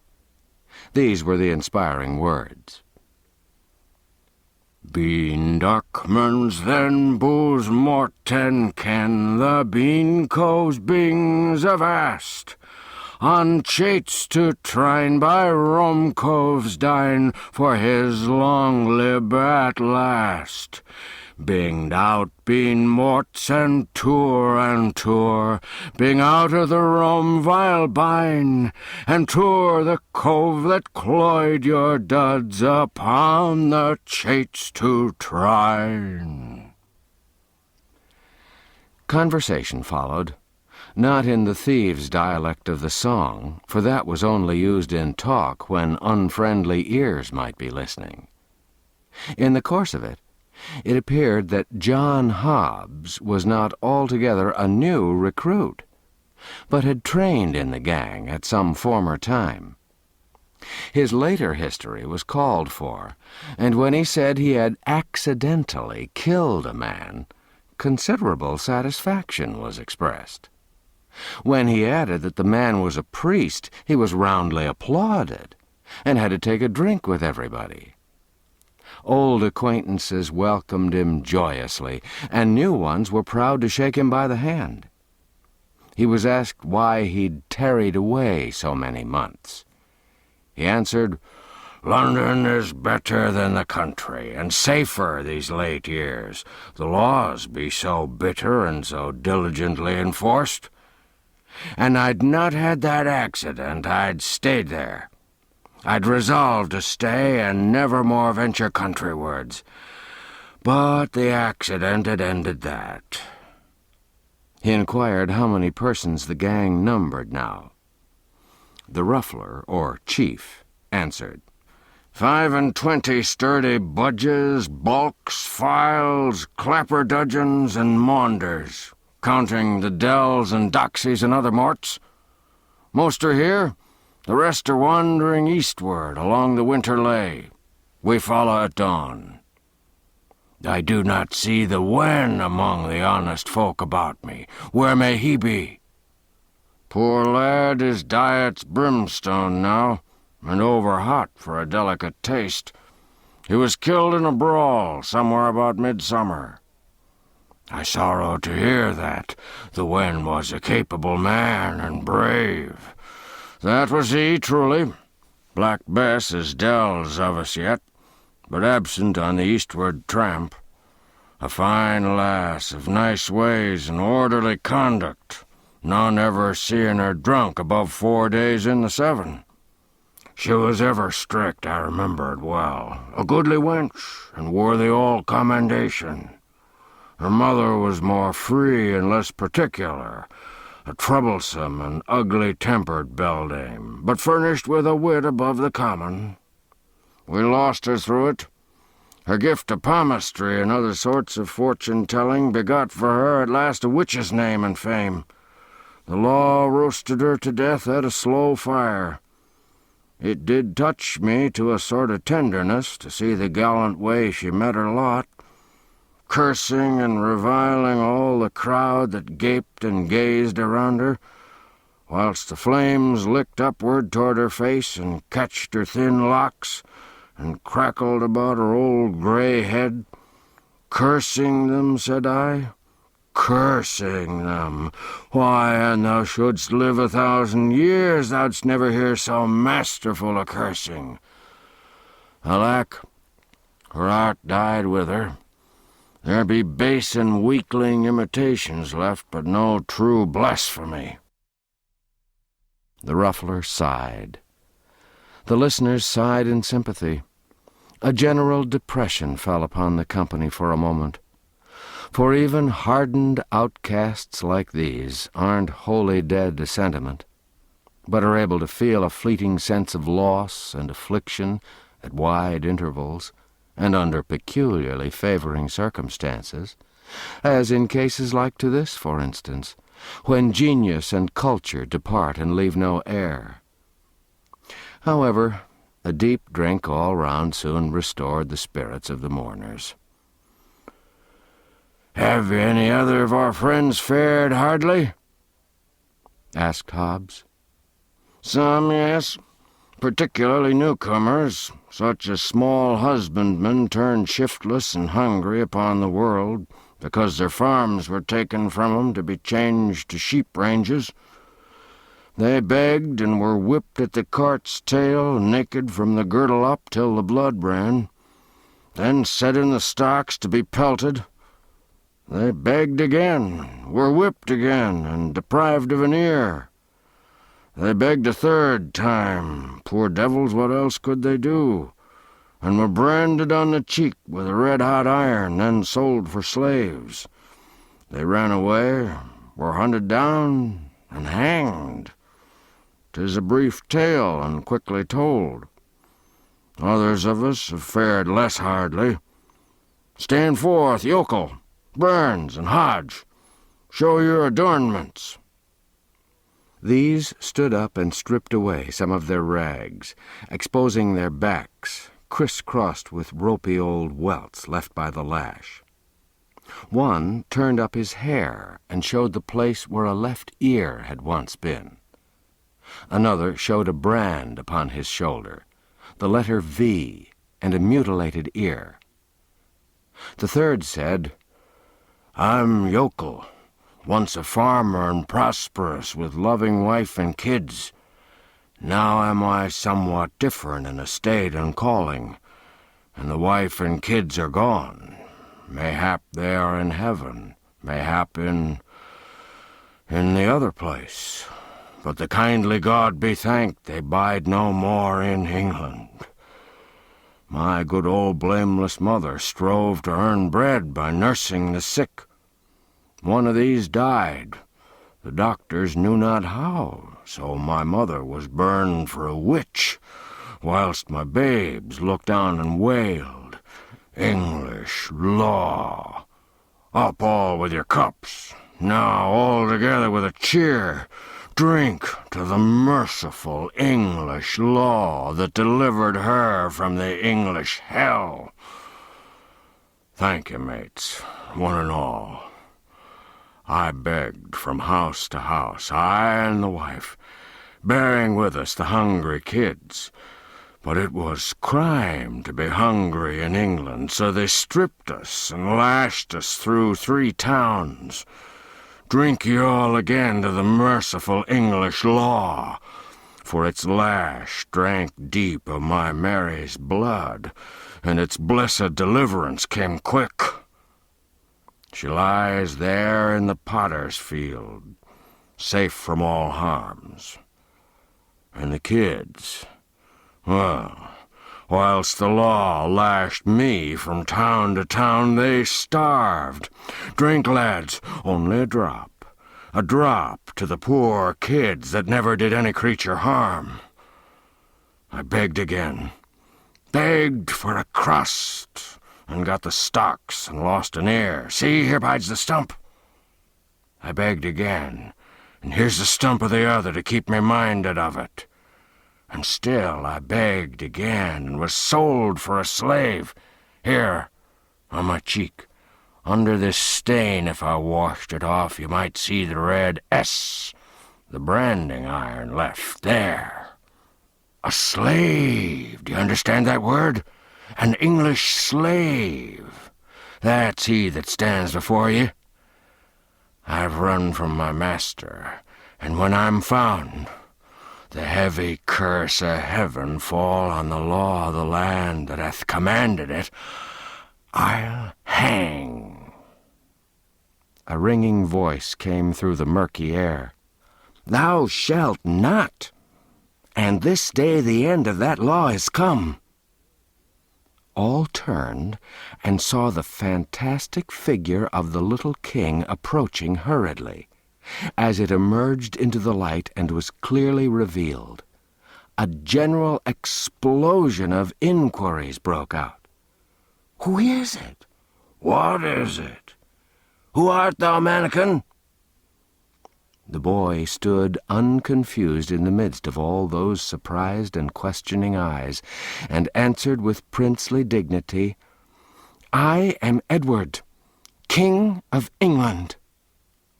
A wild burst of laughter followed, partly of derision and partly of delight in the excellence of the joke. The king was stung.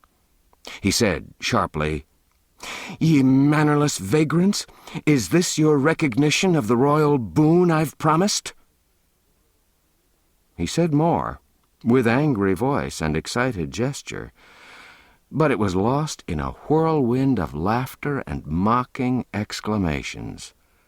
John Hobbs made several attempts to make himself heard above the din, and at last succeeded, saying, "Mates, he's my son, a dreamer, a fool, and stark mad, mind him not. He thinketh he is the king."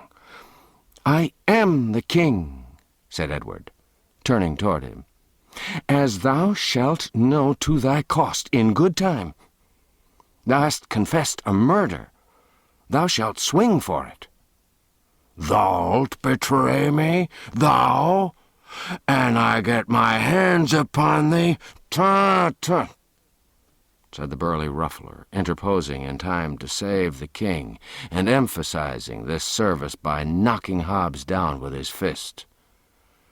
"Hast respect for neither kings nor rufflers?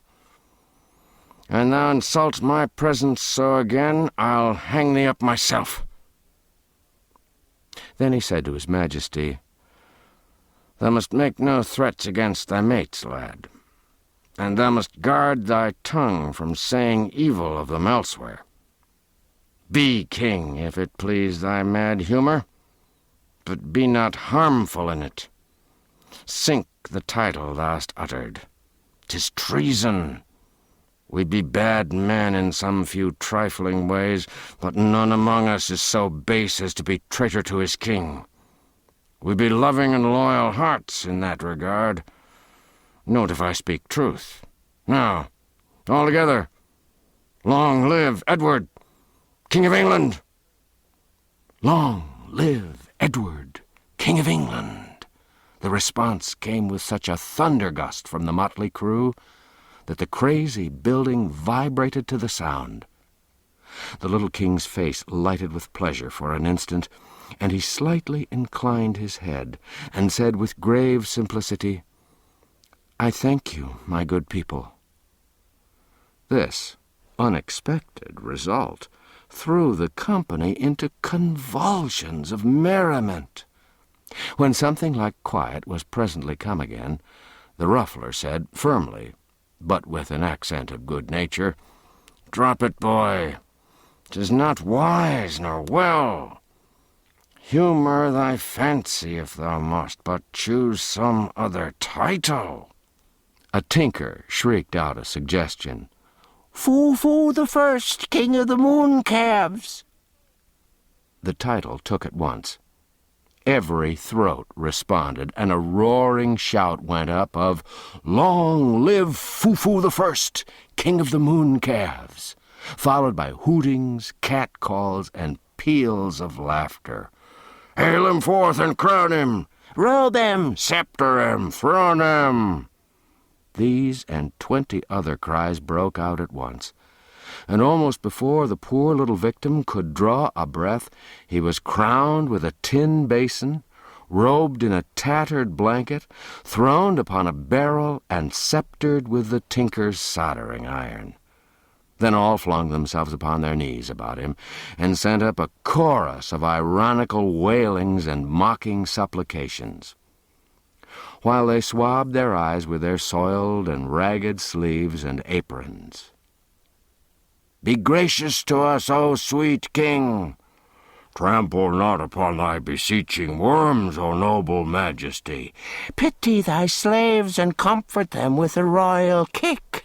Cheer us and warm us with thy gracious ways, O flaming sun of sovereignty. Sanctify the ground with the touch of thy foot, that we may eat the dirt and be ennobled.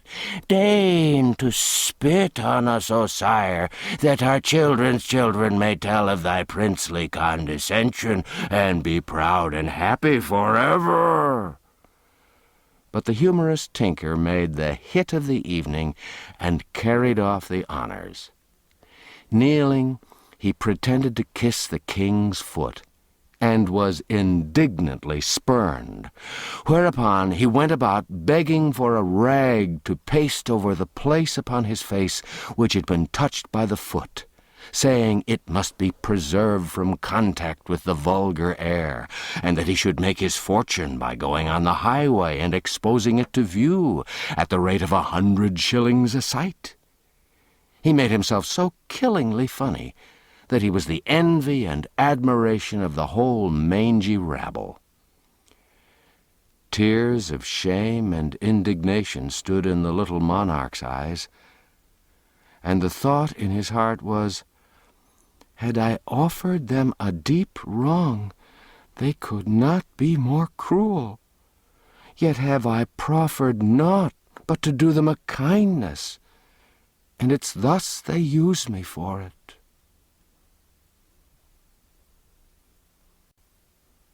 Chapter 18. The Prince with the Tramps. The troop of vagabonds turned out at early dawn and set forward on their march. There was a lowering sky overhead, sloppy ground underfoot, and a winter chill in the air. All gaiety was gone from the company. Some were sullen and silent, some were irritable and petulant, none were gentle-humored, all were thirsty. The ruffler put Jack in Hugo's charge, with some brief instructions, and commanded John Canty to keep away from him and let him alone. He also warned Hugo not to be too rough with the lad. After a while the weather grew milder, and the clouds lifted somewhat. The troop ceased to shiver, and their spirits began to improve. They grew more and more cheerful, and finally began to chaff each other and insult passengers along the highway. This showed that they were awaking to an appreciation of life and its joys once more. The dread in which their sort was held was apparent in the fact that everybody gave them the road, and took their ribald insolences meekly, without venturing to talk back. They snatched linen from the hedges, occasionally in full view of the owners, who made no protest, but only seemed grateful that they didn't take the hedges too.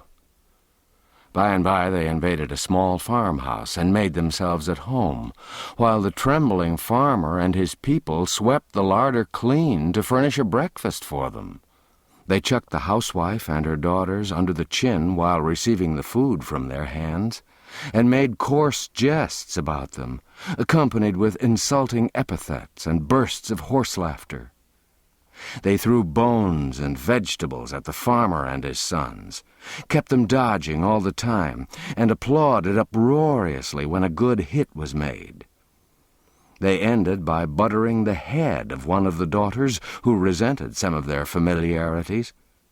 When they took their leave, they threatened to come back and burn the house over the heads of the family if any report of their doings got to the ears of the authorities. About noon, after a long and weary tramp, the gang came to a halt behind a hedge on the outskirts of a considerable village. An hour was allowed for rest. Then the crew scattered themselves abroad to enter the village at different points to ply their various trades. Jack was sent with Hugo. They wandered hither and thither for some time, Hugo watching for opportunities to do a stroke of business, but finding none. So he finally said, "I see naught to steal. It's a paltry place. Wherefore, we'll beg." "We, forsooth!" Follow thy trade, it befits thee, but I will not beg. Thou'lt not beg? Exclaimed Hugo, eyeing the king with surprise. Prithee, since when hast thou reformed? What dost thou mean? Mean? Hast thou not begged the streets of London all thy life? I? Thou idiot! Spare thy compliments. Thy stock will last the longer.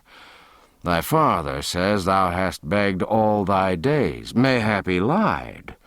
Peradventure you'll even make so bold as to say he lied, scoffed Hugo.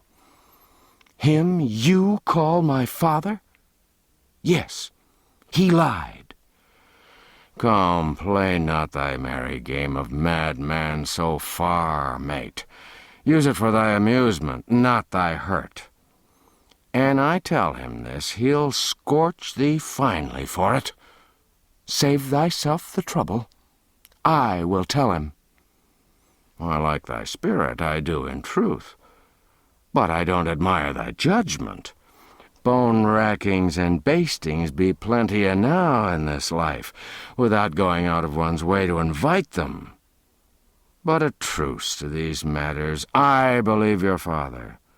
I doubt not he can lie. I doubt not he doth lie upon occasion, for the best of us do that. But there's no occasion here. A wise man doesn't waste so good a commodity as lying for naught. But come, sith it's thy humour to give over begging, wherewithal shall we busy ourselves? With robbing kitchens? The king said impatiently, Have done with this folly. You weary me. Hugo replied with temper, Now harkee, mate. You'll not beg. You'll not rob. So be it. But I'll tell you what you will do. You'll play decoy whilst I beg. Refuse, and you think you may venture. The king was about to reply contemptuously, when Hugo said, interrupting, Peace! Here comes one with a kindly face. Now will I fall down in a fit. When the stranger runs to me, set you up a wail and fall upon your knees, seeming to weep. Then cry out as if all the devils of misery were in your belly, and say, Oh, sir, it's my poor afflicted brother, and we be friendless. A God's name cast through your merciful eyes one pitiful look upon a sick, forsaken, and most miserable wretch. Bestow one little penny out of thy riches upon one smitten a God and ready to perish. And mind you, keep ye on wailing, and abate not till we bilk him of his penny, else shall ye rue it. Then immediately Hugo began to moan and groan and roll his eyes and reel and totter about, and when the stranger was close at hand, down he sprawled before him with a shriek, and began to writhe and wallow in the dirt in seeming agony. Oh dear, cried the benevolent stranger. Oh, poor soul, how he doth suffer! There, let me help thee up. O noble sir, forbear, and God love you for a princely gentleman, but it giveth me cruel pain to touch me when I'm taken so. My brother there'll tell your worship how I'm racked with anguish when these fits be upon me. A penny, dear sir, a penny, to buy a little food, then leave me to my sorrows. A penny? Thou shalt have 3, thou hapless creature. And he fumbled in his pocket with nervous haste and got them out. There, poor lad, take them and most welcome. Now come hither, my boy, and help me carry thy stricken brother to yon house where— I am not his brother, said the king, interrupting. What? Not his brother? Oh, hear him, groaned Hugo, then privately ground his teeth. He denies his own brother, and he with one foot in the grave. Boy, thou art indeed hard of heart if this is thy brother. For shame, and he scarce able to move hand or foot. If he's not thy brother, who is he then? A beggar and a thief. He has got your money and has picked your pocket likewise. An thou wouldst do a healing miracle, lay thy staff over his shoulders and trust Providence for the rest." But Hugo didn't tarry for the miracle. In a moment he was up and off like the wind, the gentleman following after and raising the hue and cry lustily as he went. The king, breathing deep gratitude to heaven for his own release, fled in the opposite direction and didn't slacken his pace until he was out of harm's reach. He took the first road that offered and soon put the village behind him. He hurried along as briskly as he could during several hours, keeping a nervous watch over his shoulder for pursuit. But his fears left him at last, and a grateful sense of security took their place. He recognized now that he was hungry, and also very tired. So he halted at a farmhouse. But when he was about to speak, he was cut short and driven rudely away. His clothes were against him. He wandered on, wounded and indignant, and was resolved to put himself in the way of light treatment no more. But hunger is pride's master. So as the evening drew near, he made an attempt at another farmhouse. But here he fared worse than before, for he was called hard names and was promised arrest as a vagrant, except he moved on promptly. The night came on, chilly and overcast, and still the footsore monarch labored slowly on. He was obliged to keep moving, for every time he sat down to rest he was soon penetrated to the bone with the cold.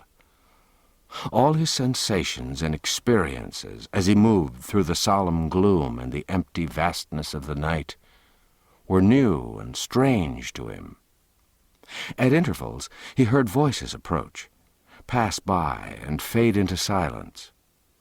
And as he saw nothing more of the bodies they belonged to than a sort of formless, drifting blur, there was something spectral and uncanny about it all that made him shudder. Occasionally he caught the twinkle of a light. All was far away, apparently, almost in another world. If he heard the tinkle of a sheep's bell, it was vague, distant, indistinct. The muffled lowing of the herds floated to him on the night wind in vanishing cadences, a mournful sound. Now and then came the complaining howl of a dog over viewless expanses of field and forest. All sounds were remote. They made the little king feel that all life and activity were far removed from him, and that he stood solitary, companionless, in the center of a measureless solitude. He stumbled along, through the gruesome fascinations of this new experience, startled occasionally by the soft rustling of the dry leaves overhead, so like human whispers they seemed to sound. And by he came suddenly upon the freckled light of a tin lantern near at hand. He stepped back into the shadows and waited. The lantern stood by the open door of a barn. The king waited some time. There was no sound, and nobody stirring. He got so cold standing still, and the hospitable barn looked so enticing, that at last he resolved to risk everything and enter. He started swiftly and stealthily, and just as he was crossing the threshold, he heard voices behind him. He darted behind a cask within the barn and stooped down. 2 farm laborers came in, bringing the lantern with them, and fell to work, talking meanwhile. Whilst they moved about with the light, the king made good use of his eyes and took the bearings of what seemed to be a good-sized stall at the further end of the place, purposing to grope his way to it when he should be left to himself. He also noted the position of a pile of horse blankets midway of the route, with the intent to levy upon them for the service of the Crown of England for one night. By and by the men finished and went away, fastening the door behind them and taking the lantern with them. The shivering king made for the blankets with as good speed as the darkness would allow, gathered them up, and then groped his way safely to the stall. Of 2 of the blankets he made a bed, then covered himself with the remaining 2. He was a glad monarch now, though the blankets were old and thin and not quite warm enough, and besides gave out a pungent, horsey odor that was almost suffocatingly powerful. Although the king was hungry and chilly, he was also so tired and so drowsy that these latter influences soon began to get the advantage of the former, and he presently dozed off into a state of semi-consciousness. Then, just as he was on the point of losing himself wholly, he distinctly felt something touch him. He was broad awake in a moment and gasping for breath. The cold horror of that mysterious touch in the dark almost made his heart stand still. He lay motionless and listened, scarcely breathing. But nothing stirred, and there was no sound. He continued to listen and wait during what seemed a long time, but still nothing stirred, and there was no sound. So he began to drop into a drowse once more at last, and all at once he felt that mysterious touch again. It was a grisly thing, this light touch from this noiseless and invisible presence. It made the boy sick with ghostly fears. What should he do? That was the question, but he didn't know how to answer it. Should he leave these reasonably comfortable quarters and fly from this inscrutable horror? But fly whither? He couldn't get out of the barn. And the idea of scurrying blindly hither and thither in the dark, within the captivity of the 4 walls, with this phantom gliding after him and visiting him with that soft, hideous touch upon cheek or shoulder at every turn, was intolerable. But to stay where he was and endure this living death all night, was that better? No. What then was there left to do? There was but one course. He knew it well. He must put out his hand and find that thing. It was easy to think this, but it was hard to brace himself up to try it. 3 times he stretched his hand a little way out into the dark, gingerly, and snatched it suddenly back with a gasp. Not because it had encountered anything, but because he'd felt so sure it was just going to. But the 4th time he groped a little further, and his hand lightly swept against something soft and warm. This petrified him nearly with fright. His mind was in such a state he could imagine the thing to be nothing else than a corpse, newly dead and still warm. He thought he'd rather die than touch it again. But he thought this false thought because he didn't know the immortal strength of human curiosity. In no long time his hand was tremblingly groping again, against his judgment and without his consent, but groping persistently on just the same. It encountered a bunch of long hair. He shuddered, but followed up the hair and found what seemed to be a warm rope. Followed up the rope and found an innocent calf, for the rope wasn't a rope at all but the calf's tail. The king was cordially ashamed of himself for having gotten all that fright and misery out of so paltry a matter as a slumbering calf. But he needn't have felt so about it, for it wasn't the calf that frightened him, but a dreadful, non-existent something which the calf stood for.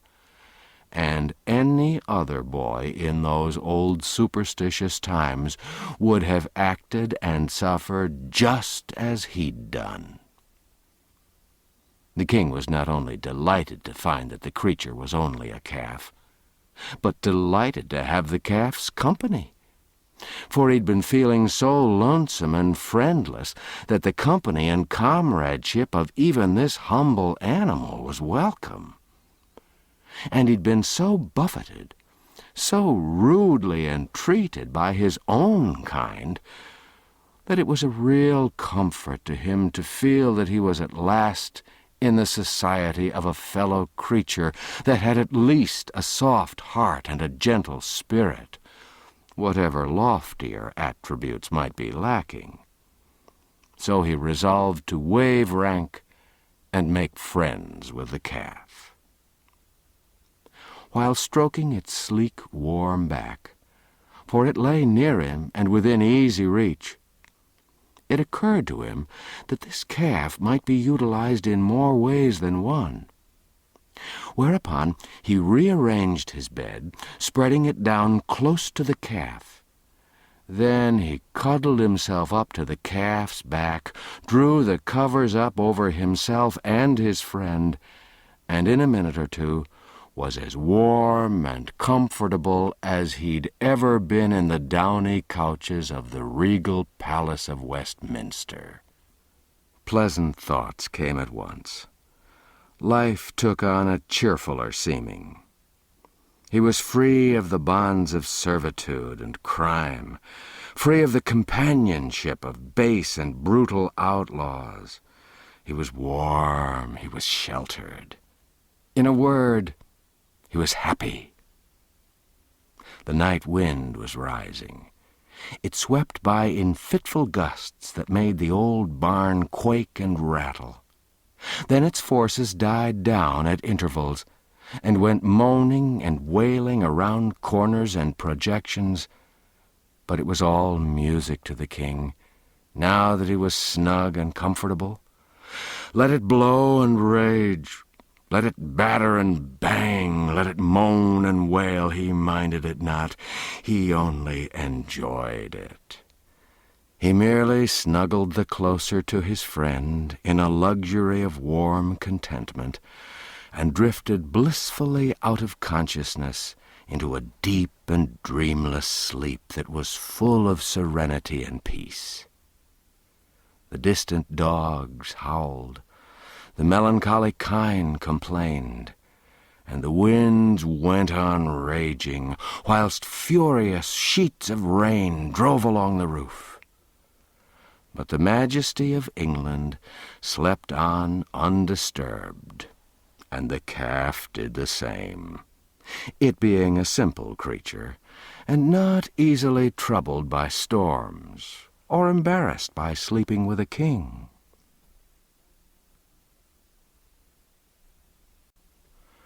Chapter 19. The Prince with the Peasants. When the king awoke in the early morning, he found that a wet but thoughtful rat had crept into the place during the night, and made a cozy bed for itself in his bosom. Being disturbed now, it scampered away. The boy smiled and said, "Poor fool, why so fearful? I'm as forlorn as thou. 'Twould be a shame in me to hurt the helpless, who am myself so helpless. Moreover, I owe you thanks for a good omen. For when a king has fallen so low that the very rats do make a bed of him, it surely meaneth that his fortunes be upon the turn, since it's plain he can no lower go." He got up and stepped out of the stall, and just then he heard the sound of children's voices. The barn door opened, and a couple of little girls came in. As soon as they saw him, their talking and laughing ceased, and they stopped and stood still, gazing at him with strong curiosity. They presently began to whisper together. Then they approached nearer, and stopped again to gaze and whisper. By and by they gathered courage and began to discuss him aloud. One said, "He hath a comely face." The other added, "And pretty hair. But is ill-clothed enow. And how starved he looketh." They came nearer still, sidling shyly around and about him, examining him minutely from all points, as if he were some strange new kind of animal, but warily and watchfully the while, as if they half feared he might be a sort of animal that would bite upon occasion. Finally they halted before him, holding each other's hands for protection, and took a good, satisfying stare with their innocent eyes. Then one of them plucked up all her courage and inquired with honest directness, "Who art thou, boy?" "I am the king," was the grave answer. The children gave a little start, and their eyes spread themselves wide open, and remained so during a speechless half-minute. Then curiosity broke the silence. "The king? What king?" "The King of England." The children looked at each other, then at him, then at each other again, wonderingly, perplexedly. Then one said, "Didst hear him, Marjorie? He saith he is the king. Can that be true?" "How can it be else but true, Prissy? Would he say a lie?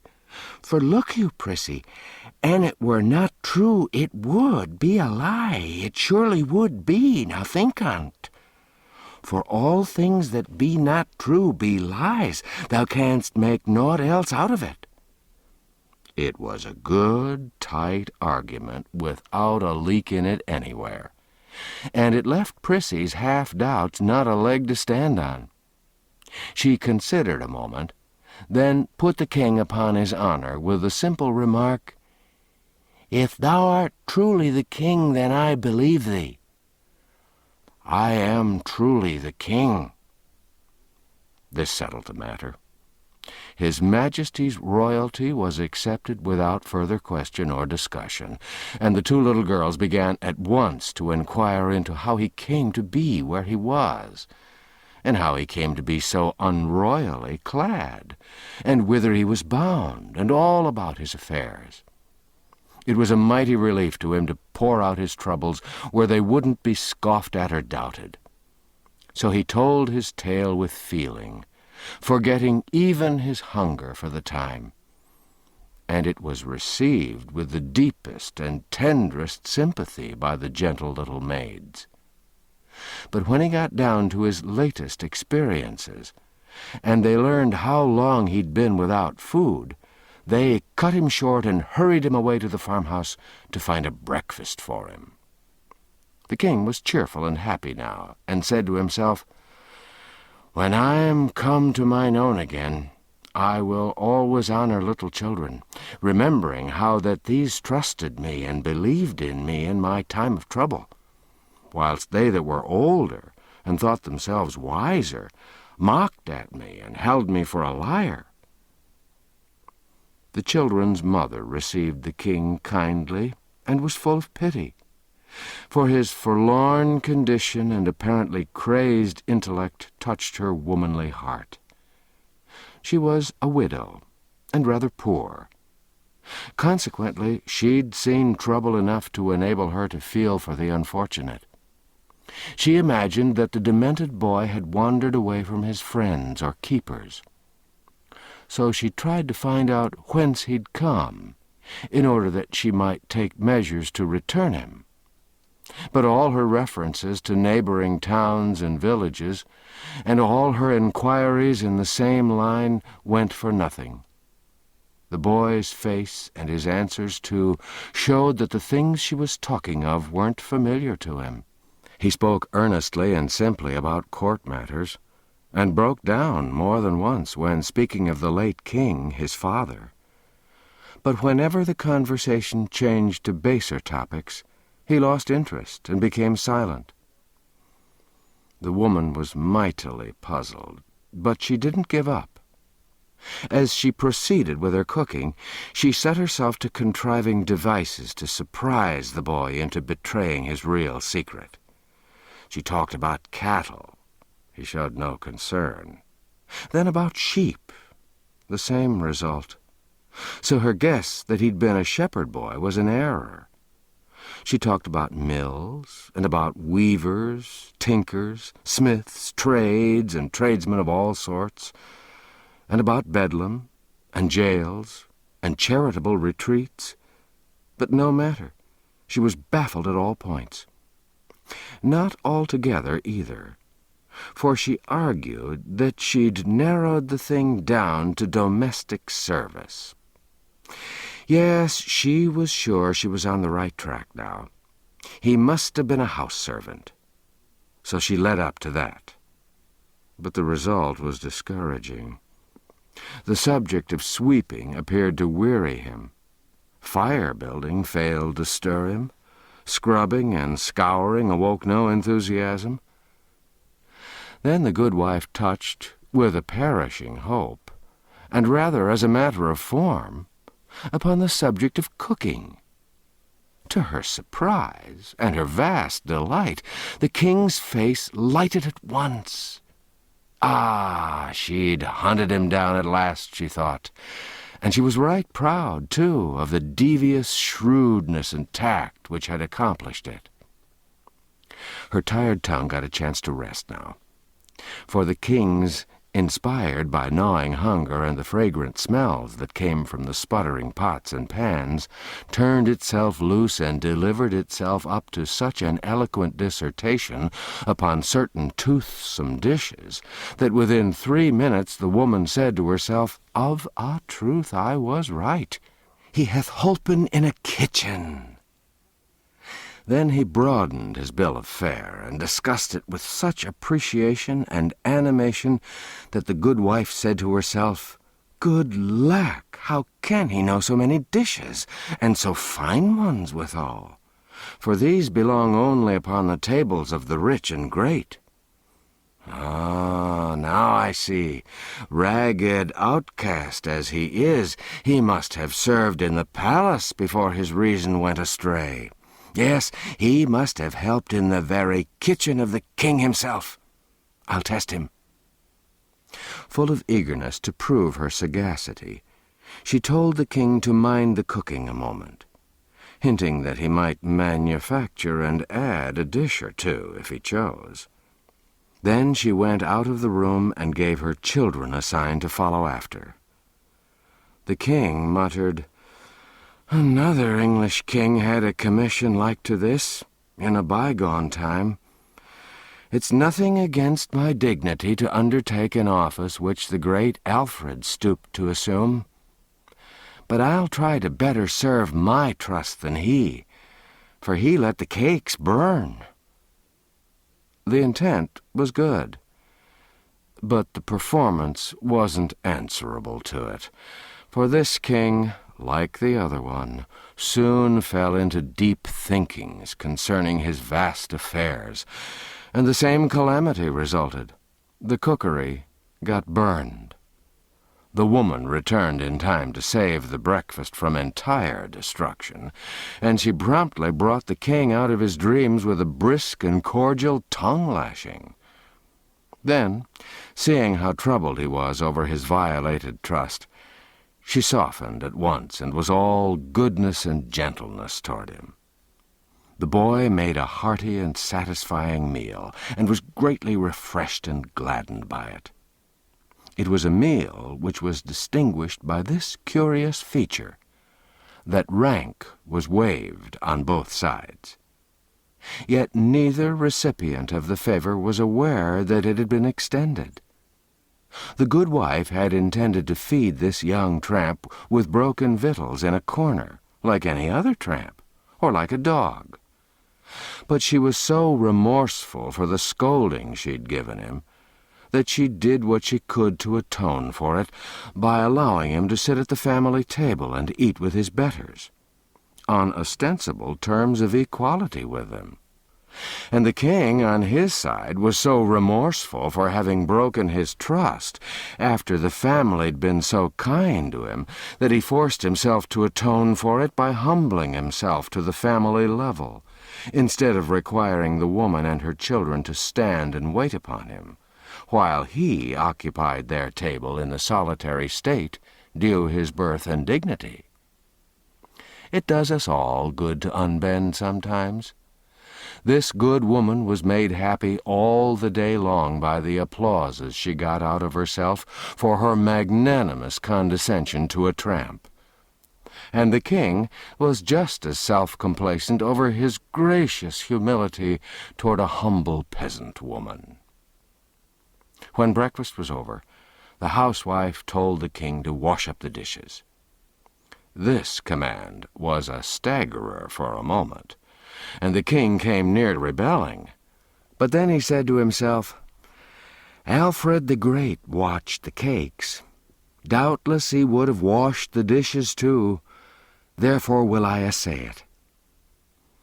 He made a sufficiently poor job of it, and to his surprise, too, for the cleaning of wooden spoons and trenchers had seemed an easy thing to do.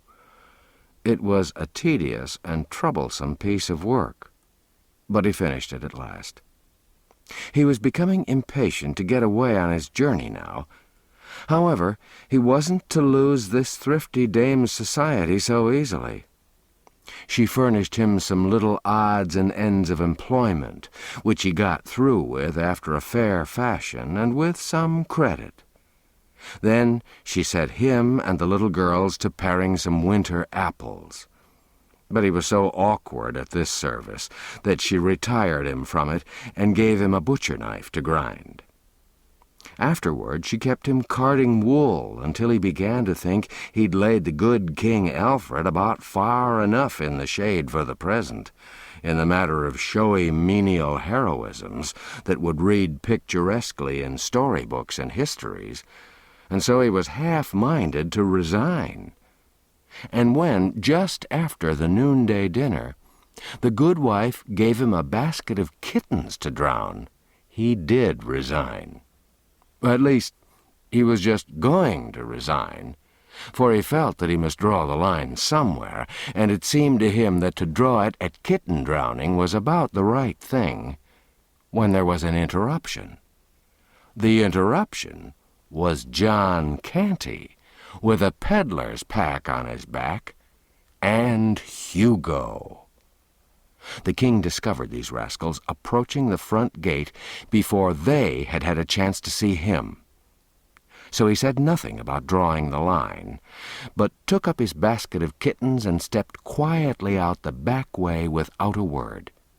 He left the creatures in an outhouse and hurried on into a narrow lane at the rear.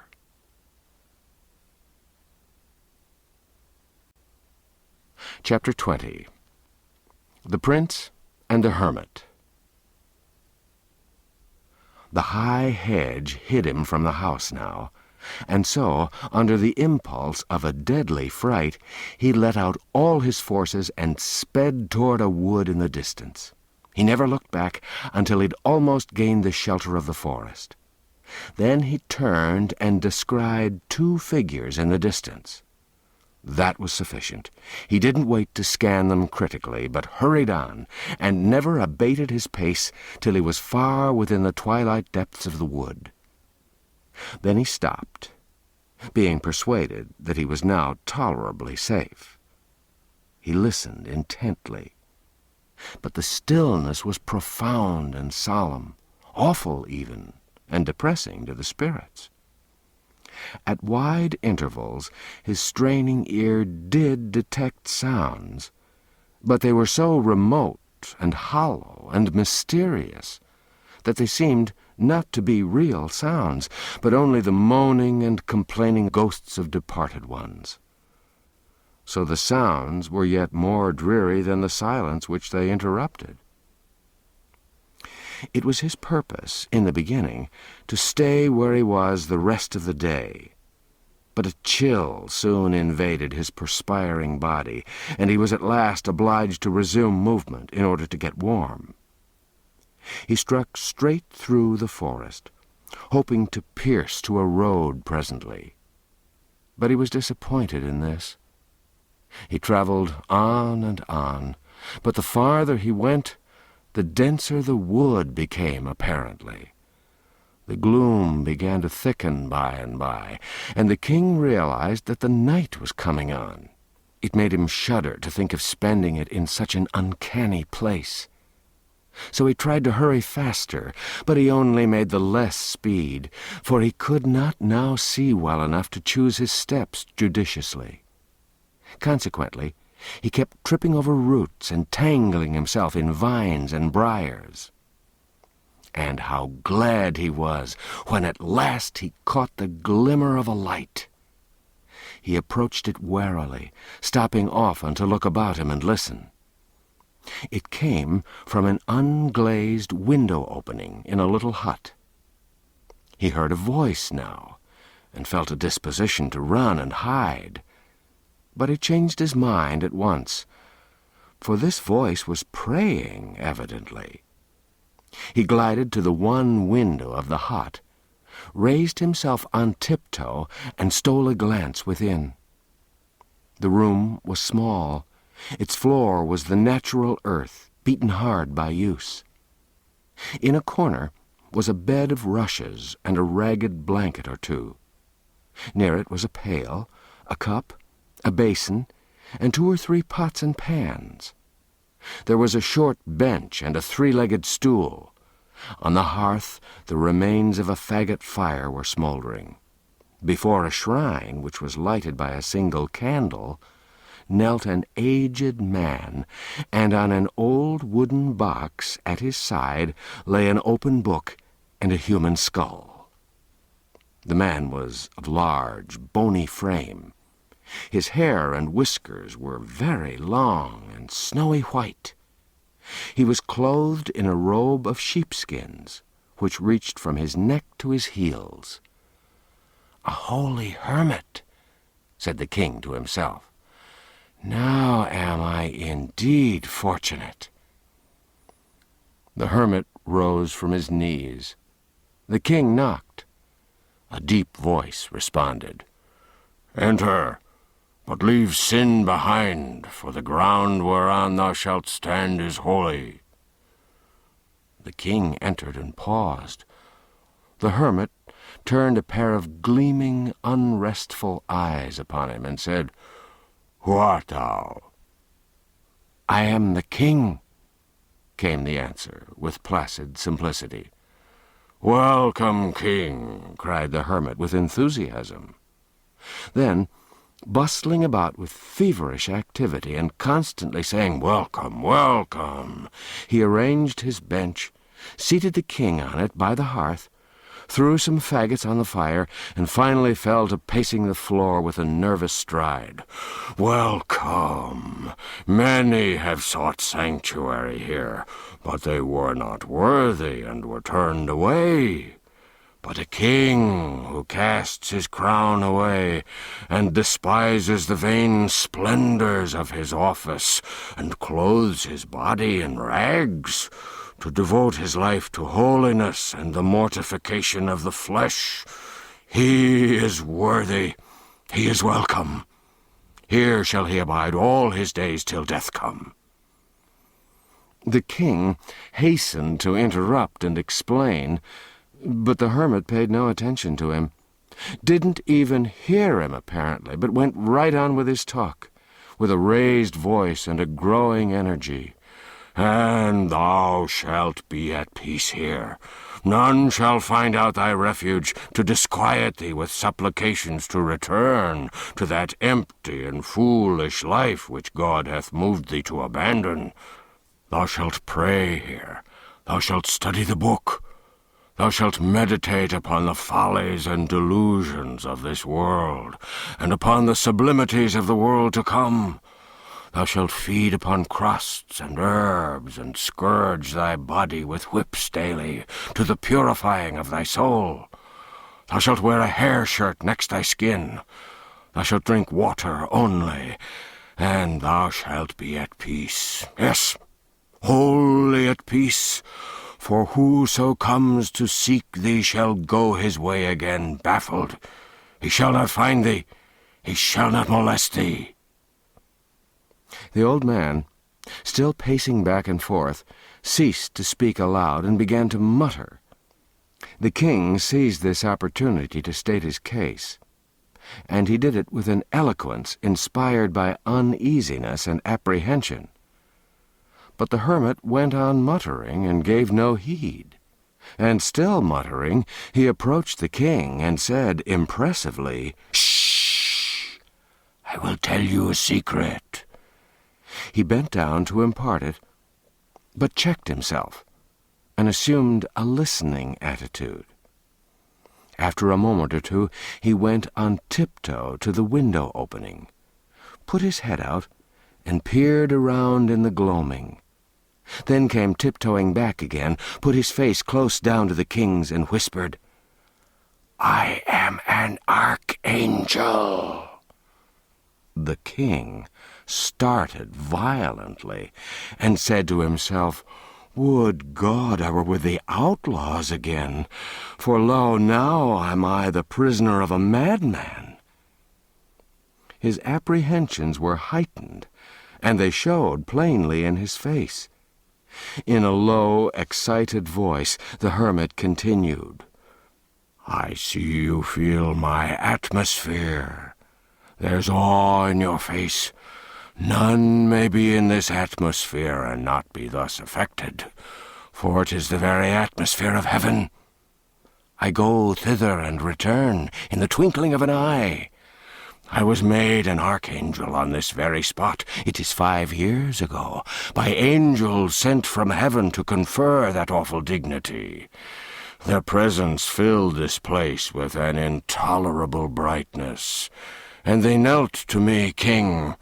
Yes, they knelt to me, for I was greater than they. I've walked in the courts of heaven and held speech with the patriarchs. Touch my hand. Be not afraid, touch it. There now, thou hast touched a hand which has been clasped by Abraham and Isaac and Jacob. For I've walked in the golden courts. I've seen the deity face to face." He paused to give this speech effect. Then his face suddenly changed, and he started to his feet again, saying with angry energy, "Yes, I am an archangel, a mere archangel, I that might have been pope. It is verily true. I was told it from heaven in a dream 20 years ago. Ah, yes, I was to be pope, and I should have been pope, for heaven had said it. But the king dissolved my religious house, and I, poor, obscure, unfriended monk, was cast homeless upon the world, robbed of my mighty destiny." Here he began to mumble again, and beat his forehead in futile rage with his fist, now and then articulating a venomous curse, and now and then a pathetic, "Wherefore I am not but an archangel, I that should have been pope." So he went on for an hour, while the poor little king sat and suffered. Then, all at once, the old man's frenzy departed, and he became all gentleness. His voice softened. He came down out of his clouds and fell to prattling along so simply and so humanely that he soon won the king's heart completely. The old devotee moved the boy nearer to the fire and made him comfortable, doctored his small bruises and abrasions with a deft and tender hand, and then set about preparing and cooking a supper, chatting pleasantly all the time, and occasionally stroking the lad's cheek or patting his head, in such a gently caressing way that in a little while all the fear and repulsion inspired by the archangel were changed to reverence and affection for the man. This happy state of things continued while the two ate the supper. Then, after a prayer before the shrine, the hermit put the boy to bed in a small adjoining room, tucking him in as snugly and lovingly as a mother might. And so, with a parting caress, left him and sat down by the fire, and began to poke the brands about in an absent and aimless way. Presently he paused, then tapped his forehead several times with his fingers, as if trying to recall some thought which had escaped from his mind. Apparently he was unsuccessful. Now he started quickly up, and entered his guest's room, and said, "Thou'rt king?" "Yes," was the response, drowsily uttered. "What king?" "Of England." "Of England? Then Henry is gone." "Alack, it's so. I am his son." A black frown settled down upon the hermit's face, and he clenched his bony hands with a vindictive energy. He stood a few moments, breathing fast and swallowing repeatedly, then said in a husky voice, "Dost know it was he that turned us out into the world, houseless and homeless?" There was no response. The old man bent down and scanned the boy's reposeful face and listened to his placid breathing. "He sleeps soundly." And the frown vanished away and gave place to an expression of evil satisfaction. A smile flitted across the dreaming boy's features. The hermit muttered, "So his heart is happy." And he turned away.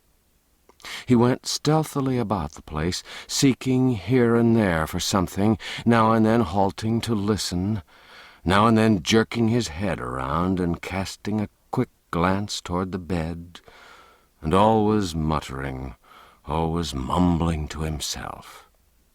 At last he found what he seemed to want, a rusty old butcher knife and a whetstone. Then he crept to his place by the fire, sat himself down, and began to whet the knife softly on the stone, still muttering, mumbling, ejaculating. The wind sighed around the lonely place. The mysterious voices of the night floated by out of the distances. The shining eyes of venturesome mice and rats peered out at the old man from cracks and coverts. But he went on with his work, rapt, absorbed, and noted none of these things. At long intervals he drew his thumb along the edge of his knife and nodded his head with satisfaction.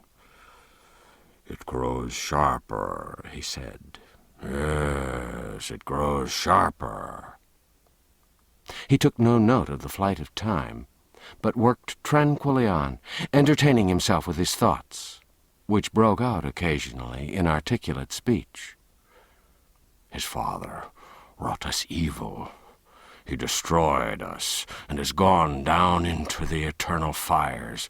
Yes, down into the eternal fires. He escaped us, but it was God's will. Yes, it was God's will. We mustn't repine. But he hath not escaped the fires. No, he hath not escaped the fires, the consuming, unpitying, remorseless fires, and they are everlasting." And so he wrought, and still wrought, mumbling, chuckling a low, rasping chuckle at times, and at times breaking again into words. "It was his father that did it all. I am but an archangel. him I should be pope." The king stirred. The hermit sprang noiselessly to the bedside and went down upon his knees, bending over the prostrate form with his knife uplifted. The boy stirred again. His eyes came open for an instant, but there was no speculation in them. They saw nothing. The next moment, his tranquil breathing showed that his sleep was sound once more. The hermit watched and listened for a time, keeping his position and scarcely breathing. Then he slowly lowered his arm and presently crept away, saying, "It is long past midnight. It's not best that he should cry out, lest by accident someone be passing." He glided about his hovel, gathering a rag here, a thong there, and another one yonder. Then he returned, and by careful and gentle handling he managed to tie the king's ankles together without waking him. Next he essayed to tie the wrists. He made several attempts to cross them, but the boy always drew one hand or the other away, just as the cord was ready to be applied. But at last, when the archangel was almost ready to despair, the boy crossed his hands himself, and the next moment they were bound. Now a bandage was passed under the sleeper's chin and brought up over his head and tied fast. And so softly, so gradually, and so deftly were the knots drawn together and compacted, that the boy slept peacefully through it all without stirring.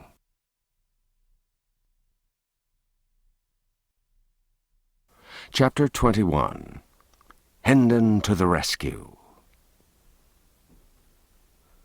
The old man glided away, stooping stealthily, cat-like, and brought the low bench. He seated himself upon it, half his body in the dim and flickering light, and the other half in shadow. And so, with his craving eyes bent upon the slumbering boy, he kept his patient vigil there, heedless of the drift of time, and softly whetted his knife, and mumbled and chuckled. And in aspect and attitude he resembled nothing so much as a grisly, monstrous spider, gloating over some hapless insect that lay bound and helpless in his web. After a long while, the old man, who was still gazing, yet not seeing, his mind having settled into a dreamy abstraction, observed on a sudden that the boy's eyes were open, wide open, and staring up in frozen horror at the knife. The smile of a gratified devil crept over the old man's face, and he said, without changing his attitude or occupation, "Son of Henry the Eighth, hast thou prayed?"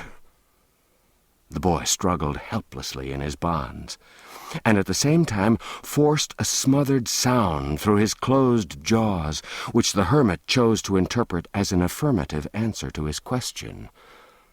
"Then pray again. Pray the prayer for the dying." A shudder shook the boy's frame, and his face blenched. Then he struggled again to free himself, turning and twisting himself this way and that, tugging frantically, fiercely, desperately, but uselessly to burst his fetters. And all the while the old ogre smiled down upon him, and nodded his head, and placidly whetted his knife, mumbling from time to time, "The moments are precious. They are few and precious. Pray the prayer for the dying." The boy uttered a despairing groan, and ceased from his struggles, panting. The tears came then, and trickled one after the other down his face, but this piteous sight wrought no softening effect upon the savage old man. The dawn was coming now. The hermit observed it and spoke up sharply, with a touch of nervous apprehension in his voice. "I may not indulge this ecstasy longer. The night is already gone. It seems but a moment, only a moment. Would it had endured a year! Seed of the church's spoiler, close thy perishing eyes, an thou fearest to look upon." The rest was lost in inarticulate mutterings. The old man sank upon his knees, his knife in his hand, and bent himself over the moaning boy. Hark! There was a sound of voices near the cabin. The knife dropped from the hermit's hand. He cast a sheepskin over the boy and started up, trembling. The sounds increased, and presently the voices became rough and angry. Then came blows and cries for help, then a clatter of swift footsteps retreating. Immediately came a succession of thundering knocks upon the cabin door, followed by, "Hello! Open!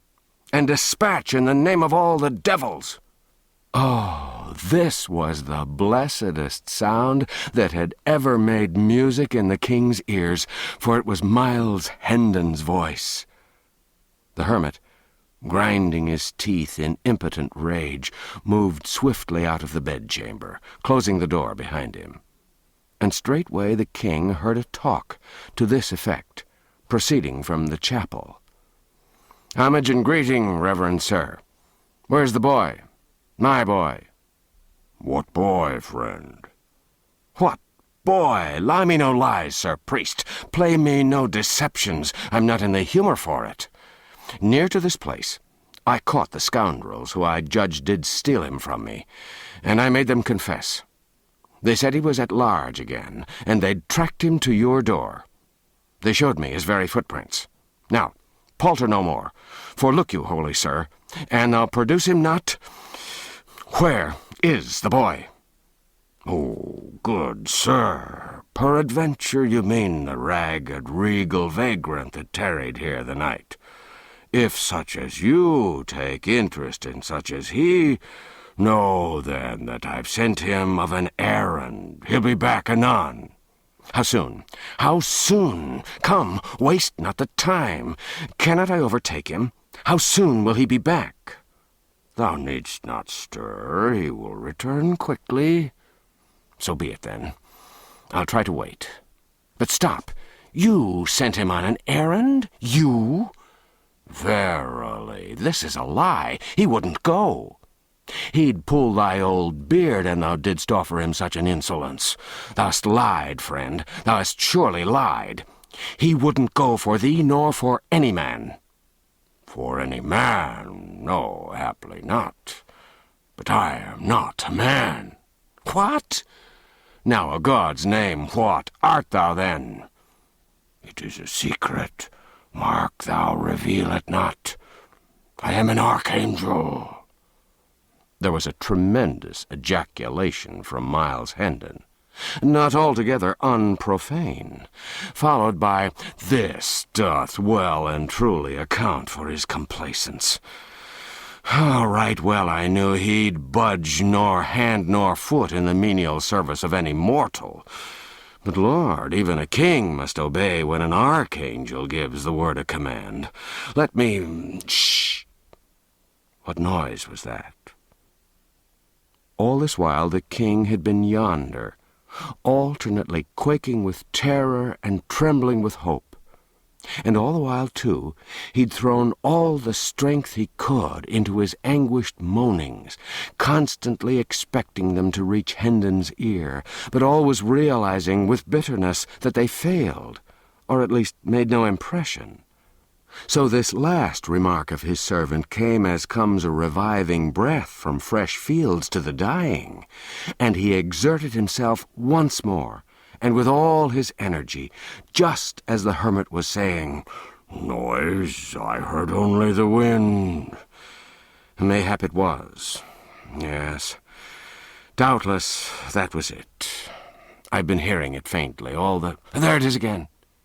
It's not the wind. What an odd sound! Come, we'll hunt it out. Now the king's joy was nearly insupportable.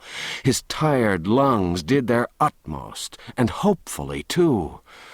But the sealed jaws and the muffling sheepskin sadly crippled the effort. Then the poor fellow's heart sank, to hear the hermit say, "Ah, it came from without. I think from the copse yonder.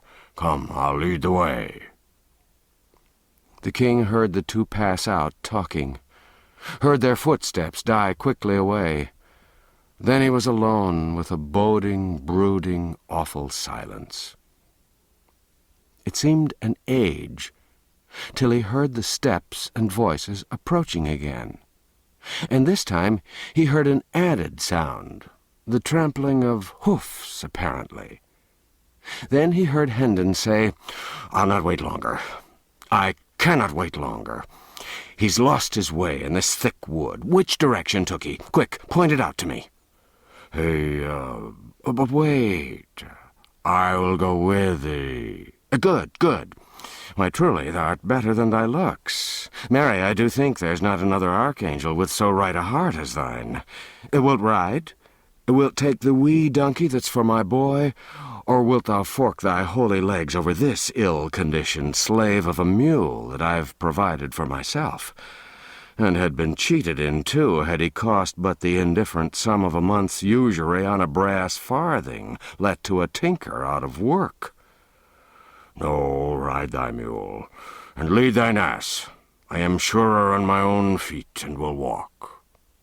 "Then, prithee, mind the little beast for me, while I take my life in my hands and make what success I may toward mounting the big one." Then followed a confusion of kicks, cuffs, tramplings, and plungings, accompanied by a thunderous intermingling of volleyed curses, and finally a bitter apostrophe to the mule, which must have broken its spirit, for hostilities seemed to cease from that moment. With unutterable misery the fettered little king heard the voices and footsteps fade away and die out. All hope forsook him now for the moment, and a dull despair settled down upon his heart. "My only friend is deceived and got rid of," he said. "The hermit will return, and—" He finished with a gasp, and at once fell to struggling so frantically with his bonds again that he shook off the smothering sheepskin. And now he heard the door open. The sound chilled him to the marrow. Already he seemed to feel the knife at his throat. Horror made him close his eyes. Horror made him open them again, and before him stood John Canty and Hugo. He would have said thank God if his jaws had been free. A moment or two later, his limbs were at liberty, and his captors, each gripping him by an arm, were hurrying him with all speed through the forest. Chapter 22. A Victim of Treachery. Once more King Fu-Fu I was roving with the tramps and outlaws, a butt for their coarse jests and dull-witted railleries, and sometimes the victim of small spitefulnesses at the hands of Canty and Hugo when the ruffler's back was turned. None but Canty and Hugo really disliked him. Some of the others liked him, and all admired his pluck and spirit. During 2 or 3 days, Hugo, in whose ward and charge the king was, did what he covertly could to make the boy uncomfortable. And at night, during the customary orgies, he amused the company by putting small indignities upon him, always as if by accident. Twice he stepped upon the king's toes, accidentally, and the king, as became his royalty, was contemptuously unconscious of it and indifferent to it. But the 3rd time Hugo entertained himself in that way, the king felled him to the ground with a cudgel, to the prodigious delight of the tribe. Hugo, consumed with anger and shame, sprang up, seized a cudgel, and came at his small adversary in a fury. Instantly, a ring was formed around the gladiators, and the betting and cheering began. But poor Hugo stood no chance whatever. His frantic and lubberly prentice work found but a poor market for itself when pitted against an arm which had been trained by the first masters of Europe in single stick, quarter staff, and every art and trick of swordsmanship. The little king stood alert but at graceful ease, and caught and turned aside the thick rain of blows with a facility and precision which set the motley onlookers wild with admiration. And every now and then, when his practised eye detected an opening, and a lightning-swift rap upon Hugo's head followed as a result, the storm of cheers and laughter that swept the place was something wonderful to hear.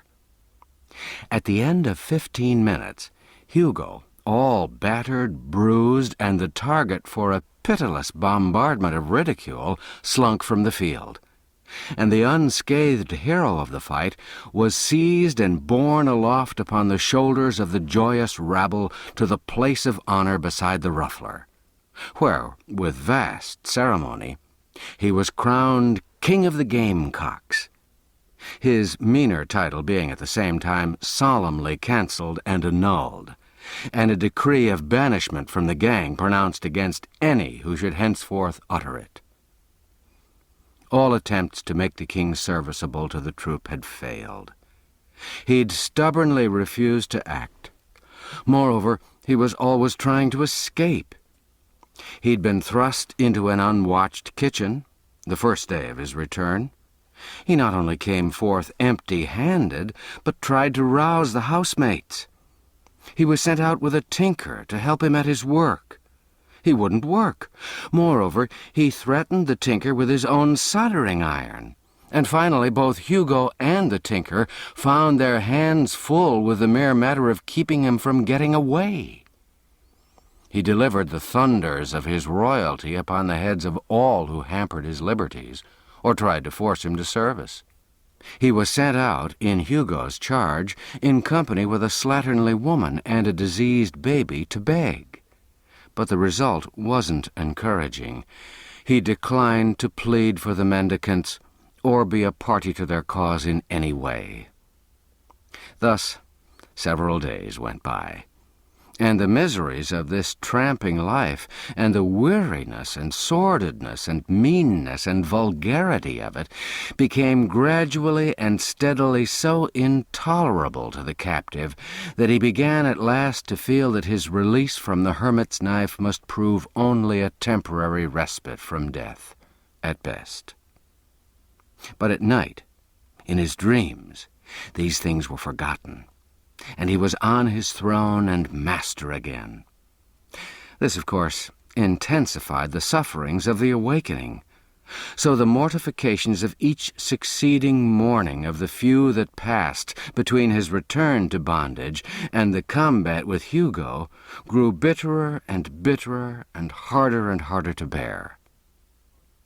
The morning after that combat, Hugo got up with a heart filled with vengeful purposes against the king. He had two plans in particular. One was to inflict upon the lad what would be, to his proud spirit and imagined royalty, a peculiar humiliation. And if he failed to accomplish this, his other plan was to put a crime of some kind upon the king and then betray him into the implacable clutches of the law. In pursuance of the first plan, he proposed to put a clime upon the king's leg, rightly judging that that would mortify him to the last and perfect degree. And as soon as the clime should operate, he meant to get Canty's help and force the king to expose his leg in the highway and beg for alms. Clime was the cant term for a sore artificially created.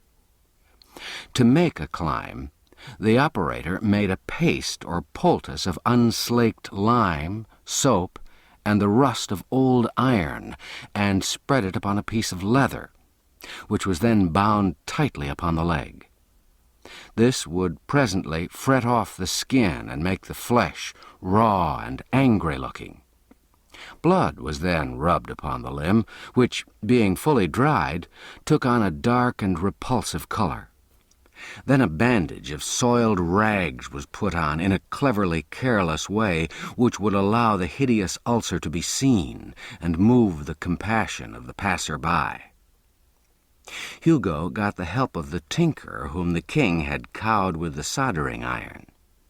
They took the boy out on a tinkering tramp, and as soon as they were out of sight of the camp, they threw him down, and the tinker held him while Hugo bound the poultice tight and fast upon his leg. The king raged and stormed, and promised to hang the two the moment the scepter was in his hand again. But they kept a firm grip upon him, and enjoyed his impotent struggling, and jeered at his threats. This continued until the poultice began to bite, and in no long time its work would have been perfected if there'd been no interruption. But there was. For about this time, the slave who'd made the speech denouncing England's laws appeared on the scene and put an end to the enterprise and stripped off the poultice and bandage. The king wanted to borrow his deliverer's cudgel and warm the jackets of the two rascals on the spot. But the man said no, it would bring trouble. Leave the matter till night. The whole tribe being together then, the outside world wouldn't venture to interfere or interrupt.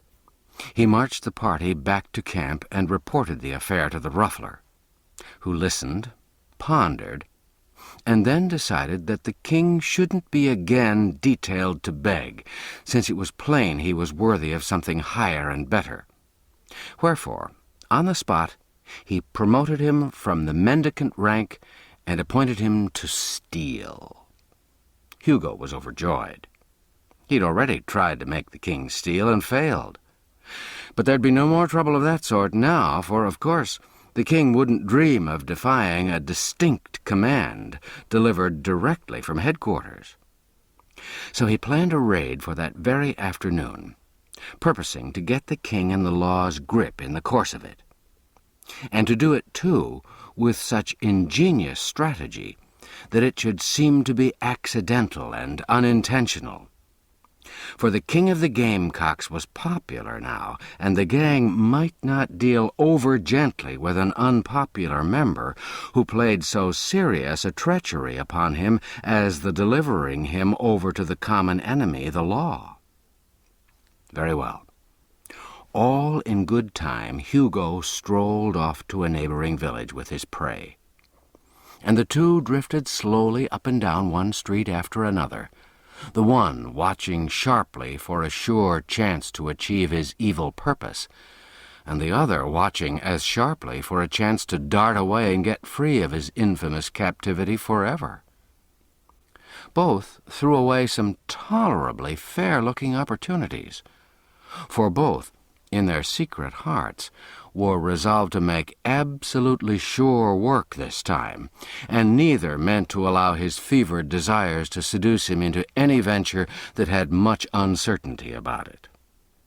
Hugo's chance came first, for at last a woman approached, who carried a fat package of some sort in a basket.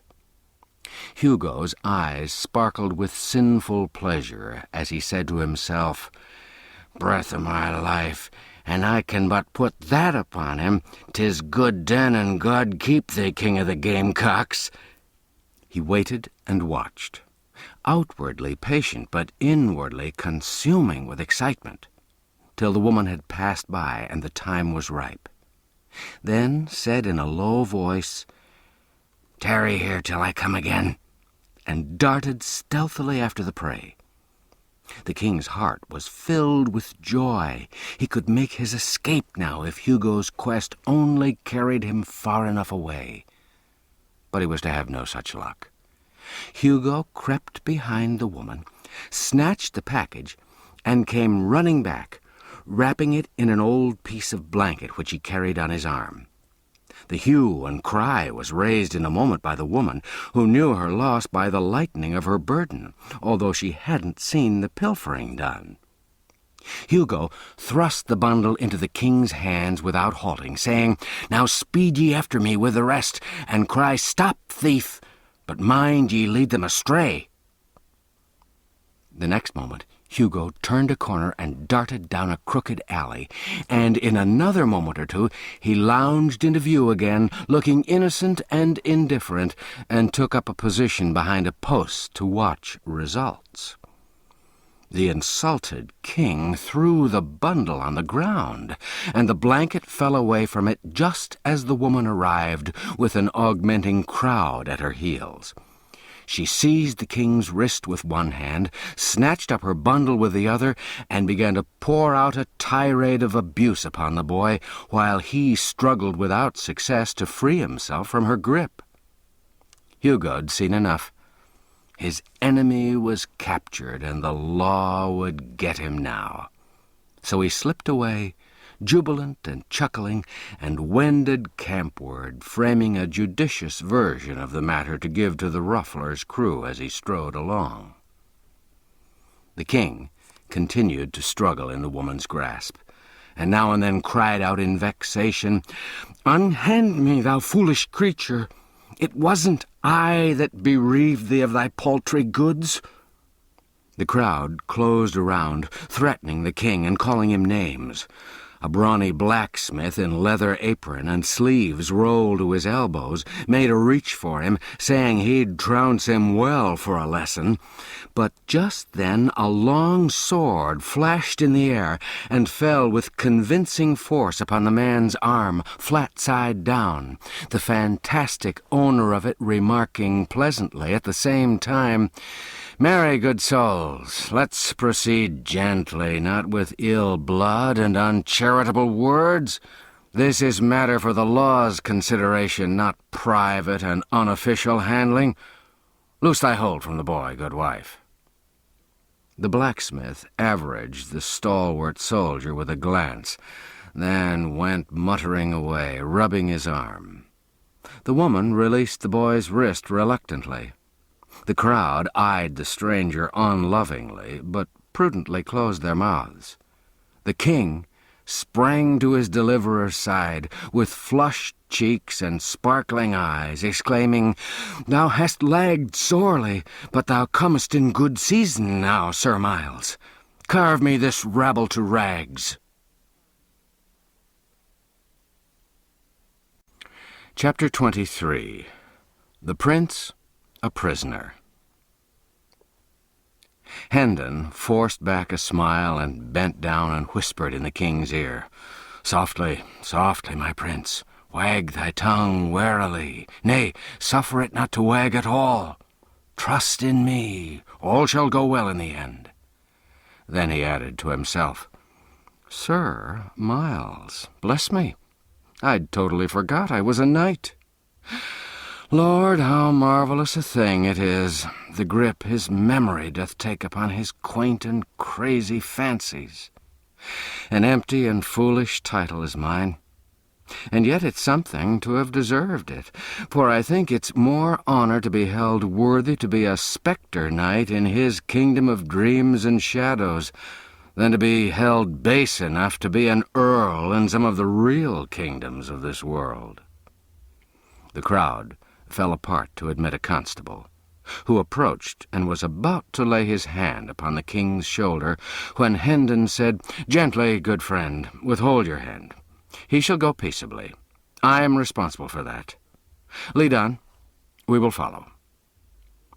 The officer led, with the woman and her bundle. Miles and the king followed after, with the crowd at their heels. The king was inclined to rebel, but Hendon said to him in a low voice, "Reflect, sire. Your laws are the wholesome breath of your own royalty. Shall their source resist them, yet require the branches to respect them? Apparently, One of these laws has been broken. When the king is on his throne again, can it ever grieve him to remember that when he was seemingly a private person, he loyally sunk the king in the citizen and submitted to its authority? Thou art right, say no more. Thou shalt see that whatsoever the King of England requires a subject to suffer under the law, he will himself suffer while he holdeth the station of a subject. When the woman was called upon to testify before the justice of the peace, she swore that the small prisoner at the bar was the person who'd committed the theft. There was none able to show the contrary, so the king stood convicted. The bundle was now unrolled, and when the contents proved to be a plump, little-dressed pig, the judge looked troubled, while Hendon turned pale, and his body was thrilled with an electric shiver of dismay. But the king remained unmoved, protected by his ignorance. The judge meditated during an ominous pause, then turned to the woman with the question, "What dost thou hold this property to be worth?" The woman curtsied and replied, 3 shillings and 8pence, your worship. I couldn't abate a penny and set forth the value honestly. The justice glanced around uncomfortably upon the crowd, then nodded to the constable and said, "Clear the court, and close the doors." It was done. None remained but the 2 officials, the accused, the accuser, and Miles Hendon. This latter was rigid and colorless, and on his forehead big drops of cold sweat gathered, broke, and blended together and trickled down his face. The judge turned to the woman again and said in a compassionate voice, "'Tis a poor, ignorant lad, and mayhap was driven hard by hunger, for these be grievous times for the unfortunate. Mark you, he hath not an evil face, but when hunger driveth... Good woman, dost know that when one steals a thing above the value of 13 pence halfpenny, the law saith he shall hang for it?" The little king started, wide-eyed with consternation, but controlled himself and held his peace.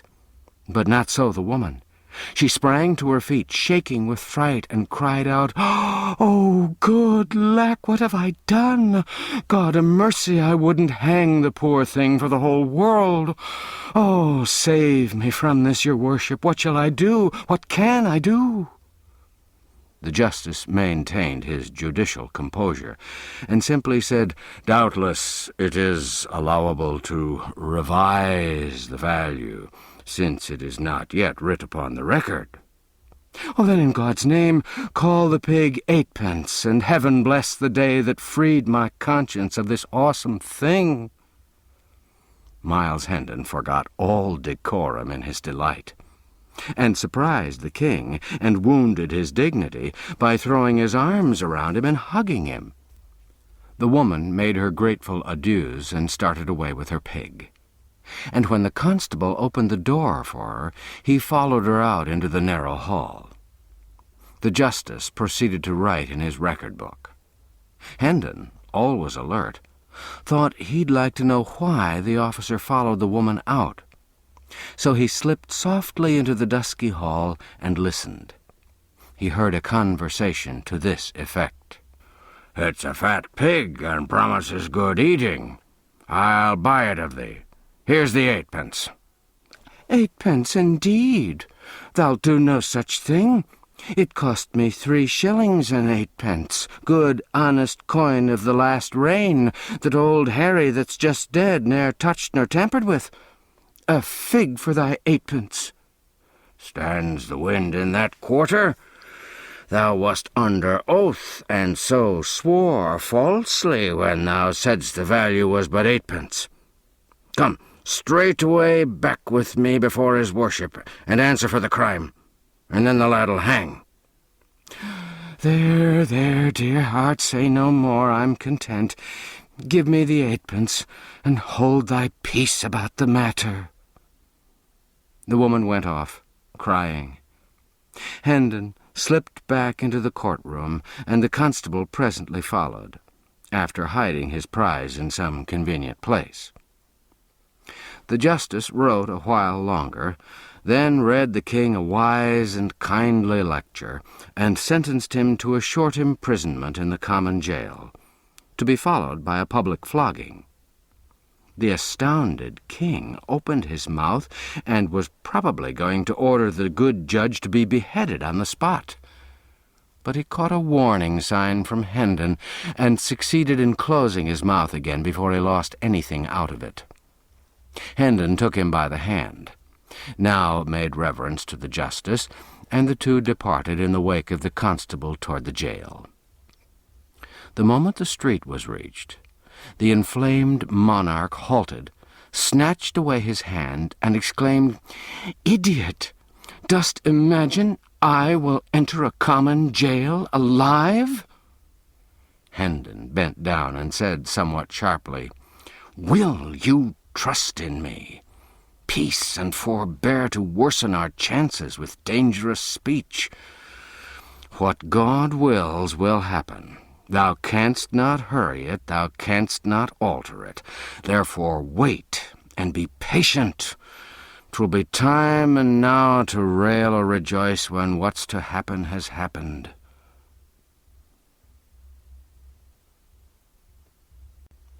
Chapter 24. The Escape. The short winter day was nearly ended. The streets were deserted, save for a few random stragglers, and these hurried straight along with the intent look of people who were only anxious to accomplish their errands as quickly as possible, and then snugly house themselves from the rising wind and the gathering twilight. They looked neither to the right nor to the left. They paid no attention to our party. They didn't even seem to see them. Edward VI wondered if the spectacle of a king on his way to jail had ever encountered such marvelous indifference before. By and by the constable arrived at a deserted market square and proceeded to cross it. When he'd reached the middle of it, Hendon laid his hand upon his arm and said in a low voice, "Bide a moment, good sir. There's none in hearing, and I would say a word to thee." "My duty forbids it, sir. Prithee hinder me not, the night comes on." "Stay, nevertheless, for the matter concerns thee nearly. Turn thy back for a moment, and seem not to see. Let this poor lad escape." "This to me, sir?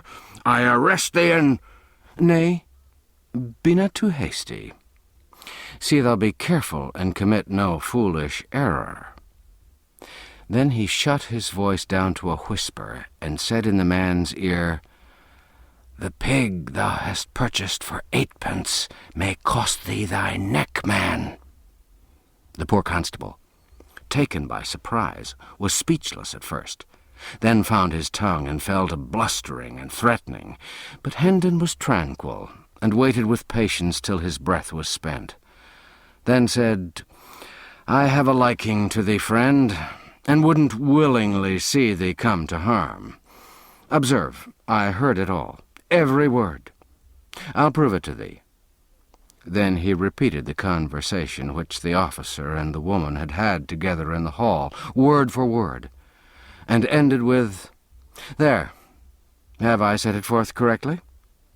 Should not I be able to set it forth correctly before the judge, if occasion required?" The man was dumb with fear and distress for a moment. Then he rallied and said with forced lightness, "'Tis making a mighty matter indeed out of a jest. I but plagued the woman for mine amusement." "Kept you the woman's pig for amusement?" The man answered sharply, "Naught else, good sir. I tell thee 'twas but a jest." "I do begin to believe thee," said Hendon, with a perplexing mixture of mockery and half-conviction in his tone. "But tarry thou here a moment, whilst I run and ask his worship, for nathless he being a man experienced in law, in jests, in—" He was moving away, Still talking, the constable hesitated, fidgeted, spat out an oath or two, then cried out, "Hold! Hold, good sir! Prithee wait a little. The judge, why, man, he hath no more sympathy with a jest than hath a dead corpse. Come, and we'll speak further. Odds body, I seem to be in evil case, and all for an innocent and thoughtless pleasantry. I'm a man of family, and my wife and little ones. List to reason, good your worship. What wouldst thou of me?" "Only that thou be blind and dumb and paralytic, whilst one may count 100,000, counting slowly," said Hendon, with the expression of a man who asks but a reasonable favour, and that a very little one. "It is my destruction," said the constable despairingly. "Oh, be reasonable, good sir. Only look at this matter on all its sides, and see how mere a jest it is, how manifestly and how plainly it's so. And even if one granted it were not a jest, it is a fault so small that e'en the grimmest penalty it could call forth would be but a rebuke and warning from the judge's lips." Hendon replied with a solemnity which chilled the air about him. "This jest of thine hath a name in law. Wot you what it is?" I knew it not. Peradventure I have been unwise. I never dreamed it had a name. Ah, sweet heaven, I thought it was original. Yes, it hath a name. In the law, this crime is called non compos mentis lex talionis sic transit gloria mundi. Oh, my God! And the penalty is death. God be merciful to me, a sinner. By advantage taken of one in fault, in dire peril, and at thy mercy, thou hast seized goods worth above 13 pence halfpenny, paying but a trifle for the same, and this, in the eye of the law, is constructive barratry, misprision of treason, malfeasance in office, ad hominem expurgatus in statu quo. And the penalty is death by the halter without ransom, commutation, or benefit of clergy. Bear me up, sweet sir, my legs do fail me. Be thou merciful, spare me this doom, and I will turn my back and see naught that shall happen. Good. Now thou'rt wise and reasonable.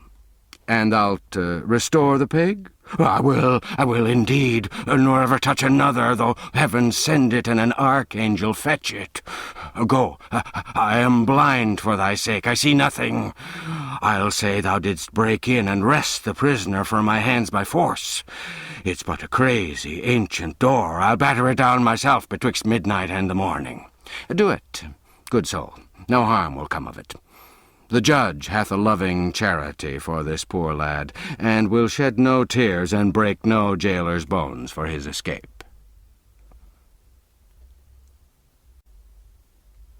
Chapter 25. Hendon Hall. As soon as Hendon and the king were out of sight of the constable, his majesty was instructed to hurry to a certain place outside the town and wait there, whilst Hendon should go to the inn and settle his account. Half an hour later, the two friends were blithely jogging eastward on Hendon's sorry steeds. The king was warm and comfortable now, for he had cast his rags and clothed himself in the second-hand suit which Hendon had bought on London Bridge. Hendon wished to guard against over-fatiguing the boy. He judged that hard journeys, irregular meals, and illiberal measures of sleep would be bad for his crazed mind, while rest, regularity, and moderate exercise would be pretty sure to hasten its cure. He longed to see the stricken intellect made well again, and its diseased visions driven out of the tormented little head. Therefore, he resolved to move by easy stages toward the home whence he'd so long been banished, instead of obeying the impulse of his impatience and hurrying along night and day. When he and the king had journeyed about 10 miles, they reached a considerable village, and halted there for the night at a good inn. The former relations were resumed. Hendon stood behind the king's chair while he dined, and waited upon him, undressed him when he was ready for bed, then took the floor for his own quarters, and slept athwart the door rolled up in a blanket. The next day, and the next day after, they jogged lazily along, talking over the adventures they'd met since their separation, and mightily enjoying each other's narratives. Hendon detailed all his wide wanderings in search of the king, and described how the archangel had led him a fool's journey all over the forest, and taken him back to the hut finally when he found he couldn't get rid of him. Then, he said, the old man went into the bedchamber and came staggering back looking broken-hearted, and saying he'd expected to find that the boy had returned and lain down in there to rest, but it wasn't so. Hendon had waited at the hut all day. Hope of the king's return died out then, and he departed upon the quest again. And old Sanctum Sanctorum was truly sorry your highness came not back, said Hendon. I saw it in his face. Marry, I'll never doubt that, said the king, and then told his own story, after which Hendon was sorry he hadn't destroyed the archangel. During the last day of the trip, Hendon's spirits were soaring. His tongue ran constantly. He talked about his old father and his brother Arthur, and told of many things which illustrated their high and generous characters. He went into loving frenzies over his Edith, and was so glad-hearted that he was even able to say some gentle and brotherly things about Hugh. He dwelt a deal on the coming meeting at Hendon Hall. What a surprise it'd be to everybody, and what an outburst of thanksgiving and delight there'd be. It was a fair region, dotted with cottages and orchards, and the road led through broad pasture lands whose receding expanses, marked with gentle elevations and depressions, suggested the swelling and subsiding undulations of the sea. In the afternoon, the returning prodigal made constant deflections from his course, to see if, by ascending some hillock, he might not pierce the distance and catch a glimpse of his home. At last he was successful, and cried out excitedly, "There's the village, my prince, and there's the hall close by. You may see the towers from here, and that wood there, that's my father's park. Ah, now thou'lt know what state and grandeur be. A house with 70 rooms, think of that, and 27 servants. A brave lodging for such as we, isn't it so? Come, let's speed. My impatience won't brook further delay." All possible hurry was made. Still, it was after 3 o'clock before the village was reached. The travellers scampered through it, Hendon's tongue going all the time. Here's the church, covered with the same ivy, none gone, none added. Yonder's the inn, the old Red Lion, and yonder's the marketplace. Here's the maypole, and here the pump. Nothing's altered, nothing but the people, at any rate. 10 years make a change in people. Some of these I seem to know, but none know me. So his chat ran on. The end of the village was soon reached. Then the travellers struck into a crooked, narrow road, walled in with tall hedges, and hurried briskly along it for a half-mile.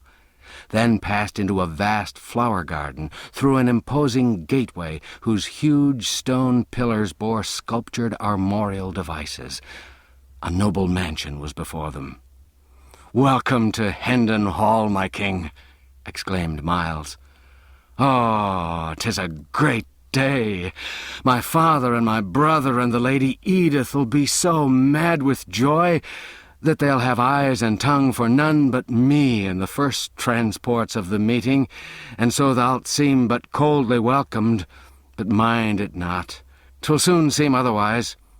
For when I say thou art my ward, and tell them how costly is my love for thee, Thou'lt see them take thee to their breasts for Miles Hendon's sake, and make their house and hearts thy home forever after." The next moment Hendon sprang to the ground before the great door, helped the king down, then took him by the hand and rushed within. A few steps brought him to a spacious apartment.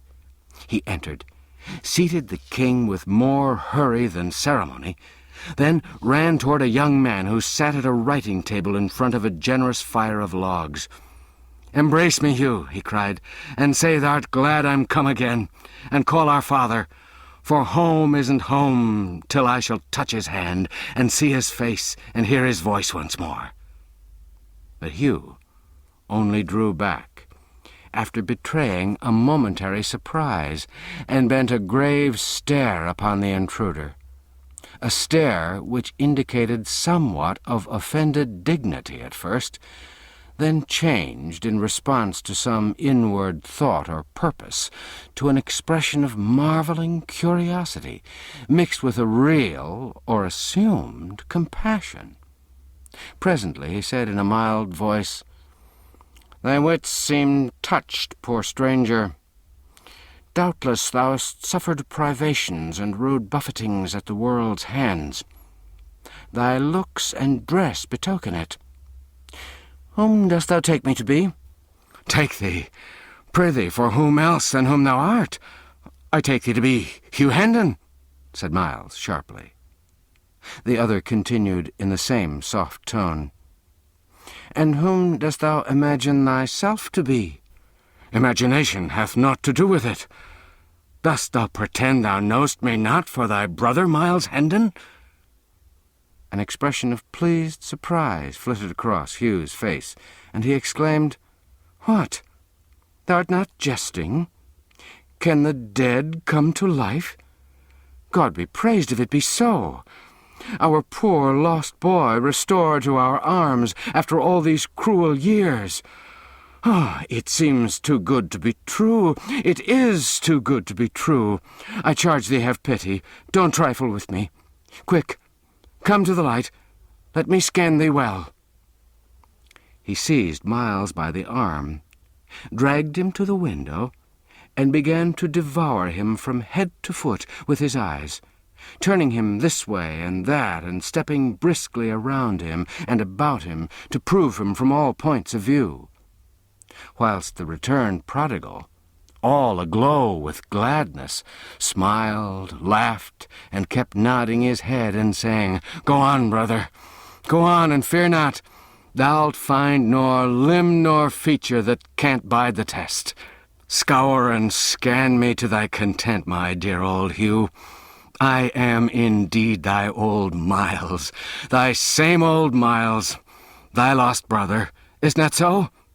Ah, 'tis a great day. I said 'twas a great day. Give me thy hand, give me thy cheek. Lord, I'm like to die of very joy." He was about to throw himself upon his brother, but Hugh put up his hand in dissent, then dropped his chin mournfully upon his breast, saying with emotion, "Ah, God of his mercy, give me strength to bear this grievous disappointment." Miles, amazed, couldn't speak for a moment. Then he found his tongue and cried out, "What disappointment? Am I not thy brother?" Hugh shook his head sadly and said, "I pray heaven it may prove so, and that other eyes may find the resemblances that are hid from mine. Alack, I fear me the letter spoke but too truly." "What letter?" "One that came from oversea some 6 or 7 years ago. It said my brother died in battle."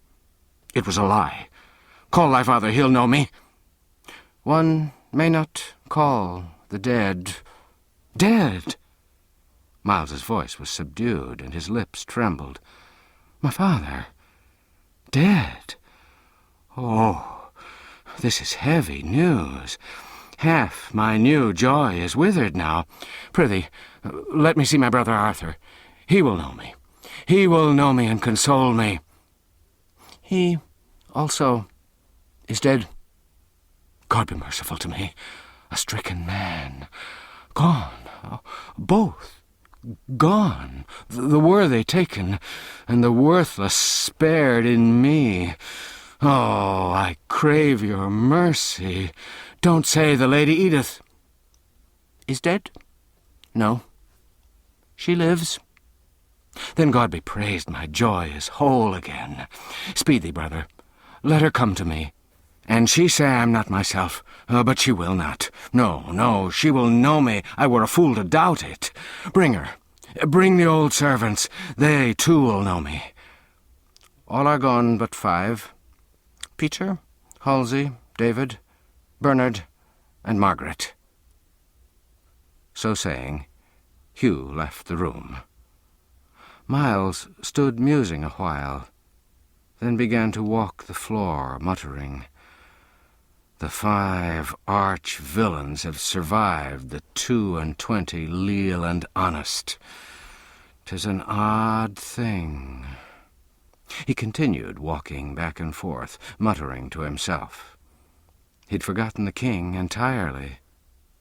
By and by his Majesty said gravely, and with a touch of genuine compassion, though the words themselves were capable of being interpreted ironically, "Mind not thy mischance, good man. There be others in the world whose identity is denied, and whose claims are derided. Thou hast company." "Ah, my king," cried Hendon, colouring slightly, "do not thou condemn me. Wait, and thou shalt see. I am no impostor. She'll say it. You shall hear it from the sweetest lips in England. I, an impostor? Why, I know this old hall, these pictures of my ancestors, and all these things that are about us, as a child knoweth its own nursery. Here was I born and bred, my lord. I speak the truth. I wouldn't deceive thee. And should none else believe, I pray thee, do not thou doubt me. I couldn't bear it." "I do not doubt thee," said the king, with a childlike simplicity and faith. "I thank thee out of my heart," exclaimed Hendon, with a fervency which showed that he was touched. The king added, with the same gentle simplicity, "Dost thou doubt me?" A guilty confusion seized upon Hendon, and he was grateful that the door opened to admit Hugh at that moment, and saved him the necessity of replying. A beautiful lady, richly clothed, followed Hugh, and after her came several liveried servants. The lady walked slowly, with her head bowed and her eyes fixed upon the floor. The face was unspeakably sad. Miles Hendon sprang forth, crying out, "Oh, my Edith, my darling!"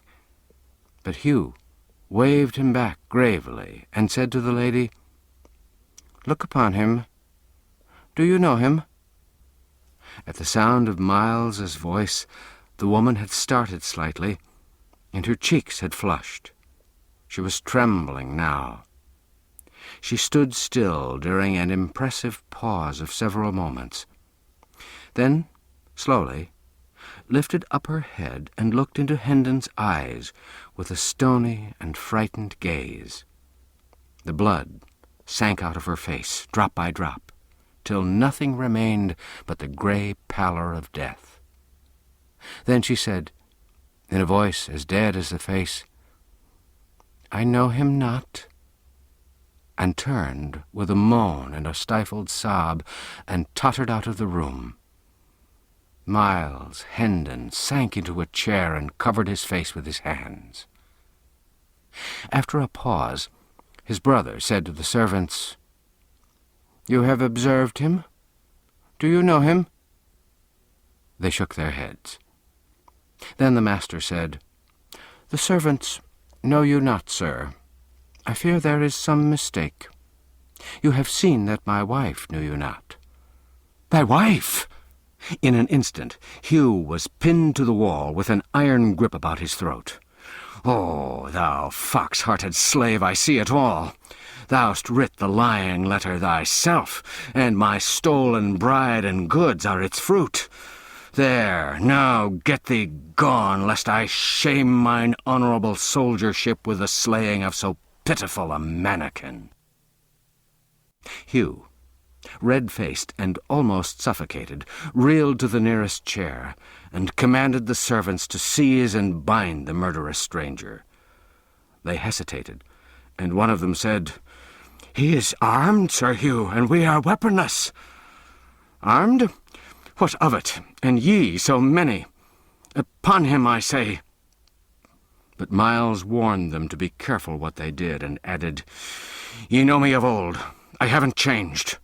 Come on, an it like you." This reminder didn't hearten the servants much. They still held back. "Then go, ye paltry cowards, and arm yourselves and guard the doors, while I send one to fetch the watch," said Hugh. He turned at the threshold and said to Miles, "You'll find it to your advantage to offend not with useless endeavours at escape." "Escape? Spare thyself discomfort, and that's all that troubles thee. For Miles Hendon's master of Hendon Hall and all its belongings. He'll remain, doubt it not." Chapter 26. Disowned. The king sat musing a few moments, then looked up and said, "'Tis strange, most strange. I can't account for it." "No, it's not strange, my liege. I know him, and this conduct is but natural. He was a rascal from his birth." "Oh, I spake not of him, Sir Miles." "Not of him? Well, then of what? What is it that's strange?" "That the king isn't missed." "How? Which? I doubt I don't understand." "Indeed, doth it not strike you as being passing strange that the land isn't filled with couriers and proclamations describing my person and making search for me? Is it no matter for commotion and distress that the head of the state is gone, that I'm vanished away and lost?" "Most true, my king, I'd forgot." Then Hendon sighed and muttered to himself, "Poor ruined mind, still busy with its pathetic dream. But I have a plan that shall right us both. I will write a paper in 3 tongues, Latin, Greek, and English, and thou shalt haste away with it to London in the morning. Give it to none but my uncle, the Lord Hertford. When he'll see it, he'll know and say I wrote it. Then he'll send for me. Might it not be best, my prince, that we wait here until I prove myself and make my rights secure to my domains? I'd be so much the better able then to—" The king interrupted him imperiously. "Peace! What are thy paltry domains, thy trivial interests contrasted with matters which concern the weal of a nation and the integrity of a throne?" Then he added in a gentle voice, as if he were sorry for his severity, "Obey and have no fear. I will right thee. I will make thee whole. Yes, more than whole. I shall remember and requite." So saying, he took the pen and set himself to work. Hendon contemplated him lovingly a while, then said to himself, "An it were dark, I should think it was a king that spoke, there's no denying it. When the humour's upon him, he doth thunder and lighten like your true king. Now where got he that trick? See him scribble and scratch away contentedly at his meaningless pothooks, fancying them to be Latin and Greek, and except my wit shall serve me with a lucky device for diverting him from his purpose, I'll be forced to pretend to post away tomorrow on this wild errand he hath invented for me." The next moment, Sir Miles's thoughts had gone back to the recent episode. So absorbed was he in his musings that when the king presently handed him the paper which he'd been writing, he received it and pocketed it without being conscious of the act. "How marvellous strange she acted," he muttered. "I think she knew me, and I think she did not know me. These opinions do conflict, I perceive it plainly. I can't reconcile them, neither can I, by argument, dismiss either of the two, or even persuade one to outweigh the other. The matter standeth simply thus. She must have known my face, my figure, my voice, for how could it be otherwise? Yet she said she knew me not, and that's proof perfect, for she cannot lie. But stop, I think I begin to see. Peradventure he hath influenced her, commanded her, compelled her to lie. That's the solution. The riddle's unriddled. She seemed dead with fear. Yes, she was under his compulsion. I'll seek her. I'll find her. Now that he's away, she'll speak her true mind. She'll remember the old times when we were little playfellows together. And this'll soften her heart, and she'll no more betray me, but will confess me. There's no treacherous blood in her. No, she was always honest and true. She's loved me in those old days. This is my security. For whom one has loved, one cannot betray. He stepped eagerly toward the door. At that moment it opened, and the Lady Edith entered. She was very pale, but she walked with a firm step, and her carriage was full of grace and gentle dignity. Her face was as sad as before. Miles sprang forward with a happy confidence to meet her, but she checked him with a hardly perceptible gesture, and he stopped where he was. She seated herself and asked him to do likewise. Thus simply did she take the sense of old comradeship out of him and transform him into a stranger and a guest. The surprise of it, the bewildering unexpectedness of it, made him begin to question for a moment if he was the person he was pretending to be after all. The Lady Edith said, "Sir, I have come to warn you. The mad cannot be persuaded out of their delusions, perchance. But doubtless they may be persuaded to avoid perils. I think this dream of yours hath the seeming of honest truth to you, and therefore isn't criminal. But don't tarry here with it, for here it is dangerous." She looked steadily into Miles's face a moment, then added impressively, "It's the more dangerous, for that you are much like what our lost lad must have grown to be if he had lived." "Heavens, madam, but I am he." "I truly think you think it, sir. I question not your honesty in that, but I warn you, that is all. My husband is master in this region. His power hath hardly any limit. The people prosper or starve as he wills. If you resembled not the man whom you profess to be, my husband might bid you pleasure yourself with your dream in peace. But trust me, I know him well. I know what he will do. He will say to all that you are but a mad impostor, and straightway all will echo him." She bent upon Miles that same steady look once more, and added, "If you were Miles Hendon, and he knew it, and all the region knew it, consider what I am saying, weigh it well. You would stand in the same peril. Your punishment would be no less sure. He would deny you and denounce you, and none would be bold enough to give you countenance." "Most truly I believe it," said Miles bitterly. "The power that can command one lifelong friend to betray and disown another, and be obeyed, may well look to be obeyed in quarters where bread and life are on the stake, and no cobweb ties of loyalty and honor are concerned." A faint tinge appeared for a moment in the lady's cheek, and she dropped her eyes to the floor, but her voice betrayed no emotion when she proceeded. "I have warned you. I must still warn you to go hence. This man will destroy you else. He is a tyrant who knows no pity. I, who am his fettered slave, know this. Poor Miles and Arthur and my dear guardian Sir Richard are free of him and at rest. Better that you were with them than that you bide here in the clutches of this miscreant. Your pretensions are a menace to his title and possessions. You have assaulted him in his own house. You are ruined if you stay. Go, don't hesitate.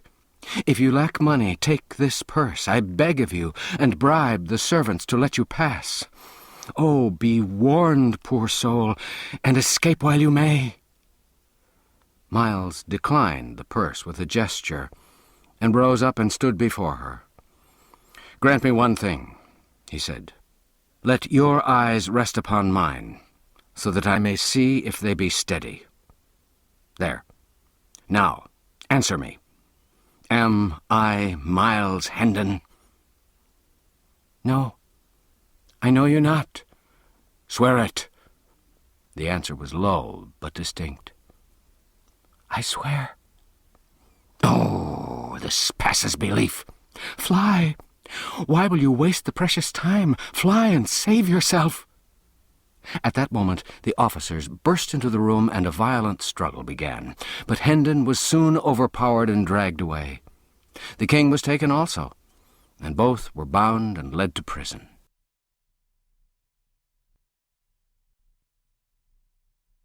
Chapter 27. In Prison. The cells were all crowded, so the two friends were chained in a large room where persons charged with trifling offences were commonly kept. They had company, for there were some 20 manacled or fettered prisoners here, of both sexes and of varying ages, an obscene and noisy gang. The king chafed bitterly over the stupendous indignity thus put upon his royalty, but Hendon was moody and taciturn. He was pretty thoroughly bewildered. He had come home, a jubilant prodigal, expecting to find everybody wild with joy over his return, and instead had got the cold shoulder and a jail. The promise and the fulfillment differed so widely that the effect was stunning. He couldn't decide whether it was most tragic or most grotesque. He felt much as a man might who had danced blithely out to enjoy a rainbow and got struck by lightning. But gradually his confused and tormenting thoughts settled down into some sort of order, and then his mind centered itself upon Edith. He turned her conduct over and examined it in all lights, but he couldn't make anything satisfactory out of it. Did she know him, or didn't she know him? It was a perplexing puzzle, and occupied him a long time. But he ended, finally, with the conviction that she did know him, and had repudiated him for interested reasons. He wanted to load her name with curses now, but this name had so long been sacred to him that he found he couldn't bring his tongue to profane it. Wrapped in prison blankets of a soiled and tattered condition, Hendon and the king passed a troubled night. For a bribe, the jailer had furnished liquor to some of the prisoners. Singing of ribald songs, fighting, shouting, and carousing was the natural consequence. At last, a while after midnight, a man attacked a woman and nearly killed her by beating her over the head with his manacles before the jailer could come to the rescue. The jailer restored peace by giving the man a sound clubbing about the head and shoulders. Then the carousing ceased. And after that, all had an opportunity to sleep, who didn't mind the annoyance of the moanings and groanings of the two wounded people. During the ensuing week, the days and nights were of a monotonous sameness as to events. Men whose faces Hendon remembered more or less distinctly came by day to gaze at the impostor and repudiate and insult him, and by night the carousing and brawling went on with symmetrical regularity. However, there was a change of incident at last. The jailer brought in an old man and said to him, "The villain's in this room. Cast thy old eyes about, and see if thou canst say which is he. Hendon glanced up and experienced a pleasant sensation for the first time since he'd been in the jail. He said to himself, "This is Blake Andrews, a servant all his life in my father's family, a good, honest soul with a right heart in his breast. That is, formerly. But none are true now. All are liars. This man will know me, and will deny me too, like the rest." The old man gazed around the room, glanced at each face in turn, and finally said, "I see none here but paltry knaves, scum of the streets. Which is he?" The jailer laughed. "Here," he said, "scan this big animal and grant me an opinion." The old man approached and looked Hendon over long and earnestly, then shook his head and said, "Mary, this is no Hendon, nor ever was." "Right. Thy old eyes are sound yet. An I were Sir Hugh, I'd take this shabby carl and—" The jailer finished by lifting himself a tiptoe with an imaginary halter, at the same time making a gurgling noise in his throat suggestive of suffocation. The old man said vindictively, "Let him bless God and he fare no worse. And I had the handling of the villain, he should roast, or I'm no true man." The jailer laughed a pleasant hyena laugh and said, "Give him a piece of thy mind, old man. They all do it. Thou'll find it good diversion." Then he sauntered toward his ante-room and disappeared. The old man dropped upon his knees and whispered, "God be thanked, thou art come again, my master. I believed thou wert dead these 7 years, and lo, here thou art alive. I knew thee the moment I saw thee, and main hard work it was to keep a stony countenance, and seem to see none here but tuppenny knaves and rubbish of the streets. I am old and poor, Sir Miles, but say the word, and I'll go forth and proclaim the truth, though I be strangled for it." "No," said Hendon, "thou shalt not. It would ruin thee, and yet help but little in my cause. But I thank thee, for thou hast given me back somewhat of my lost faith in my kind." The old servant became very valuable to Hendon and the king, for he dropped in several times a day to abuse the former, and always smuggled in a few delicacies to help out the prison bill of fare. He also furnished the current news. Hendon reserved the dainties for the king. Without them his majesty might not have survived, for he wasn't able to eat the coarse and wretched food provided by the jailer. Andrews was obliged to confine himself to brief visits in order to avoid suspicion. But he managed to impart a fair degree of information each time, information delivered in a low voice for Hendon's benefit, and interlarded with insulting epithets delivered in a louder voice for the benefit of other hearers. So, little by little, the story of the family came out.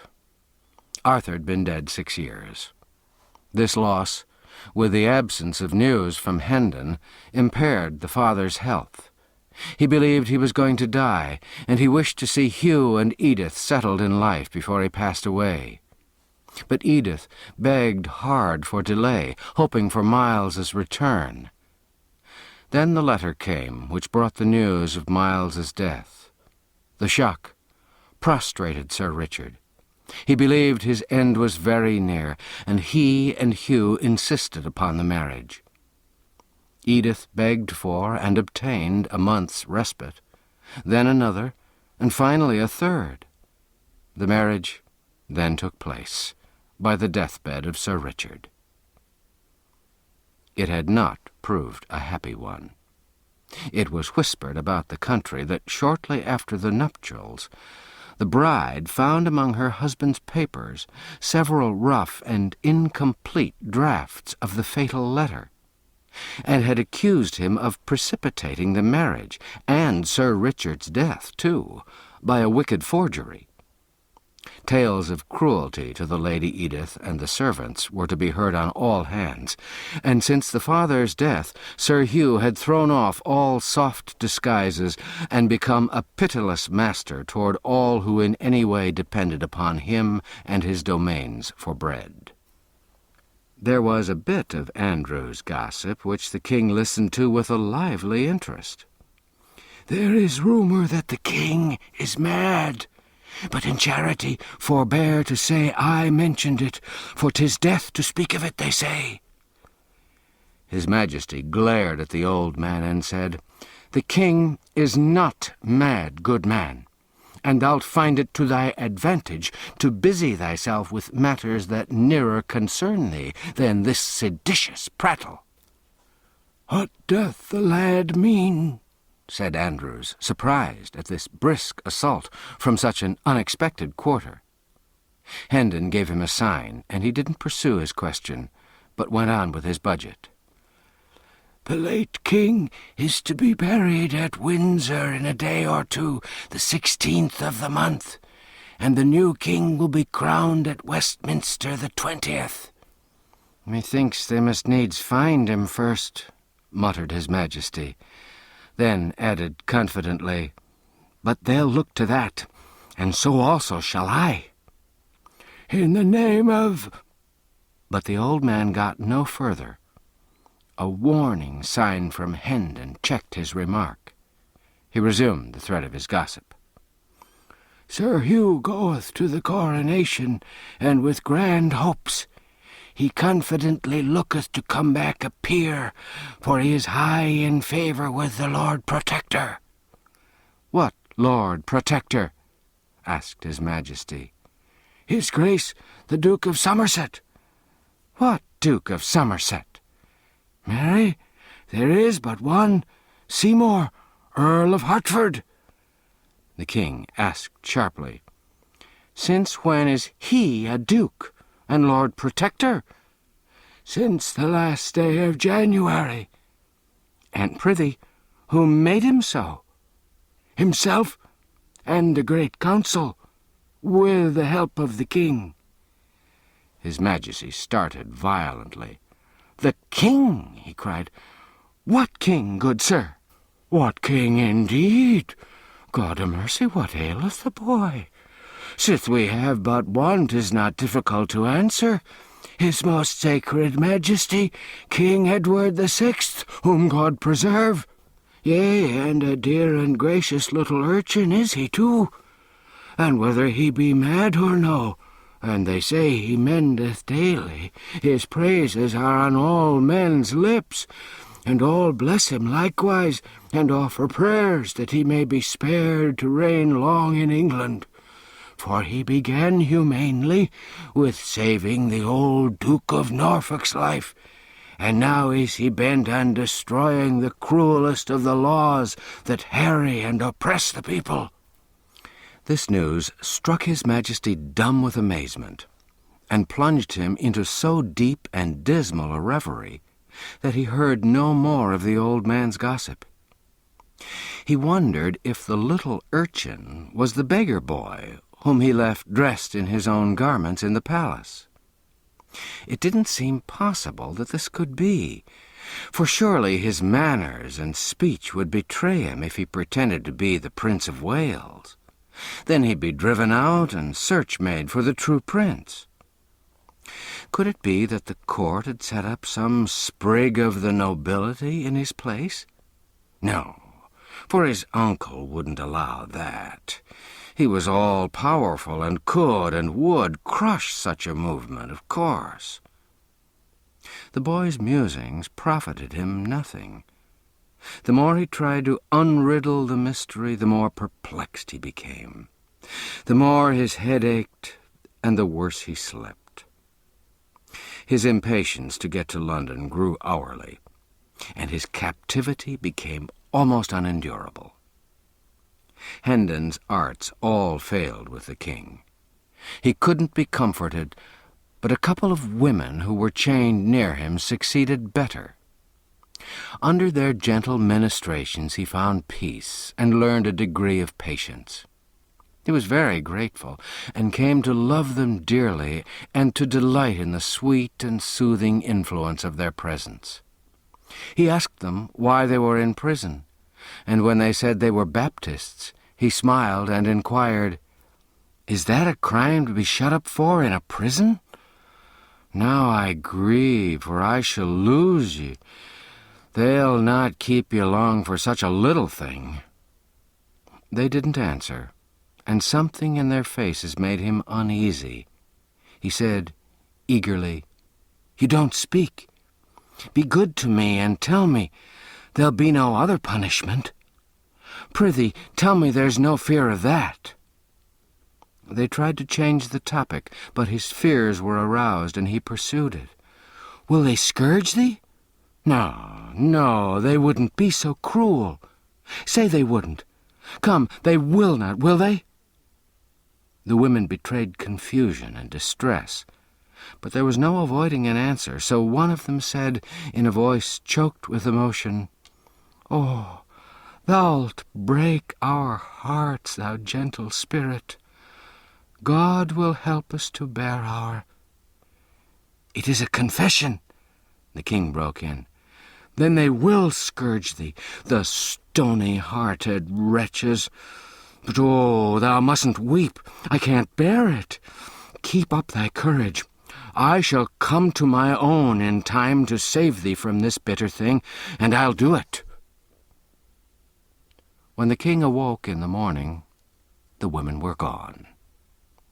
"They're saved," he said joyfully, then added despondently, "But woe is me, for they were my comforters." Each of them had left a shred of ribbon pinned to his clothing in token of remembrance. He said he'd keep these things always, and that soon he'd seek out these dear good friends of his and take them under his protection. Just then the jailer came in with some subordinates and commanded that the prisoners be conducted to the jail yard. The king was overjoyed. It would be a blessed thing to see the blue sky and breathe the fresh air once more. He fretted and chafed at the slowness of the officers, but his turn came at last, and he was released from his staple and ordered to follow the other prisoners with Hendon. The court, or quadrangle, was stone-paved and open to the sky. The prisoners entered it through a massive archway of masonry and were placed in file, standing with their backs against the wall. A rope was stretched in front of them, and they were also guarded by their officers. It was a chill and lowering morning, and a light snow, which had fallen during the night, whitened the great empty space and added to the general dismalness of its aspect. Now and then a wintry wind shivered through the place and sent the snow eddying hither and thither. In the center of the court stood two women chained to posts. A glance showed the king that these were his good friends. He shuddered and said to himself, "Alack, they're not gone free as I'd thought. To think that such as these should know the lash in England. Aye, there's the shame of it, not in heathenness, but Christian England. They'll be scourged, and I, whom they've comforted and kindly entreated, must look on and see the great wrong done. It's strange, so strange, that I, the very source of power in this broad realm, am helpless to protect them.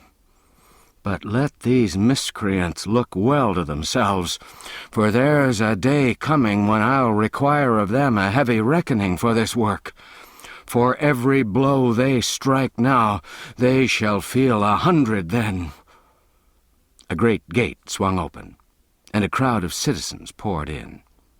They flocked around the two women and hid them from the king's view. A clergyman entered and passed through the crowd, and he also was hidden. The king now heard talking, back and forth, as if questions were being asked and answered, but he couldn't make out what was said. Next there was a deal of bustle and preparation, and much passing and repassing of officials through that part of the crowd that stood on the further side of the women. And while this proceeded, a deep hush gradually fell upon the people.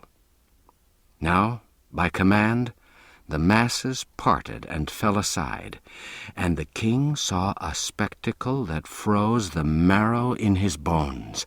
Faggots had been piled about the two women, and a kneeling man was lighting them. The women bowed their heads and covered their faces with their hands. The yellow flames began to climb upward among the snapping and crackling faggots, and wreaths of blue smoke to stream away on the wind. The clergyman lifted his hands and began a prayer.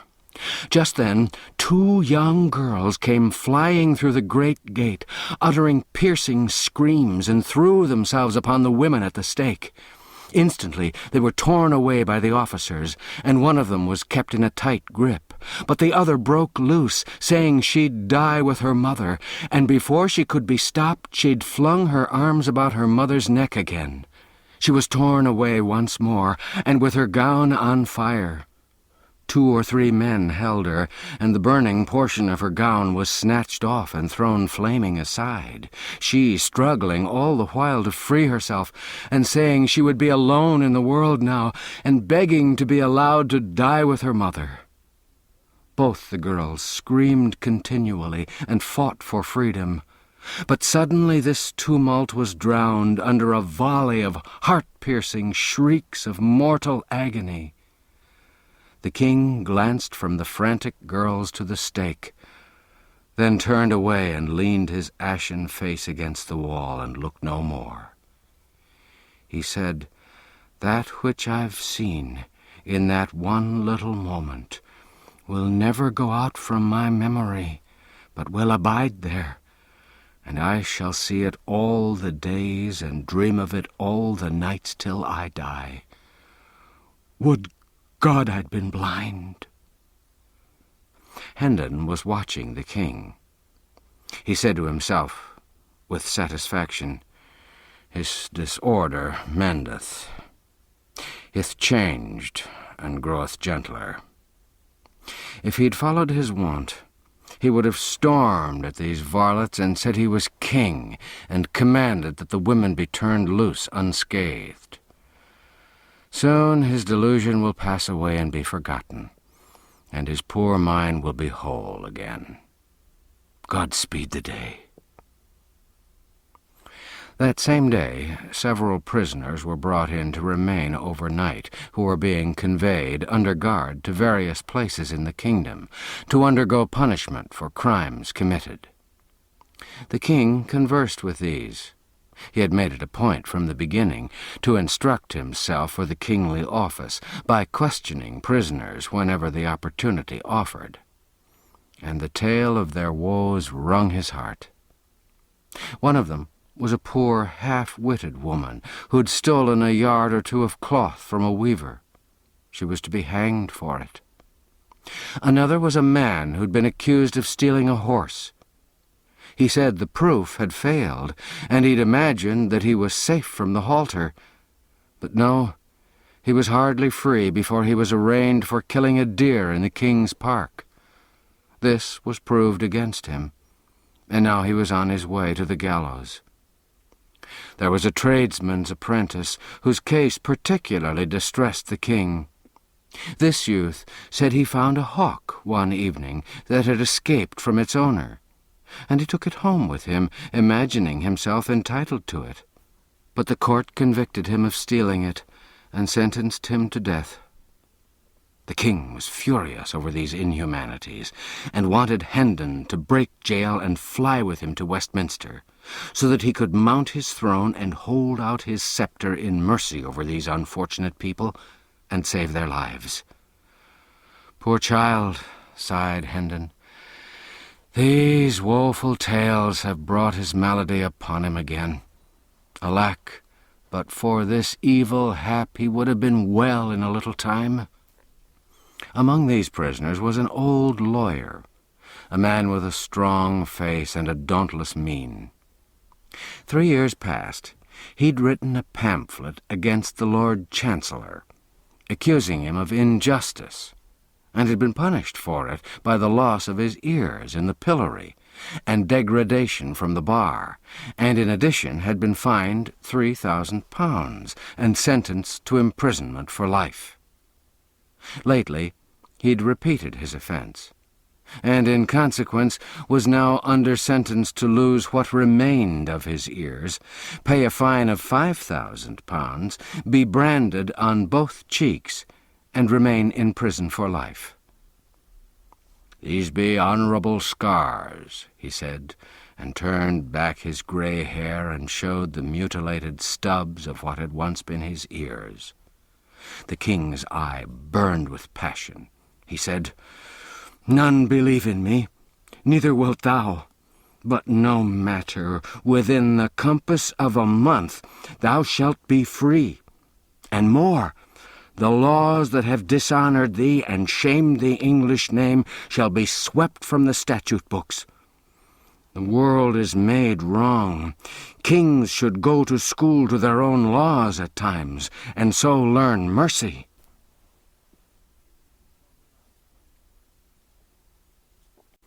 Chapter 28. The Sacrifice. Meantime, Miles was growing sufficiently tired of confinement and inaction. But now his trial came on, to his great gratification, and he thought he could welcome any sentence, provided a further imprisonment shouldn't be part of it. But he was mistaken about that. He was in a fine fury when he found himself described as a sturdy vagabond, and sentenced to sit 2 hours in the pillory for bearing that character and for assaulting the master of Hendon Hall. His pretensions as to brothership with his prosecutor and rightful heirship to the Hendon honours and estates were left contemptuously unnoticed, as being not even worth examination. He raged and threatened on his way to punishment, but it did no good. He was snatched roughly along by the officers and got an occasional cuff besides for his unreverent conduct. The king couldn't pierce through the rabble that swarmed behind, so he was obliged to follow in the rear, remote from his good friend and servant. The king had been nearly condemned to the stocks himself for being in such bad company, but had been let off with a lecture and a warning in consideration of his youth. When the crowd at last halted, he flitted feverishly from point to point around its outer rim, hunting a place to get through, and at last, after a deal of difficulty and delay, succeeded. There sat his poor henchman in the degrading stocks, the sport and butt of a dirty mob. He, the body servant of the King of England. Edward had heard the sentence pronounced, but he hadn't realized the half that it meant. His anger began to rise as the sense of this new indignity which had been put upon him sank home. It jumped to summer heat the next moment when he saw an egg sail through the air and crush itself against Hendon's cheek, and heard the crowd roar its enjoyment of the episode. He sprang across the open circle and confronted the officer in charge, crying, "For shame! This is my servant. Set him free. I am the—" "Oh, peace!" exclaimed Hendon in a panic. "Thou'lt destroy thyself. Mind him not, officer, he's mad." "Give thyself no trouble as to the matter of minding him, good man.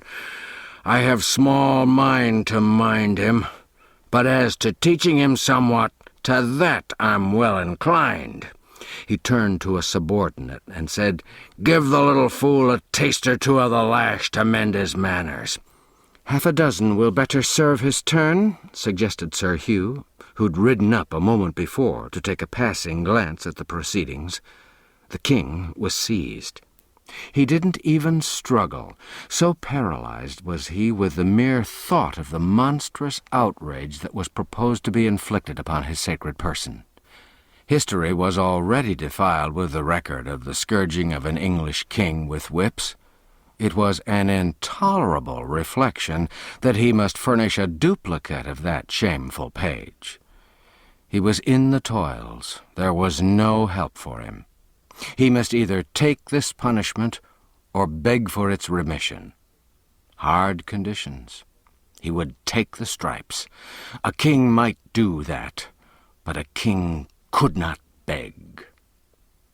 But meantime, Miles Hendon was resolving the difficulty. "Let the child go," said he.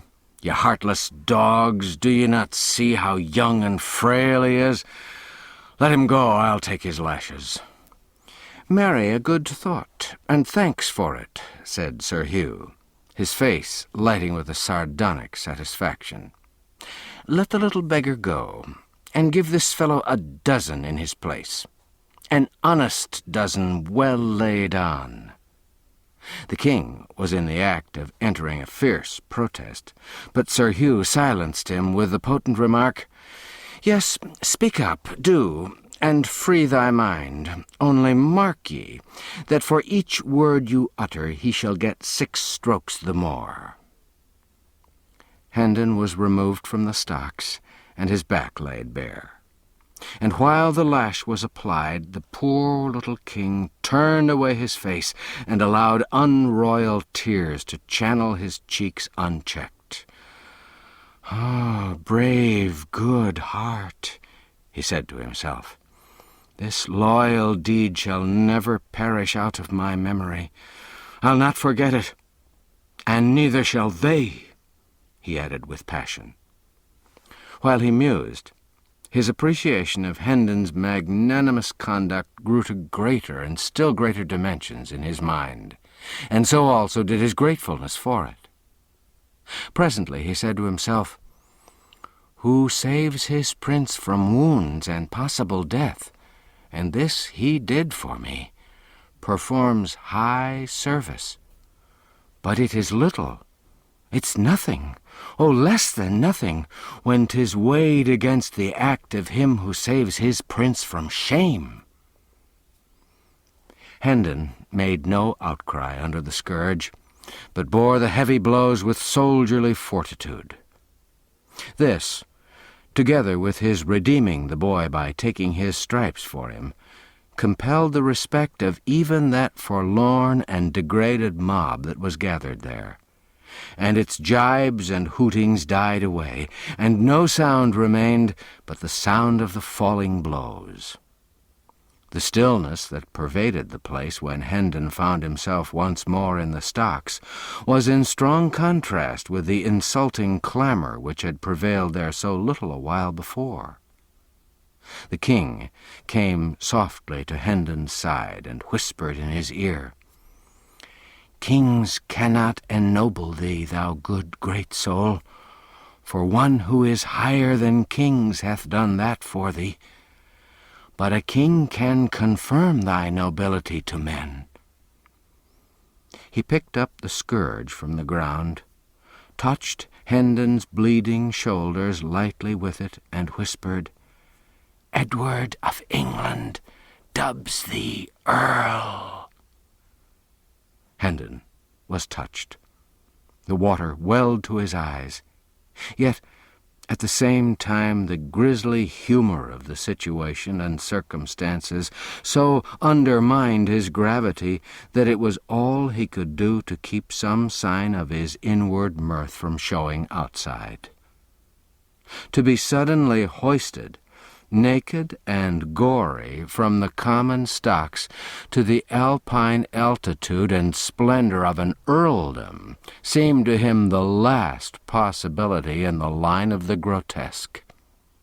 He said to himself, "Now am I finely tinselled indeed. The spectre knight of the kingdom of dreams and shadows is become a spectre earl. A dizzy flight for a callow wing. And this go on, I'll presently be hung like a very maypole, with fantastic gods and make-believe honors. But I'll value them. all valueless as they are, for the love that doth bestow them. Better these poor mock dignities of mine that come unasked from a clean hand and a right spirit, than real ones bought by servility from grudging and interested power. The dreaded Sir Hugh wheeled his horse about, and, as he spurred away, the living wall divided silently to let him pass, and as silently closed together again. And so remained. Nobody went so far as to venture a remark in favor of the prisoner, or in compliment to him. But no matter. The absence of abuse was a sufficient homage in itself. A latecomer, who wasn't posted as to the present circumstances, and who delivered a sneer at the impostor, and was in the act of following it with a dead cat, was promptly knocked down and kicked out, without any words, and then the deep quiet resumed sway once more. Chapter 29. To London. When Hendon's term of service in the stocks was finished, he was released and ordered to quit the region and come back no more. His sword was restored to him, and also his mule and his donkey. He mounted and rode off, followed by the king, the crowd opening with quiet respectfulness to let them pass, and then dispersing when they were gone. Hendon was soon absorbed in thought. There were questions of high import to be answered. What should he do? Whither should he go? Powerful help must be found somewhere, or he must relinquish his inheritance and remain under the imputation of being an impostor besides. Where could he hope to find this powerful help? Where indeed? It was a knotty question. By and by a thought occurred to him, which pointed to a possibility. The slenderest of slender possibilities, certainly, but still worth considering, for lack of any other that promised anything at all. He remembered what old Andrews had said about the young king's goodness, and his generous championship of the wronged and the unfortunate. Why not go and try to get speech of him and beg for justice? Ah, yes, but could so fantastic a pauper get admission to the august presence of a monarch? Never mind, let that matter take care of itself. It was a bridge that wouldn't need to be crossed till he should come to it. He was an old campaigner, and used to inventing shifts and expedients. No doubt he'd be able to find a way. Yes, he'd strike for the capital. Maybe his father's old friend Sir Humphrey Marlowe would help him. Good old Sir Humphrey, head lieutenant of the late King's kitchen or stables or something. Miles couldn't remember just what or which. Now that he had something to turn his energies to, a distinctly defined object to accomplish, the fog of humiliation and depression which had settled down upon his spirits lifted and blew away, and he raised his head and looked about him. He was surprised to see how far he'd come. The village was away behind him. The king was jogging along in his wake, with his head bowed, for he too was deep in plans and thinkings. A sorrowful misgiving clouded Hendon's newborn cheerfulness. Would the boy be willing to go again to a city where, during all his brief life, he'd never known anything but ill usage and pinching want? But the question must be asked. It couldn't be avoided. So Hendon reined up and called out, "I'd forgotten to inquire whither we're bound. Thy commands, my liege." "To London." Hendon moved on again, mightily contented with the answer, but astonished at it too. The whole journey was made without an adventure of importance, but it ended with one. About 10 o'clock, on the night of the 19th of February, they stepped upon London Bridge in the midst of a writhing, struggling jam of howling and hurrahing people, whose beer-jolly faces stood out strongly in the glare from manifold torches. And at that instant, the decaying head of some former duke or other grandee tumbled down between them, striking Hendon on the elbow and then bounding off among the hurrying confusion of feet. So evanescent and unstable are men's works in this world. The late good king is but 3 weeks dead, and 3 days in his grave, and already the adornments which he took such pains to select from prominent people for his noble bridge are falling. A citizen stumbled over that head, and drove his own head into the back of somebody in front of him, who turned and knocked down the first person that came handy, and was promptly laid out himself by that person's friend. It was the right, ripe time for a free fight, for the festivities of the morrow, Coronation Day, were already beginning. Everybody was full of strong drink and patriotism. Within 5 minutes, the free fight was occupying a good deal of ground. Within 10 or 12, it covered an acre or so and was become a riot. By this time, Hendon and the king were hopelessly separated from each other and lost in the rush and turmoil of the roaring masses of humanity. And so we leave them.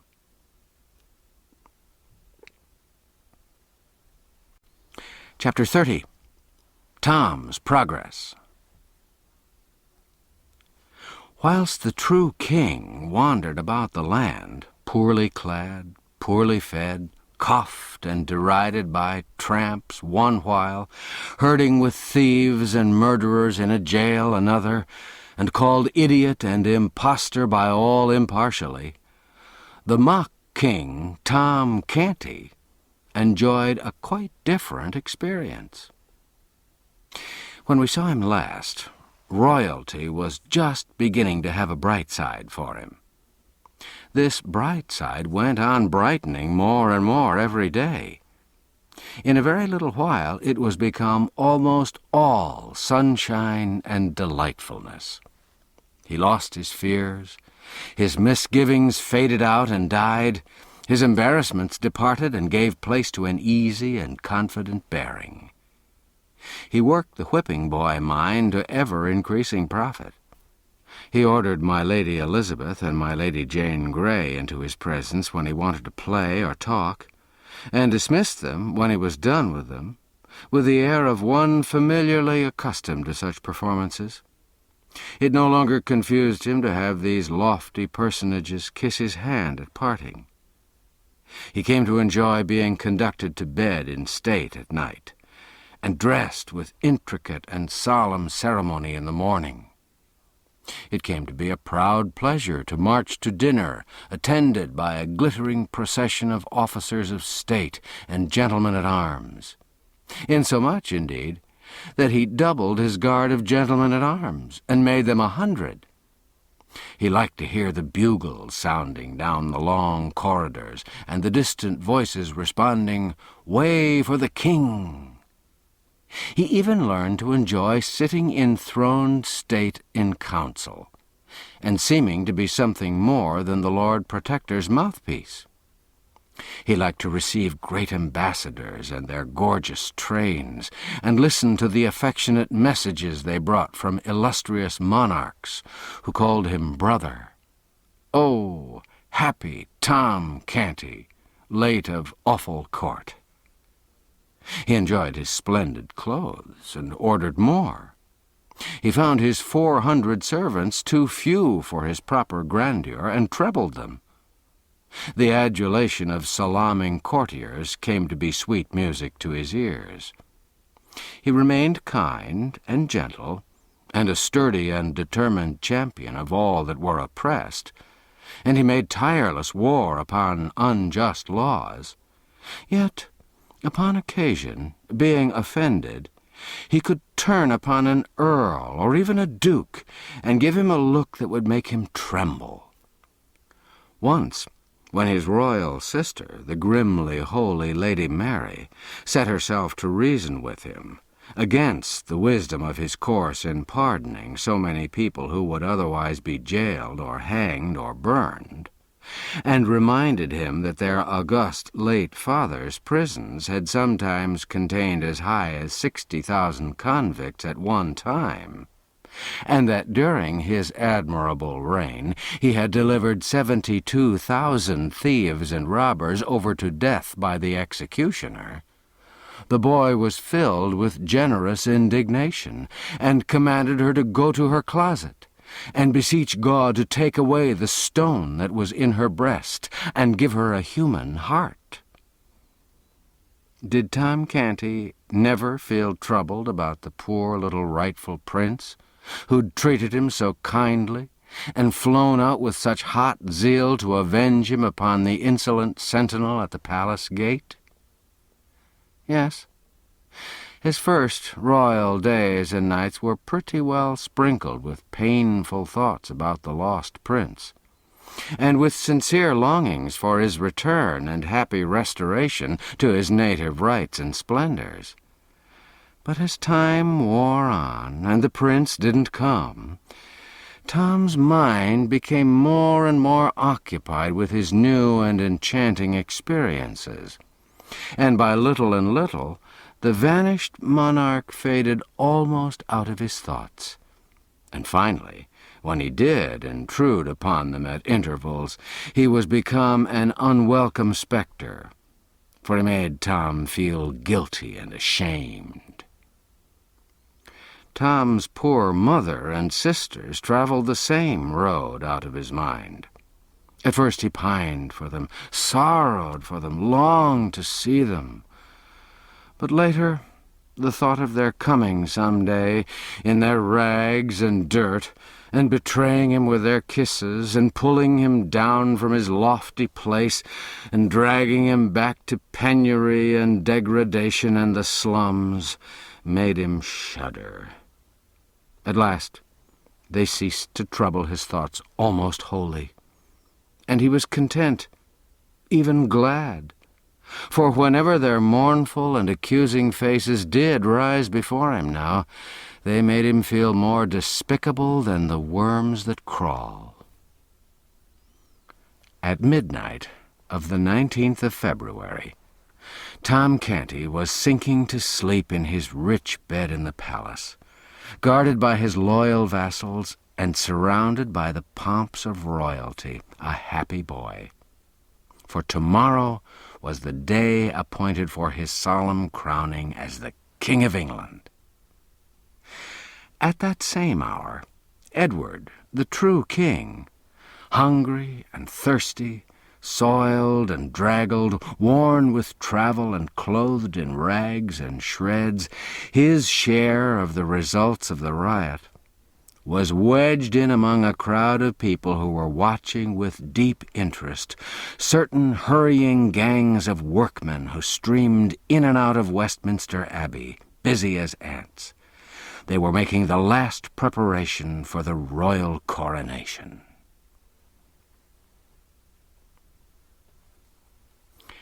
Chapter 31. The Recognition Procession. When Tom Canty awoke the next morning, the air was heavy with a thunderous murmur. All the distances were charged with it.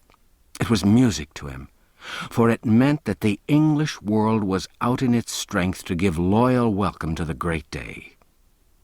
Presently, Tom found himself once more the chief figure in a wonderful floating pageant on the Thames, for by ancient custom the recognition procession through London must start from the Tower, and he was bound thither.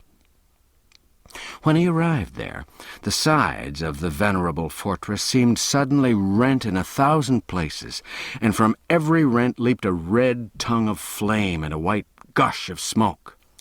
A deafening explosion followed, which drowned the shoutings of the multitude and made the ground tremble. The flame jets, the smoke, and the explosions were repeated over and over again with marvelous celerity, so that in a few moments the old tower disappeared in the vast fog of its own smoke, all but the very top of the tall pile called the White Tower. This, with its banners, stood out above the dense bank of vapor as a mountain peak projects above a cloud rack. Tom Canty, splendidly arrayed, mounted a prancing war steed, whose rich trappings almost reached to the ground.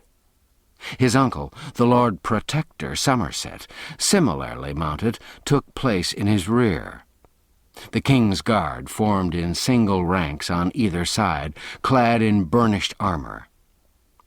After the Protector followed a seemingly interminable procession of resplendent nobles, attended by their vassals.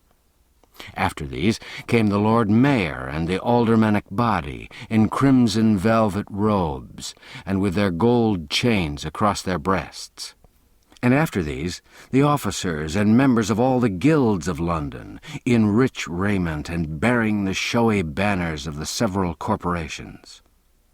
Also in the procession, as a special guard of honor through the city, was the Ancient and Honorable Artillery Company, an organization already 300 years old at that time, and the only military body in England possessing the privilege, which it still possesses in our day, of holding itself independent of the commands of Parliament.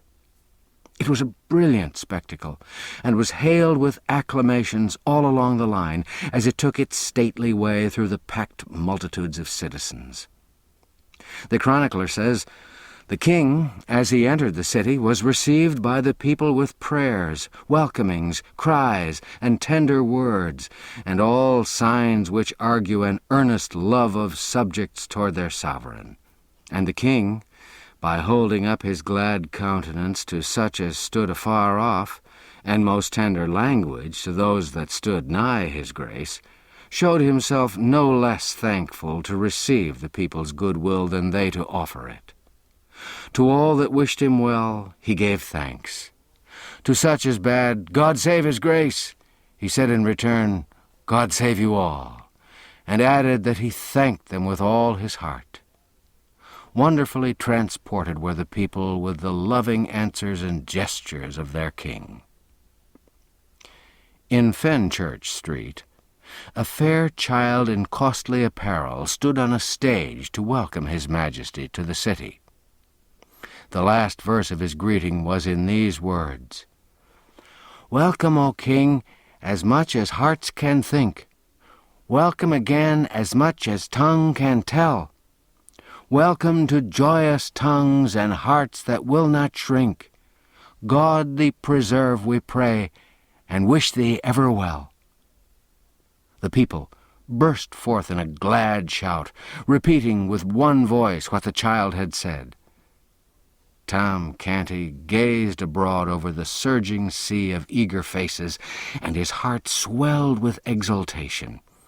And he felt that the one thing worth living for in this world was to be a king and a nation's idol.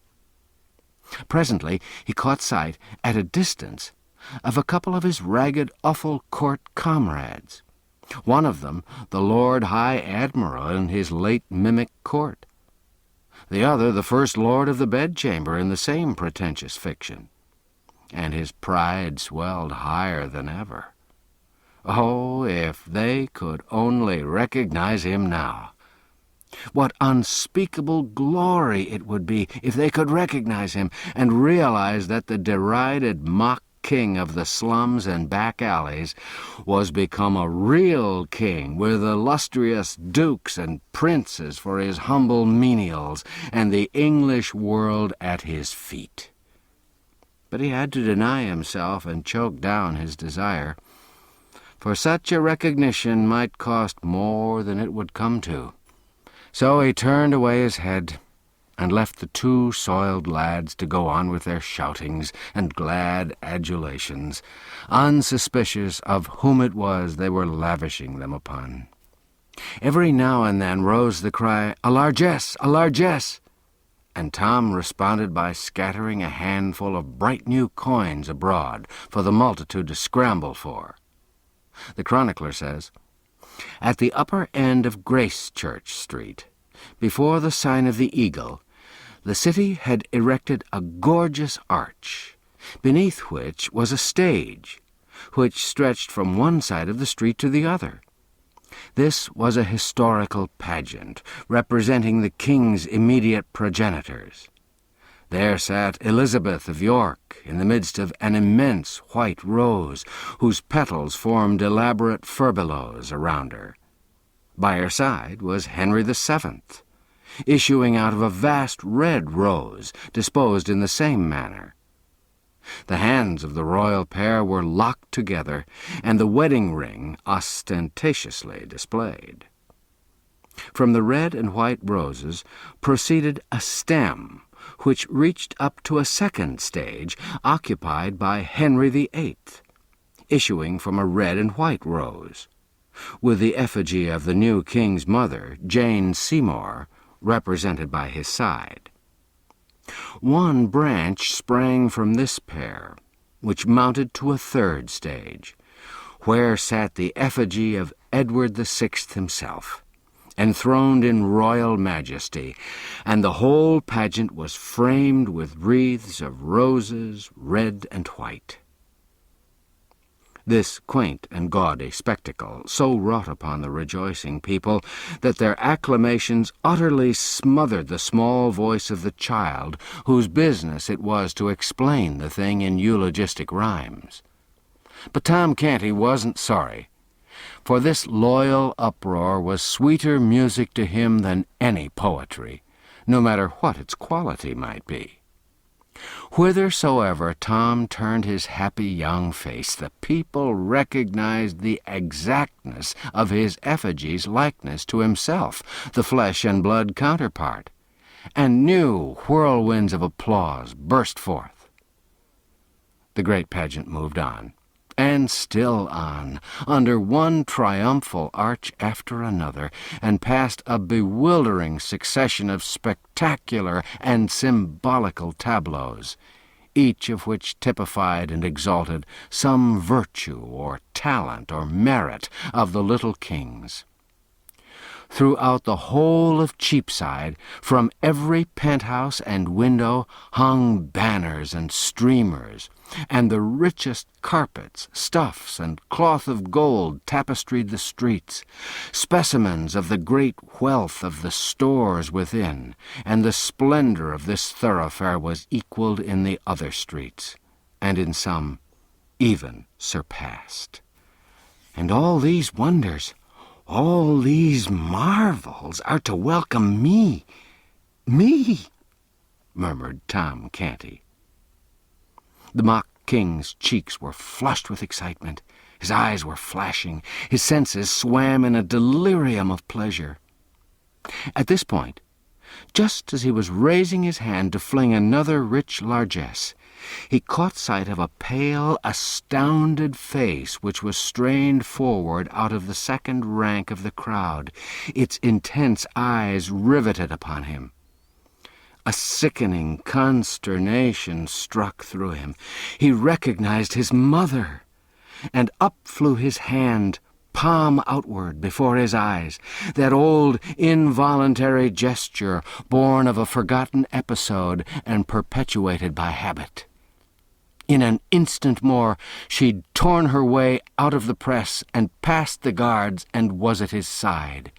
She embraced his leg. She covered it with kisses. She cried, "Oh, my child, my darling," lifting toward him a face that was transfigured with joy and love.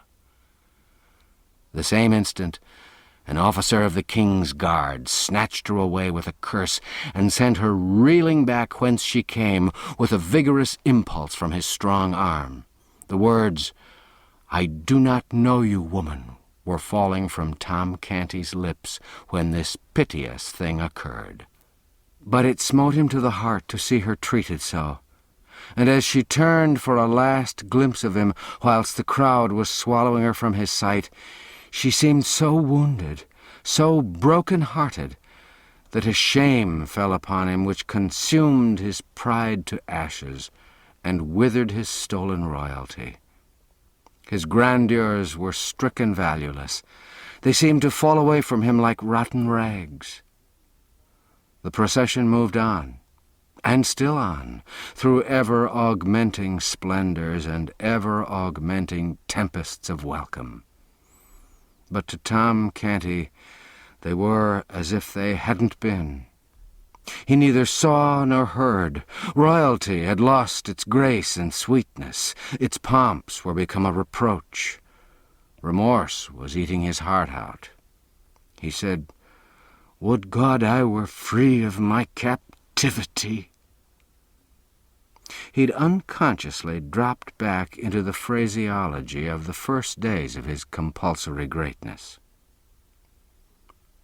The shining pageant still went winding like a radiant and interminable serpent down the crooked lanes of the quaint old city and through the huzzaing hosts.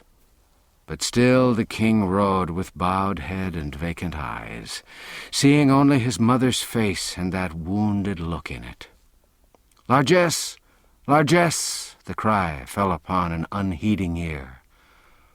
"Long live Edward of England!" It seemed as if the earth shook with the explosion, but there was no response from the king.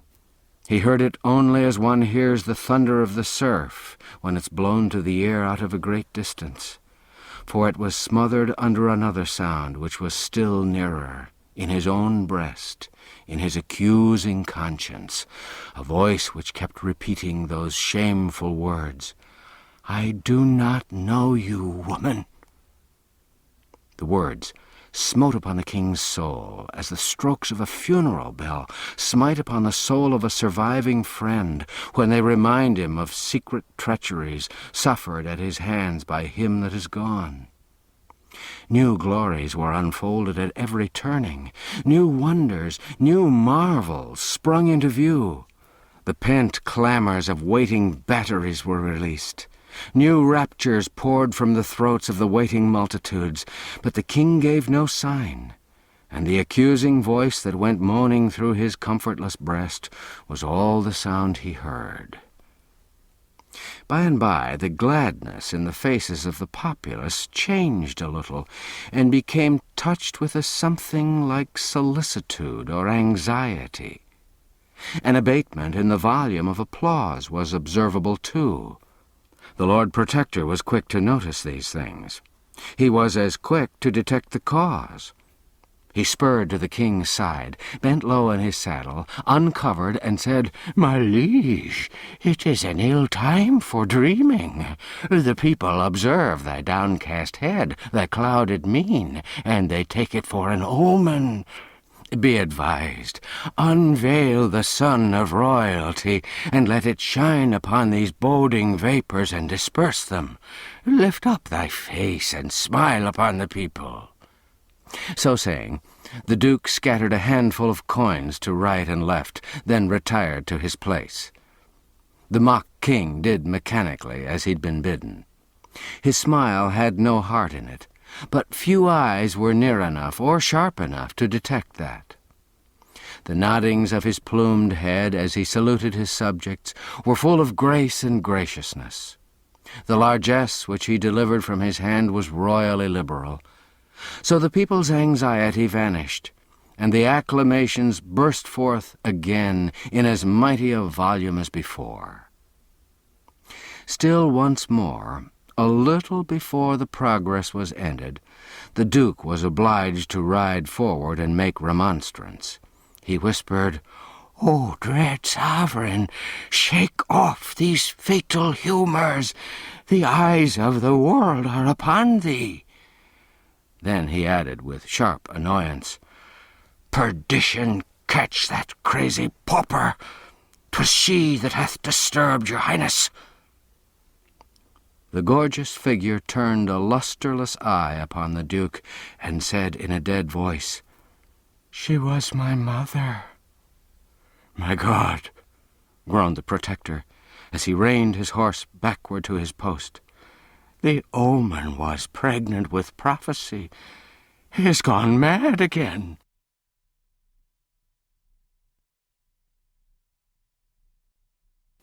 Chapter 32. Coronation Day. Let's go backward a few hours and place ourselves in Westminster Abbey at 4 o'clock in the morning of this memorable Coronation Day. We're not without company, for although it's still night, we find the torch-lighted galleries already filling up with people who are well content to sit still and wait 7 or 8 hours till the time shall come for them to see what they may not hope to see twice in their lives, the coronation of a king. Yes, London and Westminster have been astir ever since the warning guns boomed at 3 o'clock. And already crowds of untitled rich folk who've bought the privilege of trying to find sitting room in the galleries are flocking in at the entrances reserved for their sort. The hours drag along, tediously enough. All stir has ceased for some time, for every gallery's long ago been packed. We may sit now and look and think at our leisure. We have glimpses here and there and yonder, through the dim cathedral twilight, of portions of many galleries and balconies wedged full with people, the other portions of these galleries and balconies being cut off from sight by intervening pillars and architectural projections. We have in view the whole of the great north transept, empty and waiting for England's privileged ones. We see also the ample area or platform carpeted with rich stuffs, whereon the throne stands. The throne occupies the center of the platform, and is raised above it upon an elevation of 4 steps. Within the seat of the throne is enclosed a rough, flat rock, the stone of Scone, which many generations of Scottish kings sat on to be crowned, and so it in time became holy enough to answer a like purpose for English monarchs. Both the throne and its footstool are covered with cloth of gold. Stillness reigns, the torches blink dully, the time drags heavily. But at last the lagging daylight asserts itself, the torches are extinguished, and a mellow radiance suffuses the great spaces. All features of the noble building are distinct now, but soft and dreamy, for the sun is lightly veiled with clouds. At 7 o'clock, the first break in the drowsy monotony occurs, for on the stroke of this hour, the first peeress enters the transept, clothed like Solomon for splendor, and is conducted to her appointed place by an official clad in satins and velvets, whilst a duplicate of him gathers up the lady's long train, follows after, and, when the lady's seated, arranges the train across her lap for her. He then places her footstool according to her desire, after which he puts her coronet where it'll be convenient to her hand when the time for the simultaneous coroneting of the nobles shall arrive. By this time, the peeresses are flowing in a glittering stream, and satin-clad officials are flitting and glinting everywhere, seating them and making them comfortable. The scene's animated enough now. There's stir and life and shifting color everywhere. After a time, quiet reigns again, for the peeresses are all come, and are all in their places. A solid acre or such a matter of human flowers, resplendent in variegated colors, and frosted like a Milky Way with diamonds. There are all ages here, brown, wrinkled, white-haired dowagers who are able to go back and still back down the stream of time and recall the crowning of Richard III and the troublous days of that old forgotten age. And there are handsome middle-aged dames, and lovely and gracious young matrons, and gentle and beautiful young girls with beaming eyes and fresh complexions, who may possibly put on their jeweled coronets awkwardly when the great time comes, for the matter'll be new to them, and their excitement'll be a sore hindrance. Still, this may not happen, for the hair of all these ladies has been arranged with a special view to the swift and successful lodging of the crown in its place, when the signal comes. We've seen that this massed array of peeresses is sewn thick with diamonds, and we also see that it's a marvelous spectacle. But now we're about to be astonished in earnest. About 9, the clouds suddenly break away, and a shaft of sunshine cleaves the mellow atmosphere and drifts slowly along the ranks of ladies. And every rank it touches flames into a dazzling splendor of many-colored fires, and we tingle to our fingertips with the electric thrill that's shot through us by the surprise and the beauty of the spectacle. Presently, a special envoy from some distant corner of the Orient, marching with the general body of foreign ambassadors, crosses this bar of sunshine, and we catch our breath. The glory that streams and flashes and palpitates about him is so overpowering, for he's crusted from head to heels with gems, and his slightest movement showers a dancing radiance all around him. Let's change the tense for convenience. The time drifted along.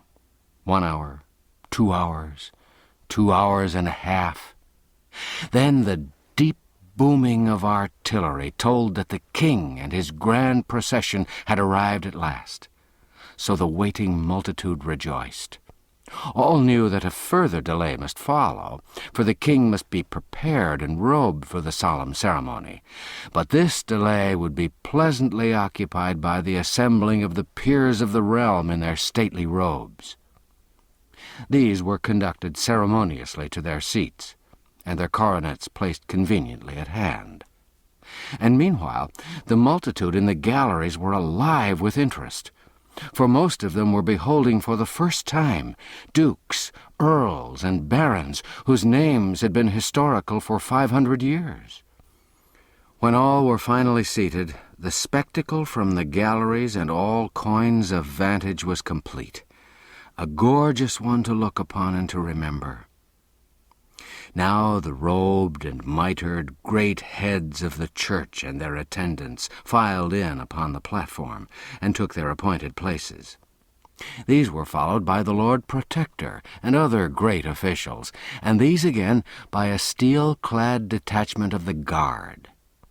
There was a waiting pause. Then, at a signal, a triumphant peal of music burst forth, and Tom Canty, clothed in a long robe of cloth of gold, appeared at a door and stepped upon the platform. The entire multitude rose, and the ceremony of the recognition ensued. Then a noble anthem swept the abbey with its rich waves of sound. And thus heralded and welcomed, Tom Canty was conducted to the throne. The ancient ceremonies went on with impressive solemnity, whilst the audience gazed. And as they drew nearer and nearer to completion, Tom Canty grew pale and still paler, and a deep and steadily deepening woe and despondency settled down upon his spirits and upon his remorseful heart. At last, the final act was at hand.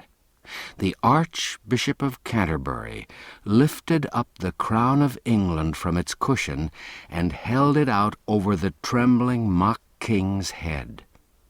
In the same instant, a rainbow radiance flashed along the spacious transept, for with one impulse every individual in the great concourse of nobles lifted a coronet and poised it over his or her head, and paused in that attitude.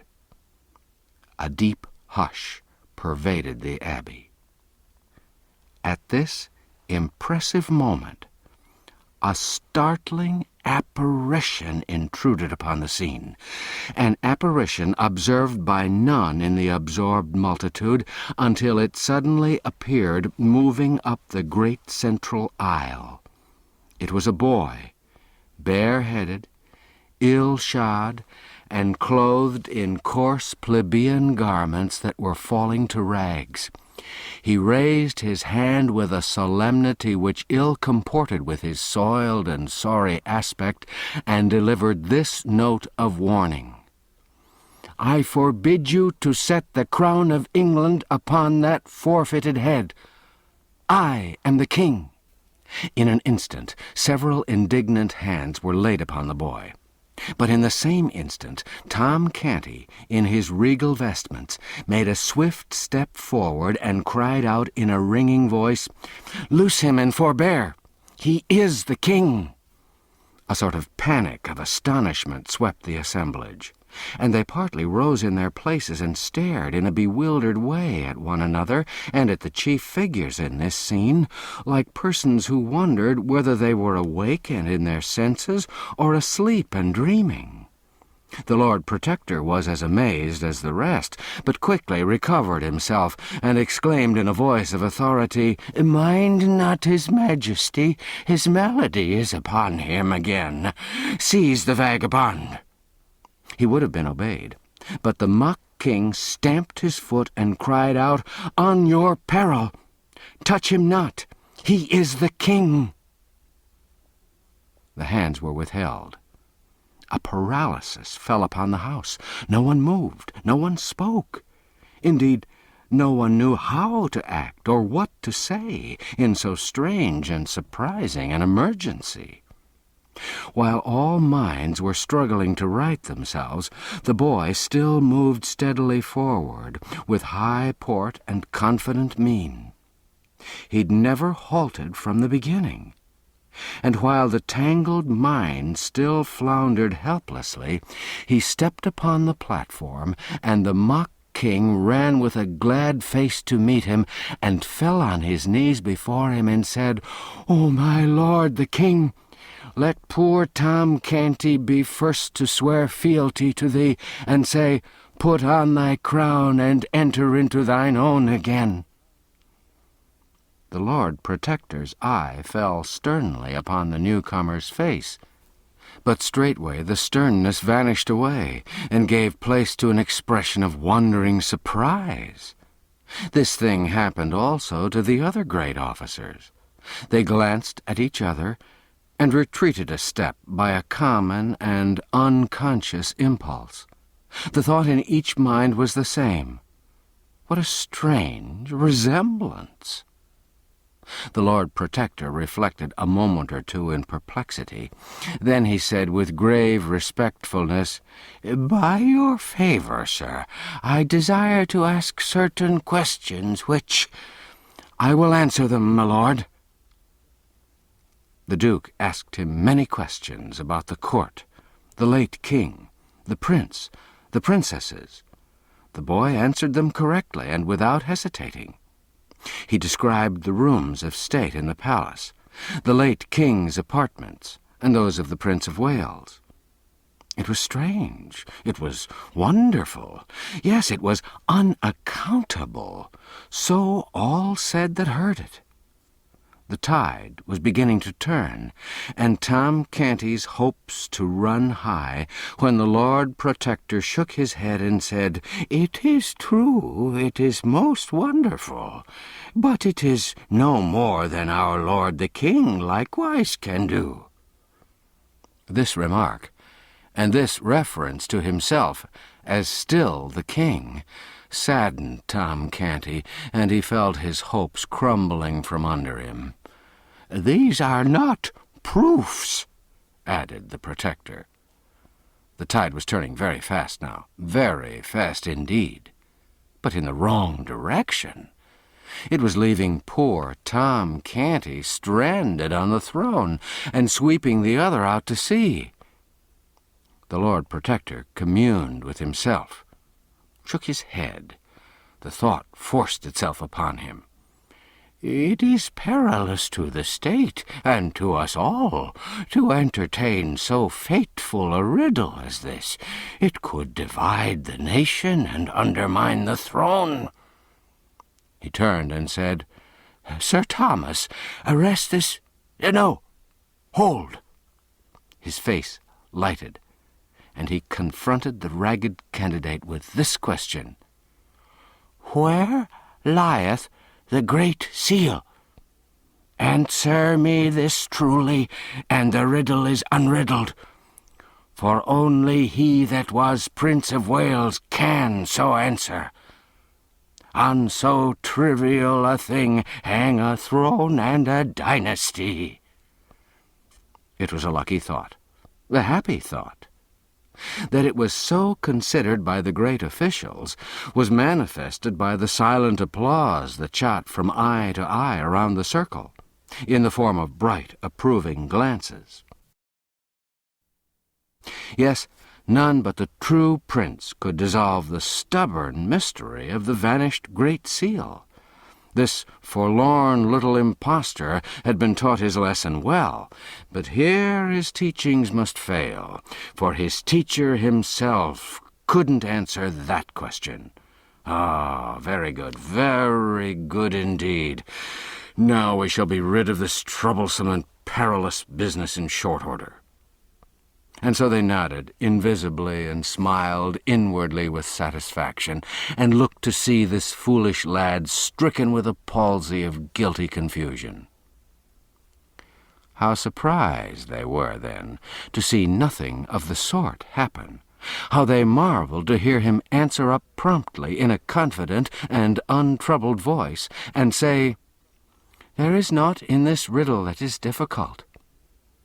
Then, without so much as a "by your leave" to anybody, he turned and gave this command with the easy manner of one accustomed to doing such things: "Milord St. John, go you to my private cabinet in the palace, for none knoweth the place better than you, and close down to the floor in the left corner remotest from the door that opens from the antechamber, you shall find in the wall a brazen nail-head. Press upon it, and a little jewel closet will fly open, which not even you do know of. No, nor any soul else in all the world but me, and the trusty artisan that did contrive it for me. The first thing that falleth under your eye will be the Great Seal. Fetch it hither."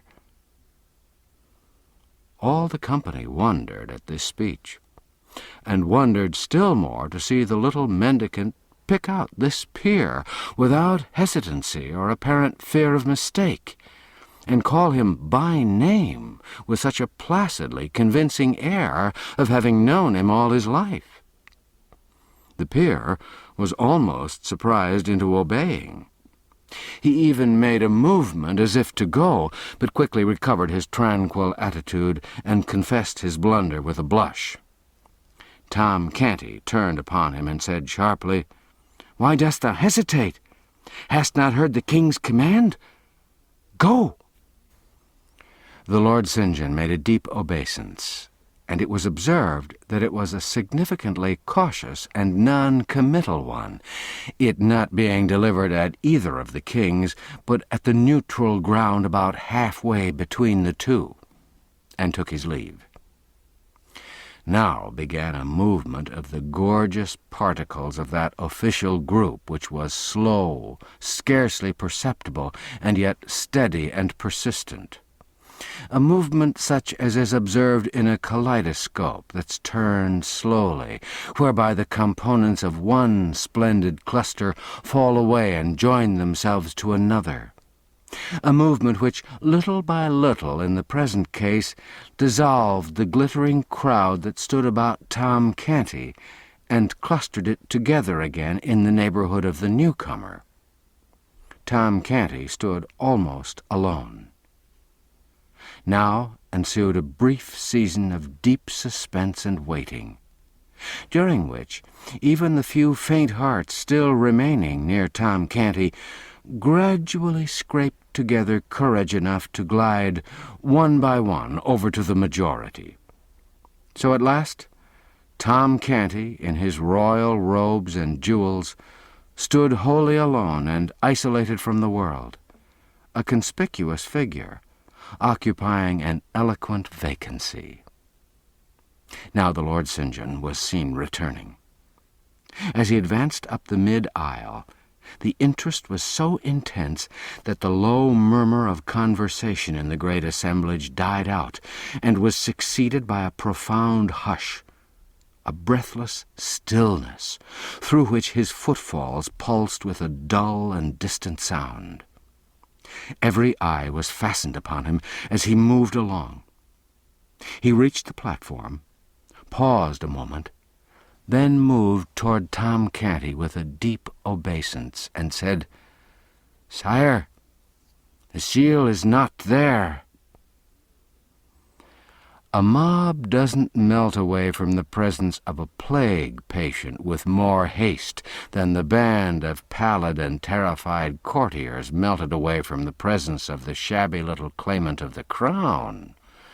In a moment he stood all alone, without friend or supporter, a target upon which was concentrated a bitter fire of scornful and angry looks. The Lord Protector called out fiercely, "Cast the beggar into the street, and scourge him through the town. The paltry knave is worth no more consideration." Officers of the guard sprang forward to obey, but Tom Canty waved them off and said, "Back! Whoso touches him perils his life." The Lord Protector was perplexed in the last degree. He said to the Lord St. John, "Searched you well? But it boots not to ask that. It doth seem passing strange. Little things, trifles, slip out of one's ken, and one doesn't think it matter for surprise. But how a so bulky thing as the seal of England can vanish away, and no man be able to get track of it again, a massy golden disk." Tom Canty, with beaming eyes, sprang forward and shouted, "Hold! That is enough! Was it round and thick, and had it letters and devices graved upon it? Yes? Oh, now I know what this great seal is that there's been such worry and bother about. And ye'd described it to me, ye could have had it 3 weeks ago. Right well I know where it lies, but it wasn't I that put it there first." "Who then, my liege?" asked the Lord Protector. "He that stands there, the rightful King of England, and he shall tell you himself where it lies. Then you'll believe he knew it of his own knowledge. Bethink thee, my king, spur thy memory. It was the very last thing thou didst that day before thou didst rush forth from the palace, clothed in my rags, to punish the soldier that insulted me." A silence ensued, undisturbed by a movement or a whisper, and all eyes were fixed upon the newcomer, who stood with bent head and corrugated brow, groping in his memory among a thronging multitude of valueless recollections for one single little elusive fact, which found would seat him upon a throne, unfound would leave him as he was, for good and all, a pauper and an outcast. Moment after moment passed. The moments built themselves into minutes. Still the boy struggled silently on and gave no sign. But at last he heaved a sigh, shook his head slowly, and said, with a trembling lip and in a despondent voice, "I call the scene back, all of it, but the seal hath no place in it."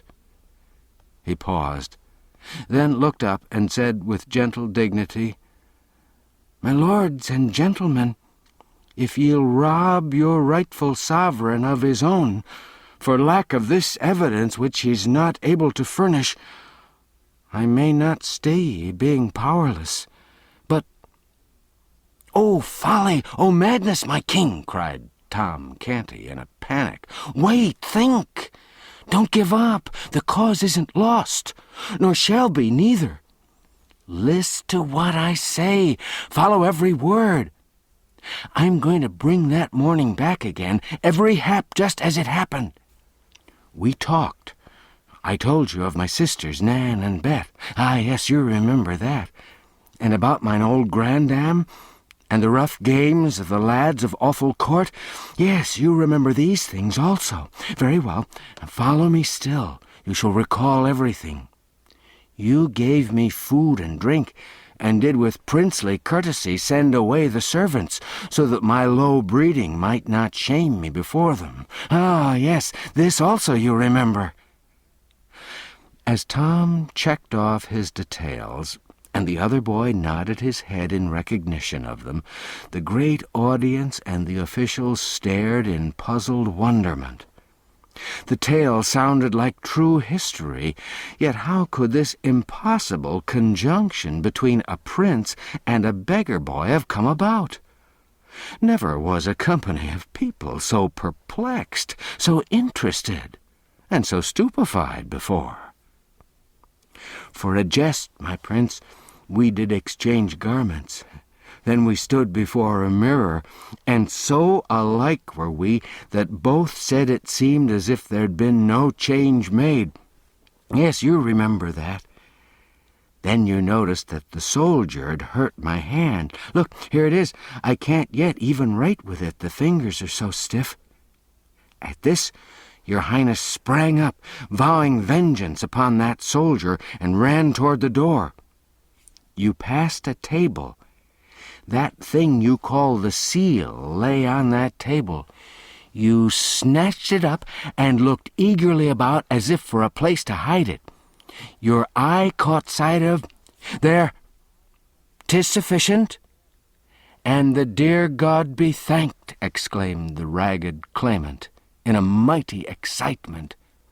Go, my good St. John, in an arm-piece of the Milanese armor that hangs on the wall, thou'lt find the seal.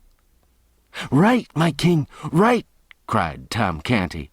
Now the sceptre of England's thine own, and it were better for him that would dispute it that he'd been born dumb.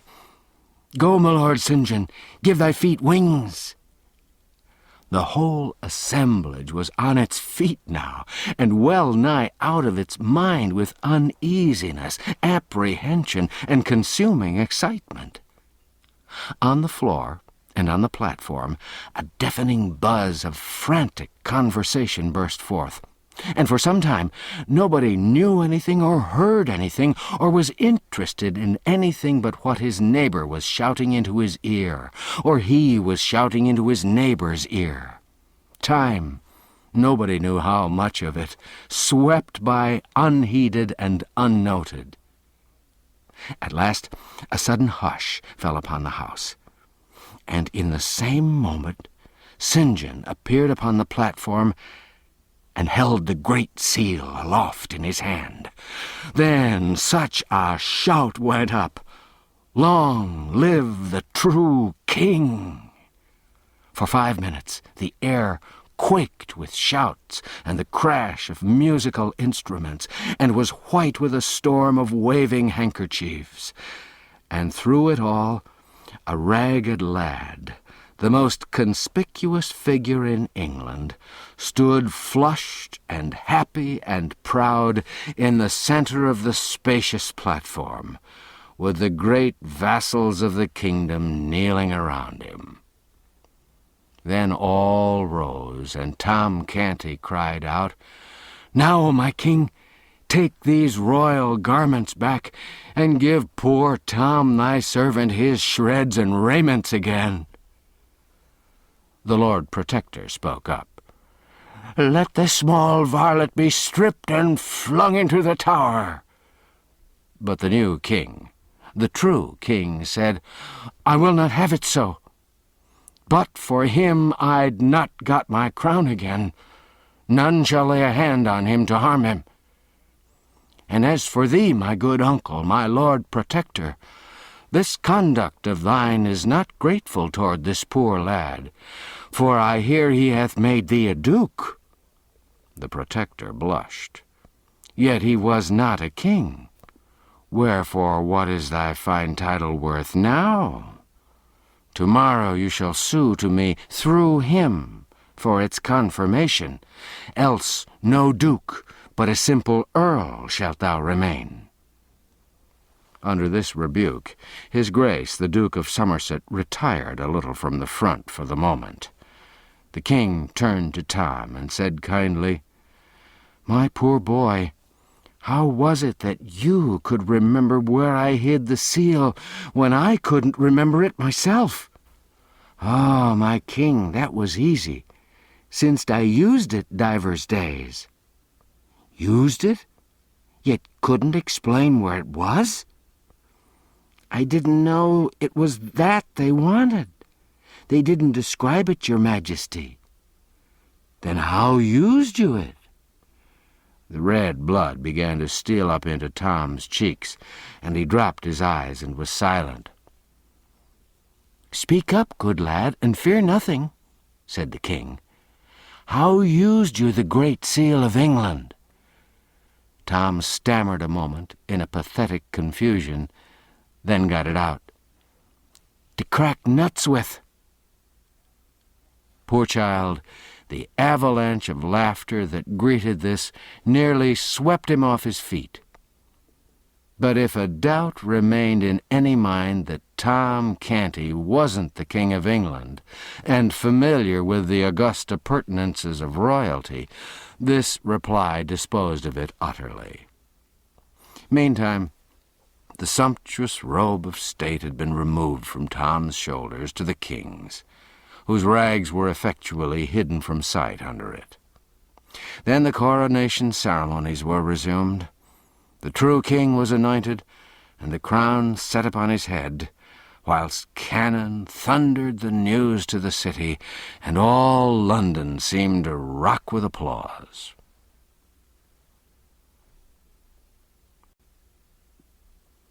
Chapter 33. Edward as King. Miles Hendon was picturesque enough before he got into the riot on London Bridge. He was more so when he got out of it. He had but little money when he got in, none at all when he got out. The pickpockets had stripped him of his last farthing. But no matter, so he found his boy. Being a soldier, he didn't go at his task in a random way, but set to work, first of all, to arrange his campaign. What would the boy naturally do? Where would he naturally go? Well, argued Miles, he'd naturally go to his former haunts, for that's the instinct of unsound minds when homeless and forsaken, as well as of sound ones. Whereabouts were his former haunts? His rags, taken together with the low villain who seemed to know him, and who even claimed to be his father, indicated that his home was in one or another of the poorest and meanest districts of London. Would the search for him be difficult or long? No, it was likely to be easy and brief. He wouldn't hunt for the boy, he'd hunt for a crowd. In the center of a big crowd, or a little one, sooner or later, he'd find his poor little friend, sure. And the mangy mob would be entertaining itself with pestering and aggravating the boy, who'd be proclaiming himself king as usual.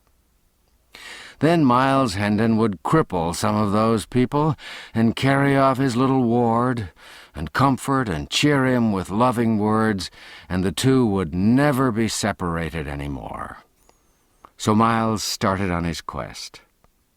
Hour after hour he tramped through back alleys and squalid streets, seeking groups and crowds, and finding no end of them, but never any sign of the boy. This greatly surprised him, but didn't discourage him. To his notion, there was nothing the matter with his plan of campaign. The only miscalculation about it was that the campaign was becoming a lengthy one, whereas he'd expected it to be short. When daylight arrived at last, he'd made many a mile and canvassed many a crowd, but the only result was that he was tolerably tired, rather hungry, and very sleepy. He wanted some breakfast, but there was no way to get it. To beg for it didn't occur to him. As to pawning his sword, he would as soon have thought of parting with his honor. He could spare some of his clothes, yes, but one could as easily find a customer for a disease as for such clothes. At noon he was still tramping, among the rabble which followed after the royal procession now, for he argued that this regal display would attract his little lunatic powerfully. He followed the pageant through all its devious windings about London, and all the way to Westminster and the Abbey. He drifted here and there among the multitudes that were massed in the vicinity for a weary long time, baffled and perplexed, and finally wandered off thinking and trying to contrive some way to better his plan of campaign. By and by, when he came to himself out of his musings, he discovered that the town was far behind him, and that the day was growing old. He was near the river, and in the country. It was a region of fine, rural seats, not the sort of district to welcome clothes like his. It wasn't at all cold, so he stretched himself on the ground in the lee of a hedge to rest and think. Drowsiness presently began to settle upon his senses. The faint and far-off boom of cannon was wafted to his ear, and he said to himself, "The new king's crowned," and straightway fell asleep. He hadn't slept or rested before for more than 30 hours. He didn't wake again until near the middle of the next morning. He got up, lame, stiff, and half famished, washed himself in the river, stayed his stomach with a pint or two of water, and trudged off toward Westminster, grumbling at himself for having wasted so much time. Hunger helped him to a new plan now. He'd try to get speech with old Sir Humphrey Marlowe and borrow a few marks, but that was enough of a plan for the present. It'd be time enough to enlarge it when this first stage should be accomplished. Toward 11 o'clock he approached the palace, and although a host of showy people were about him, moving in the same direction, he wasn't inconspicuous. His costume took care of that. He watched these people's faces narrowly, hoping to find a charitable one whose possessor might be willing to carry his name to the old lieutenant. As to trying to get into the palace himself, that was simply out of the question. Presently our whipping boy passed him, then wheeled about and scanned his figure well, saying to himself, "And that's not the very vagabond His Majesty is in such a worry about. Then am I an ass, though belike I was that before. He answereth the description to a rag. That God should make two such would be to cheapen miracles by wasteful repetition. I would I could contrive an excuse to speak with him." Miles Hendon saved him the trouble, for he turned about then, as a man generally will when somebody mesmerizes him by gazing hard at him from behind, and observing a strong interest in the boy's eyes, he stepped toward him and said, "You've just come out from the palace. Do you belong there?" "Yes, your worship." "Know you Sir Humphrey Marlowe?" The boy started and said to himself, "Lord, mine old departed father." Then he answered aloud, "Right well, your worship." "Good. Is he within?" "Yes," said the boy. and added to himself, "Within his grave? Might I crave your favor to carry my name to him, and say I beg to say a word in his ear?" "I'll dispatch the business right willingly, fair sir." "Then say Miles Hendon, son of Sir Richard, is here without. I'll be greatly bounden to you, my good lad." The boy looked disappointed. "The king did not name him so," he said to himself. "But it mattereth not. This is his twin brother, and can give his majesty news of t'other Sir Odds and Ends, I warrant." So he said to Miles, "Step in there a moment, good sir, and wait till I bring you word." Hendon retired to the place indicated. It was a recess sunk in the palace wall, with a stone bench in it, a shelter for sentinels in bad weather.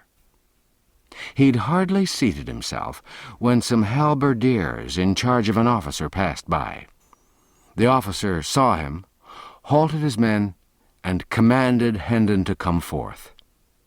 He obeyed, and was promptly arrested as a suspicious character prowling within the precincts of the palace. Things began to look ugly. Poor Miles was going to explain, but the officer roughly silenced him and ordered his men to disarm him and search him.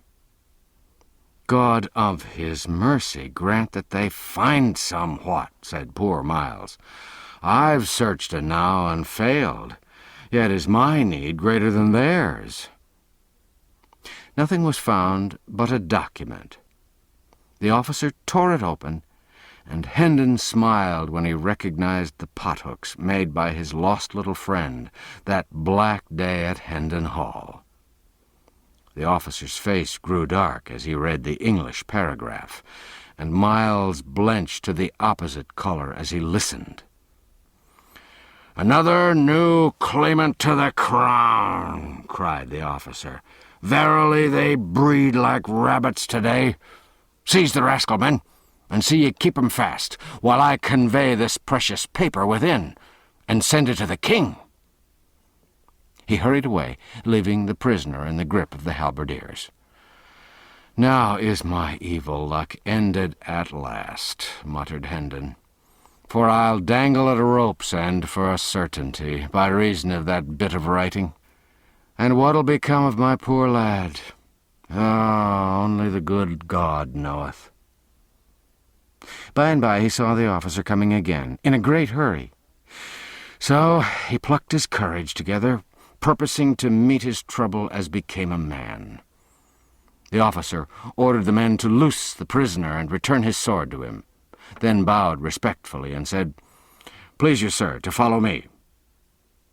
Hendon followed, saying to himself, "An I weren't travelling to death and judgment, and so must needs economize in sin, I'd throttle this knave for his mock courtesy."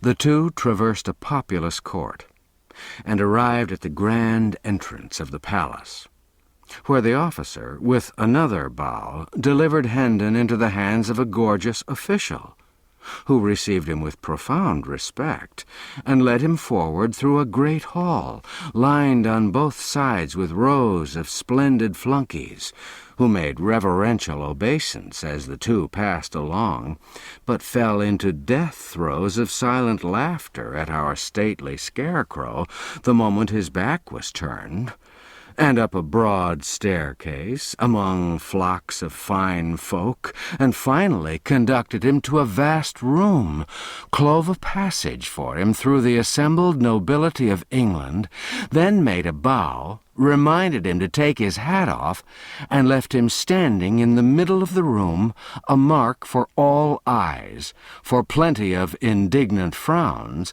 and for a sufficiency of amused and derisive smiles.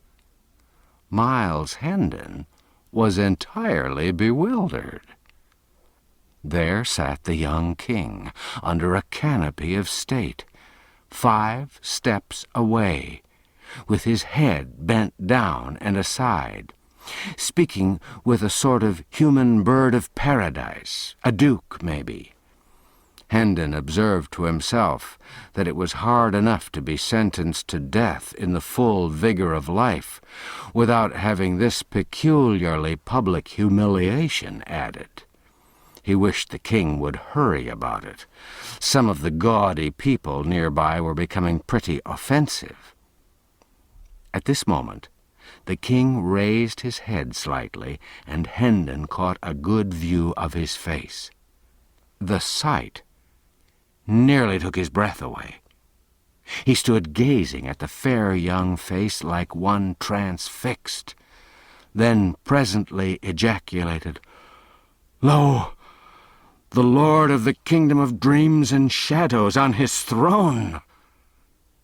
He muttered some broken sentences, still gazing and marveling, then turned his eyes around and about, scanning the gorgeous throng and the splendid saloon, murmuring, "But these are real! Verily, these are real! Surely it's not a dream!" He stared at the king again and thought, "Is it a dream? Or is he the veritable sovereign of England, and not the friendless poor Tom of Bedlam I took him for? Who'll solve me this riddle?" A sudden idea flashed in his eye, and he strode to the wall, gathered up a chair, brought it back, planted it on the floor, and sat down in it. A buzz of indignation broke out. A rough hand was laid upon him, and a voice exclaimed, "Up, thou mannerless clown! Wouldst sit in the presence of the king?" The disturbance attracted his Majesty's attention, who stretched forth his hand and cried out, "Touch him not! It is his right!" The throng fell back, stupefied. The king went on, "Learn ye all, ladies, lords, and gentlemen, that this is my trusty and well-beloved servant, Miles Hendon, who interposed his good sword and saved his prince from bodily harm and possible death. And for this he is a knight, by the king's voice.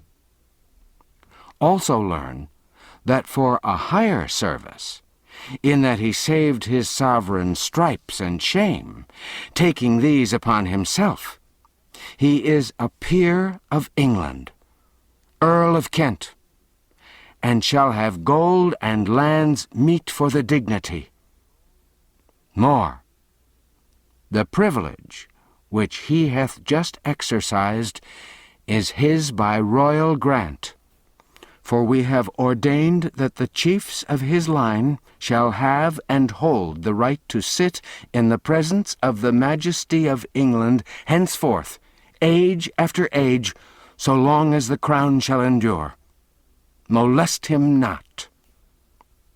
Two persons, who, through delay, had only arrived from the country during this morning, and had now been in this room only 5 minutes, stood listening to these words and looking at the king, then at the scarecrow, then at the king again, in a sort of torpid bewilderment. These were Sir Hugh and the Lady Edith. But the new earl didn't see them. He was still staring at the monarch in a dazed way and muttering, "Oh, body me! This my pauper! This my lunatic! This is he whom I'd show what grandeur was in my house of 70 rooms and 27 servants! This is he who'd never known aught but rags for raiment, kicks for comfort, and offal for diet! This is he whom I adopted and would make respectable! Would God I had a bag to hide my head in!" Then his manners suddenly came back to him, and he dropped upon his knees with his hands between the king's and swore allegiance and did homage for his lands and titles. Then he rose and stood respectfully aside, a mark still for all eyes, and much envy, too. Now the king discovered Sir Hugh, and spoke out with wrathful voice and kindling eye. "Strip this robber of his false show and stolen estates, and put him under lock and key till I have need of him." The late Sir Hugh was led away. There was a stir at the other end of the room now.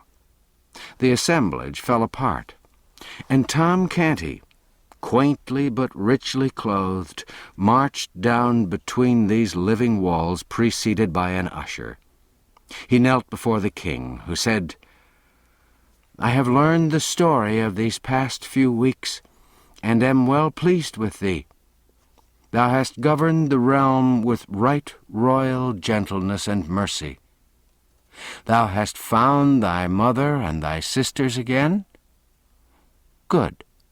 They shall be cared for, and thy father shall hang if thou desire it, and the law consent. Know, all ye that hear my voice, that from this day they that abide in the shelter of Christ's hospital and share the king's bounty shall have their minds and hearts fed as well as their baser parts. And this boy shall dwell there and hold the chief place in its honorable body of governors during life.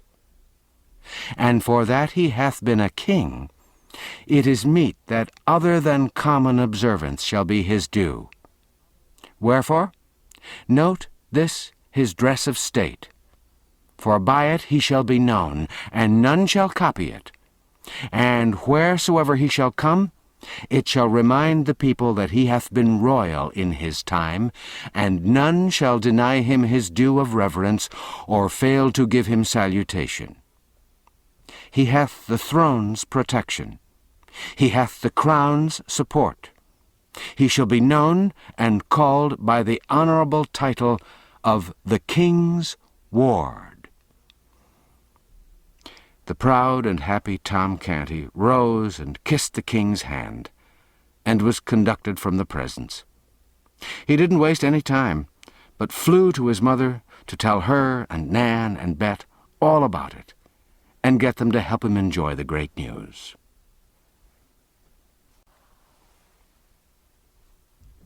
Conclusion. Justice and retribution. When the mysteries were all cleared up, it came out by confession of Hugh Hendon that his wife had repudiated Miles by his command that day at Hendon Hall, a command assisted and supported by the perfectly trustworthy promise that if she did not deny that he was Miles Hendon, and stand firmly to it, he would have her life. Whereupon she said, take it, she didn't value it, and she wouldn't repudiate Miles. Then the husband said he would spare her life, but have Miles assassinated. This was a different matter, so she gave her word and kept it.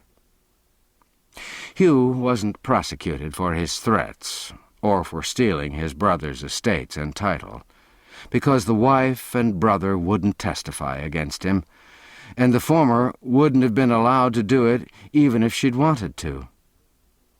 Hugh deserted his wife and went over to the continent, where he presently died. And by the Earl of Kent married his relict. There were grand times and rejoicings at Hendon village when the couple paid their first visit to the hall. Tom Canty's father was never heard of again. The king sought out the farmer who'd been branded and sold as a slave, and reclaimed him from his evil life with the Ruffler's gang, and put him in the way of a comfortable livelihood. He also took that old lawyer out of prison and remitted his fine. He provided good homes for the daughters of the 2 Baptist women whom he saw burned at the stake, and roundly punished the official who laid the undeserved stripes upon Miles Hendon's back. He saved from the gallows the boy who'd captured the stray falcon, and also the woman who'd stolen the remnant of cloth from a weaver. But he was too late to save the man who'd been convicted of killing a deer in the royal forest. He showed favor to the justice who'd pitied him when he was supposed to have stolen a pig, and he had the gratification of seeing him grow in the public esteem and become a great and honored man. As long as the king lived, he was fond of telling the story of his adventures all through, from the hour that the sentinel cuffed him away from the palace gate till the final midnight, when he deftly mixed himself into a gang of hurrying workmen, and so slipped into the abbey and climbed up and hid himself in the confessor's tomb, and then slept so long next day that he came within one of missing the coronation altogether. He said that the frequent rehearsing of the precious lesson kept him strong in his purpose to make its teachings yield benefits to his people.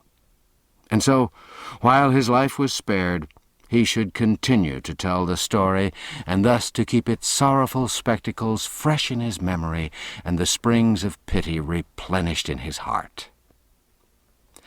Miles Hendon and Tom Canty were favorites of the king all through his brief reign, and his sincere mourners when he died. The good Earl of Kent had too much good sense to abuse his peculiar privilege, but he exercised it twice after the instance we've seen of it before he was called from the world.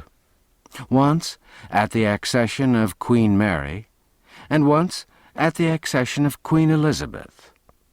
A descendant of his exercised it at the accession of James I.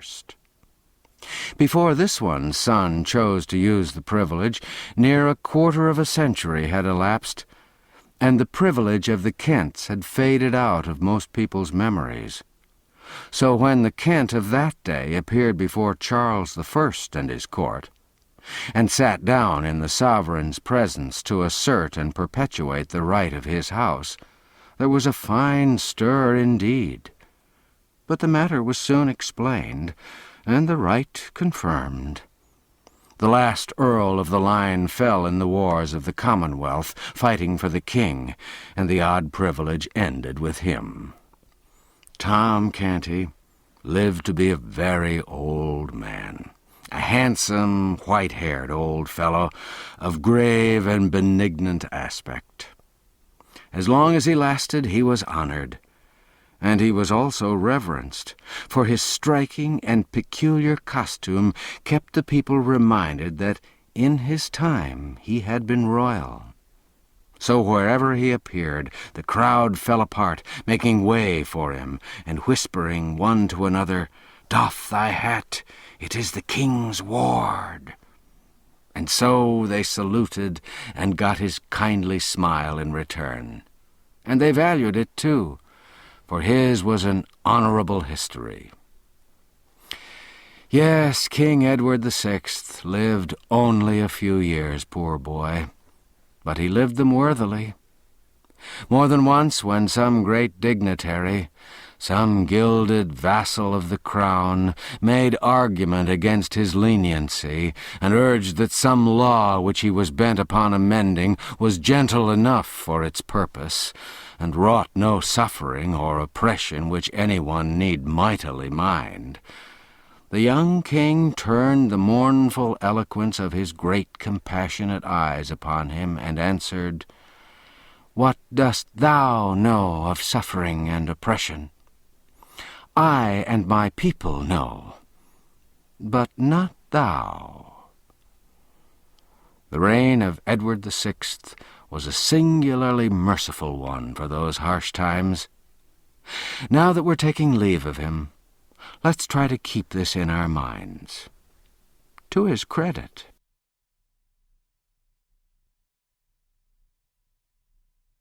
The End.